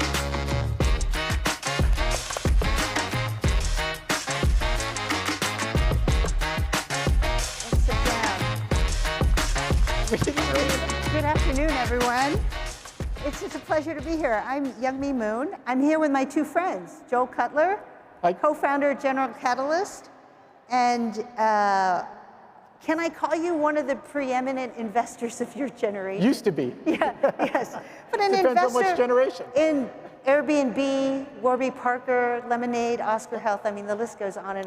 And co-founder with this guy, my other buddy, Paul English over there, co-founder of Kayak, of course, way back in the day, and then since then a serial entrepreneur, and currently founding Boston Venture Studio, an incubator right here in Boston. So it's awesome to be here. Thank you all for joining. It feels intimate enough that this could be a small dinner party. You guys could all come and we could all make this a conversation. We could have one-on-one discussion. Exactly, exactly. So the theme of this conference is reinvention. And so I thought we could start here. The notion of reinvention in the abstract is very compelling and very seductive. But the reality is that reinvention is actually a very messy process in many cases, in part because the ideas that spring out of the need for reinvention can often be so unconventional and strange and weird that, that it's hard to know what to do with some of those ideas. So I'd like to start by asking you for a story of unlikely reinvention, where you encountered an opportunity for reinvention that even you had difficulty ingesting because it felt so unconventional to you. You go first. You go first. Either one of you go first. Well, one of us has to. One of you. Yes. I'm having a lot of by the fun. way, we know each other really well, so if we joke, accept it. It's just part of us being together. Okay. Yeah. I mean, Joel and I started Kayak together in 2004, long time ago. And Youngmi's been on my board for a while now and joining my new board, Boston Venture Studio. So we're old friends up here. But for reinvention, I mean, definitely the theme that you guys have been hearing about at every presentation this week is AI and how AI has given an opportunity to reinvent things. It really is for us. I'm actually back advising Kayak right now. I just started working there just about an hour or two a week with Steve Hafner, my old co-founder. Just think about how you use AI to reinvent travel. And there's a lot of opportunity to rethink things. Rethink customer service, rethink personalization, rethink how to get good content, rethink the role of an influencer in making my decision with travel. So it's all changed. I went on vacation with my son in Peru recently, and I was searching on Kayak, being loyal to the old brand, and I sent him a hotel on Kayak. My son is like, Kayak's for old people. He goes, we use TikTok now to search for travel. So talk about reinvention. Yeah. That's something new. Excellent. Joel. So it's always hard to follow Paul, but this is the moment to be open to change. Like this is the time. And every once in a while, new sets of tools come around that make doing something really provocative possible. So today's the day. Like I'm sure you've heard nothing but discussion about AI this and AI that and everything like that. However, there are two parts of it. One is you can sort of raise the river, you can lower the bridge. You can create more business like all of you do every day. You can make things more enticing for consumers, or you can do the other part of the business and make it far more efficient, save a lot of money, increase gross margin, so on and so forth. But let's talk about the fun stuff. There's nothing that exists in the consumer or small business world that shouldn't be better because of the tools that are available to us today. So I think the only thing we can do is throw out the rear view mirror and just sort of look through the windshield and say, like, what would be more fun for people that work with us? What would be more fun for the people that use our services and so on? And so do you see this happening in the companies that you're working with? So for example, the companies at BVS, the companies that you're engaged with right now, are they leaning in fully and already extracting value? It's amazing. So first of all, let's not talk about the obvious stuff or boring in this room, which would be like customer service enhancements, supply chain enhancements. They're epic. And gross margins are going up all over the place in a way that gives you all more money to spend on marketing and things that are far more interesting and exciting in this forum. I think every consumer brand is going to be redone. I think some of the big brands are hard to redo and they're hard to move around like eBay or Amazon or whatever. They're very reluctant to move a pixel. But I think most of the other brands are going to become, they're either going to have to change dramatically or there's going to be a startup that eats their lunch. And it's just going to be more interesting, more fun, faster, stronger, better. Love that. And it's available. Yeah, yeah. It's like you don't have to create the technology, it's available. I love that. So Joel has thrown down the gauntlet by offering a prediction about consumer brands. Do you have a prediction? Let's do some predictions about all the ways, the way in which we do business, the way in which we live, the way in which we go about our lives is going to end up being reinvented as a result of this latest trend in. It's going to change everything. I mean, people talk a lot about healthcare. I'm doing a project at UMass Boston right now where we're teaching every single student at UMass Boston, teaching them classes in AI and how to use AI to be a better student and be a better professional. And we have a nursing school at UMass Boston, which is a great school. And think about how healthcare is going to change when a nurse with OpenAI can diagnose better than a doctor who's a professor at Harvard Medical School. That's coming. So healthcare is turning upside down. I think it's actually going to create more jobs in healthcare. Given that AI is going to do a better job diagnosing us, we're going to have more things to take care of earlier. I think life expectancy is going to grow. But on a practical basis, you're going to be able to make an appointment. Go to a hospital today and need to see 3 docs. It basically means you have to go back 3 times. With really basic AI scheduling, you could see 1 doc, wait a half hour, see another doc, wait a half hour, see another doc. This is incredibly doable. So it's not only will we get healthier, it won't be as big a pain in the ass. Yeah, everything has to be automated. Yeah, it's unbelievable. If you think about such a fundamental change in the way we go about doing work, one of the predictions that I would throw out is that some of the most desirable and well-paying jobs in the future will have job titles that don't exist today. Would you agree with that? Explain more. So what I mean by that is it's not clear to me where the human is going to add the most value in the machine. And as I see it emerging, even in education as an example, it's fundamentally changing the role of what you do as a teacher, as an educator. In the places that I see that are beginning to roll out AI pretty comprehensively in their workflows, what they're discovering is that they need a different level of management, a different kind of governance, a different kind of oversight, a different kind of intervention, and that the people who are good at the old stuff are not necessarily the same people who are becoming good at some of the new stuff. That's an awesome And so they're trying to figure out what do we call this person? What's the title? What's their rank in the organization? How much do we pay these people? And so what I see is companies sort of struggling to figure out where is the human in the machine, where are they going to add most value, and how can they work in positive synchrony with this new technology. I'm so good at stopping the conversation. So I think your example is pretty radical right now. And I think today, there's incremental movement that's moving pretty fast, and it's like hitting a car and hitting the turbocharger on your car. Yeah. But it's still us driving the car, and it's still the same car. But we're doing things faster, we're doing things better, we're doing things cheaper, more productive, and so on and so forth. You're talking about like this structural change that I got to think about. Like it's both exciting and a little scary. Yeah. You know, in the world I came from, you could gather all this data and you could say who's going to be a good founder. I was a venture capitalist. I used to work in venture capital. I still do kind of. And the idea was, I used to say this, people look at me like I was crazy. You should never found a company that doesn't have key man risk. So like the idea with key man risk was that it limits your, sort of creates extra risk when you do a business. But the idea is you should never found a company with somebody who's not extraordinary as a leader. You should never found a company with somebody who's not really one of one, or in your instance, one of two, or in instance here, one of two.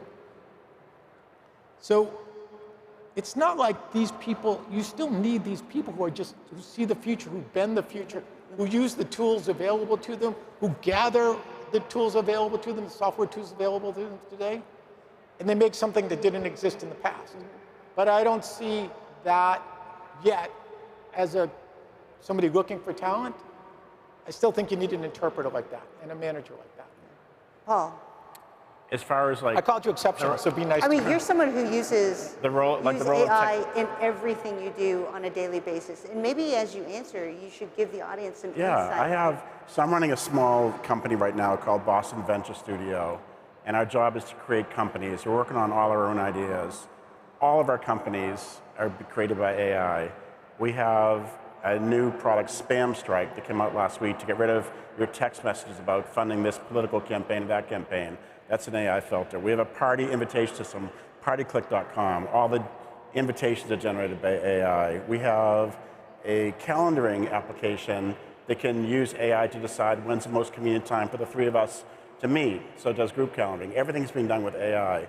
Back at Kayak, we used to run the company for revenue per employee, and we did really well. I think when we took it public, it was $300 million in revenue with 200 employees. We're very proud of that number. With my new companies, I'm thinking more like millions of users per engineer. And the reason I like that stat is I want really small teams. I would rather a 3-person team that's AI powered than a 30-person team that's not. Yeah, that's fair. That totally makes sense.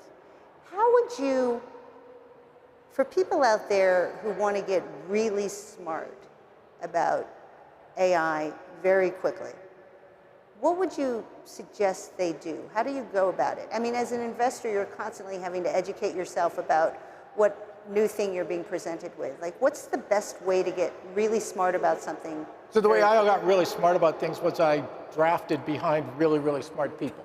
Like I found people who were provocative, who were forward-thinking, who absolutely disregarded the past and only looked at what could be in the future. And I think it's kind of that formula. It's also just take a risk. Like, don't worry about screwing up something. Now is a time where you can really do extraordinary work, and the tools are available. You don't have to go out and create the tools. Yeah. That's really the big moment that's changed between today and 5 years ago. So take a risk, break some stuff, be provocative, find the really smart person. For me, it was always just find the really smart person and let them teach me. Or listen to them, in any variety of ways. But I think the first thing is like getting rid of fear. Like completely, you have to abandon fear of change today, or you're screwed. Yeah, I would also say AI is a great teacher, and you can use Gen AI to teach you how to use AI. So if you want to become a video game programmer, and you've never taken a programming class in your life, you can sit down in front of ChatGPT or Perplexity or Claude or Gemini and say, I want to write a video game. I want to write a game where there's a little frog who crossed the road and this is what I want it to look like. And it will write the code for you. It'll create a website. It'll create an iPhone app. And if you don't know how to do it, you can ask it, how do I create an app? What do I need to give you? Can you create the graphics? Do you want me to create the graphics? And you really can have a discussion with it, almost like it's a super programmer that's on your team. Paul, share a little bit about how it's influenced everything from the way you schedule your day to the planning of your upcoming nuptials. Yeah, I was telling young me backstage that my girlfriend and my fiance and I are getting married next year in Ireland. And she said, why Ireland? The food there is terrible, or something like that. But the reason Ireland, it's kind of a funny thing, but my girlfriend, Rachel, literally went on ChatGPT and said, what are the most beautiful places to get married in the world, the 10 most beautiful venues. And 2 of them were in Ireland, so we just went and checked out a couple of castles. We found a pretty amazing place. Yeah. So yeah, my daily life is changing with AI. If you were to look at my iPhone screen, I wish I could show it up to the audience right now, but the icons on my home screen, it's not Google anymore. It's ChatGPT, Claude, and Perplexity. And that's what I'm using every day. I'm using them a lot more than Google. And I use it to help make decisions with everything. One of the things I'm really excited about with AI for just my personal use is I just bought the latest version of the Facebook, the Meta Ray-Ban glasses. And now that you literally can talk to AI, that you don't have to have your earbuds in, but you're just wearing your cool Ray-Ban sunglasses, and you can have a conversation all day as you're walking around. You can say, what am I looking at? Ask it any question. It really changes things for me. How much search do you do on TikTok? I do use TikTok for searching. I use it for travel. I travel a lot, as do you, Joel. And I love it. I was in Madrid last week, and TikTok helped me find some really good things to do while I was there. So it really depends on what I'm looking for. But TikTok, definitely for the younger generation, it's becoming a search engine more than Google. Absolutely. Yeah, I find myself, I feel a little old doing so, but I find myself using it too when something happens in the moment. Sometimes you can get better updates from TikTok than you can from any other media source. Yeah, often. Okay, when you think about the adoption curve, we often think about, you know, early adopters and the characteristics of early adopters to something new, but yet there's always sort of a tranche of companies that tends to be very sluggish and slow to adopt, and they tend to sort of, you know, they might have missed mobile and been very late to get to mobile or to digitize or whatever. So what are the characteristics? How do you know if you're one of these companies that is susceptible to being a laggard with respect to all of the new opportunity afforded by the new technology we're being confronted? It's a good question. You ask good questions. Well, thank you. I appreciate it. I'm glad you noticed. Yeah, thank you. I think for a really big company, it's wildly difficult to change. It's wildly difficult to change the way your consumers interact with you. I mean, look at how much change have you ever seen in Amazon or Booking.com or some very large consumer platforms today. But behind the scenes, you see radical amounts of change. Just enormous, enormous amounts of change. So I think it all starts with this sort of curiosity of people who read it. Like, I guarantee you, Brian Halligan, handsome fellow sitting in the front row, I have to tell you my funny Halligan story before the end of the day, has thought with Dharmesh every day about how this company changes because of new technology that's available to it, whether it was AI or something else, because there are always going to be new technologies. There have been in the 15, 20 years that this company's been around. There'll be more in the time that Brian is still a leader here. So I think it just starts with that, but you don't have a company today that we're dealing with that's not radically changing the way it does business. It just may not show you immediately. Yeah. You know, I have one company that had a huge customer service business, 1,000 people in customer service, had a 48% gross margin. 2 years later, it's got a 75% gross margin and 100 people in customer service. Yeah. You don't see that other than through customer satisfaction because interaction's a lot better. But you know, I think it's just a matter of leadership. I guarantee you, Brian is thinking about this every minute with Dharmesh. Yeah. It's leadership, it's mindset, right? The mindset of the company and the culture that sort of flows from that. Yeah. Paul, what would you add? Some people say that leadership doesn't matter when they look into the future of a company. I think leadership matters a lot. When I look at Microsoft's CEO present the vision of Microsoft 2 years ago, I went out and bought a lot of Microsoft stock just because I believed in him and I thought that his vision for AI was compelling. He was clearly going to bet the company on it. And he was someone that, when I watched his presentation, I said, those Microsoft engineers, they're going to follow him. And so that turned out to be a great investment just because that was a leader who wanted change. I look at HubSpot, look at Dharmesh. I follow Dharmesh. He's one of my favorite people to follow online. That's a guy who believes in change. He makes it happen. And he has very provocative things that he puts out there on agent.ai and on his platform. And anytime I see a leader of a large company that's willing to say crazy things and change things in a big way, that's a company I want to follow. I think in our world, in this world, companies that are run by founders are going to be more provocative than companies that are run by managers. Now, Microsoft's a little bit different, but in a world like this, if you still have founders involved, if you've got these exceptional people that see the future and that dare to break shit, then the company's going to be a lot more provocative and change faster, better, stronger. Just as a follow-up, it's easy, I think, or easier internally to develop conviction around an idea that is more, you know, low-hanging fruit or so obvious in the value creation. So you use the customer service example. That's one where, you know, the return on that investment is so immediate and it's too easy. Yeah, exactly. But what, you know, backstage we were joking and laughing and reminiscing about some of the investments that you guys have made over the course of your investment careers that were less obvious, even to the point where you made fun of each other. I mean, I'm thinking of Airbnb, you know, where the ideas, we're gathering conviction around the idea. As I came home one day from California, all excited. I was like wildly excited. I met these 3 guys, they're fantastic. They're doing this thing, it's all about like the sharing economy. And I'm sure I sounded like a fool. And it was in the travel space. And I call Paul and I say, Paul, I want you to talk to this guy. I think we should make a big investment in it. It's a really good idea. You're going to rent other people's rooms and sort of their houses. And I think it's a really good idea. And I love these 3 guys. So I asked Brian to call. I asked Paul to call my friend Brian and say, just give me your ideas. And you're Paul, this big guru in the travel business. And the first thing Paul says to him is, you got to change the name. that's the stupidest name I've ever heard. I love brand, and I did not like Airbnb, but that was, $100 billion later. Brian knew what he was doing. Yeah. So it just goes to prove, like, you got to go with somebody who's looking forward and willing to change stuff and do something silly like call a company Airbnb, and not necessarily, even Paul, who's like the most provocative person one could think of. All right, this is my Halligan story, though. How many of you have met Brian Halligan or know who he is? Just raise your hand a little bit.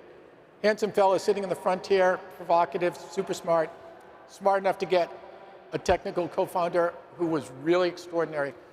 First time I met Brian, he comes in and he's asking for money, and they're going through the and he had just come back from another venture capitalist. Shows you how smart those guys were.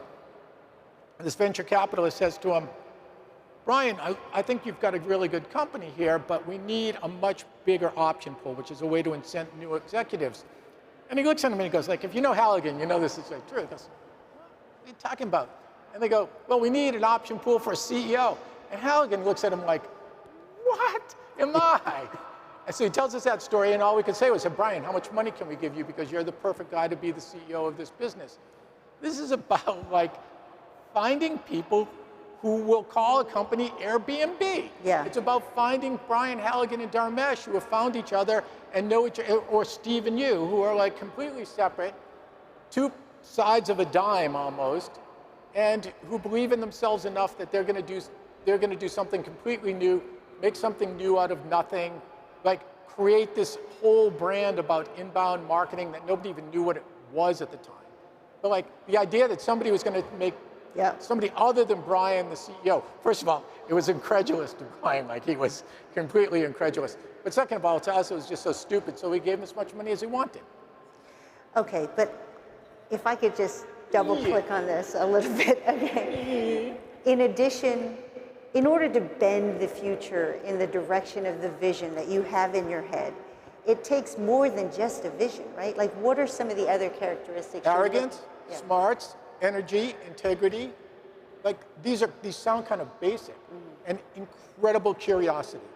The willingness to just be thinking about new stuff all the time. Forget about everything in the past. This idea of pattern recognition, this is the way it was done in the past, it's bullshit. Think about the way it should be done in the future. Even if you're wrong, just keep pounding at it and pounding at it and pounding at it. It's the only way to make something new. This company is an unbelievable example of never paying attention to exactly what was done in the past and only doing things the way they think it should be done in the future. They had this whole new world going on the internet, and it was, the way things were done just didn't make any sense. It was stupid and inefficient. And they made it remarkably efficient, and they gave all of you tools to do your jobs remarkably better. And it was just this constant belief that there was a better way to do something. But did you want to add? Sounds generic. Some people are worried about AI automating jobs away, and they think about when they want to start a company, should I be worried about AI is going to take my job? And I think AI raises the bar for recruiting, which means that it's true that you're going to have companies which, in many cases, are smaller in number of employees. What that means is every employee you hire is way, way, way more important at a smaller startup than it is at a much larger company. So even though we're all going to use AI for all of our companies, our recruiting skills are more important than our AI skills. And can Dharmesh find Brian? Can Brian find Dharmesh? Can these co-founders get together and try to do something audacious? Yeah. I think also the risk is, as we get older and we have responsibilities in our job and we have prediction requirements in our job, we kind of stop poking at new stuff. We've got KPIs, we've got deliverables. So I think the big lesson today is poke at new stuff. If you don't poke at new stuff, then you're vulnerable in your job and you're never going to be a leader. It's not complicated. We have just a few minutes left. Best piece of wisdom you've heard recently. Tell us yours. For the group. Best piece of, well, you guys go first, but I have a good one. No, you guys go first. Best piece of wisdom. Paul, I know you've got Best piece of wisdom? Yeah. I was at MIT yesterday at an entrepreneurship gathering, and we were talking about like what I would tell myself 20 years ago when I was starting Kayak with what I know now. And I said the best piece of wisdom that I've heard from management for running a company is actually a Maya Angelou quote, which is people aren't going to remember what you said or what you did. They're only going to remember how you made them feel, which means that it's about the team. And if you want to start a company, the wisdom you should look for is how to build a team and how to treat people. AI is going to replace certain parts of jobs, but there's always room for human. I'm going in for shoulder surgery next week. I hope a robot does the surgery. I want a nurse to hold my hand on the way into the OR and say, you're going to be okay. I like that. I love that. I can't top that. It's a good one, huh? That was wicked good. I'll come back with something, but that was okay. really, I'll go next. Oh, you go. Okay, I'll go next. So, someone said recently we were talking about the notion of curiosity, and how if you lose your curiosity or willingness to lean into things, then you lose the muscle, the innovation muscle. And someone actually interrupted and said, I think it's so often not that you lack curiosity, but it's just insecurity holding you back. You have the ideas, you actually are curious, you want to go and do it. It's just you're insecure about your ability to do it, you don't want to look stupid, you're just, and I actually think there are more people out there that are curious and want to be innovators than manifest as innovators and as curious people, because there's something in them that's holding them back. So this wouldn't be the best piece of advice I've ever heard, but I would build on that. You wouldn't be here today if you weren't curious. You wouldn't be here today if you didn't want to learn a better way to do the work that you do and the like. So go for it. This is a moment in time when you really can sort of ratchet up your skills and your capabilities.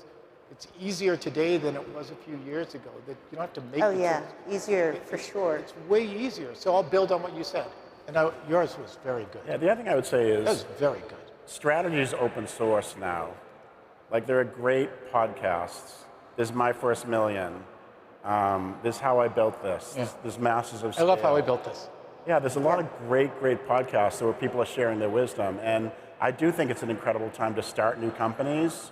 And I think it's an incredible time for, like, who's going to be the first one-person company with $1 billion in revenue? It's coming. It's going to happen. And so I think now is an exciting time to start things. And again, strategy is open source. We can learn from the great leaders before us. I'll tell you now, if you have any desire to be an entrepreneur, now's a really good time to come back at it. The venture capital market's opening up like crazy. Ideas are easier to build, exactly. There's capital out there. So if you've got the thought, if you've got an idea of something new and different and provocative, you should go for it. Now's a really good time. The last few years were not. The last few years, capital was tighter, et cetera, et cetera. Tools are there. You don't have to create the basic science. Every consumer and small business facing application is going to get redone. Do it. It might as well be you. It really might as well be you. And the venture capital industry is pretty wide open today. That was a nice note to end on. Did you do that on purpose, like with a little extra energy, so that we could just put a nice little punctuation mark? I'm looking at the timer. We're just about done. But thank you guys for joining me for this conversation. Thank you, young me. Absolutely. Thanks, guys.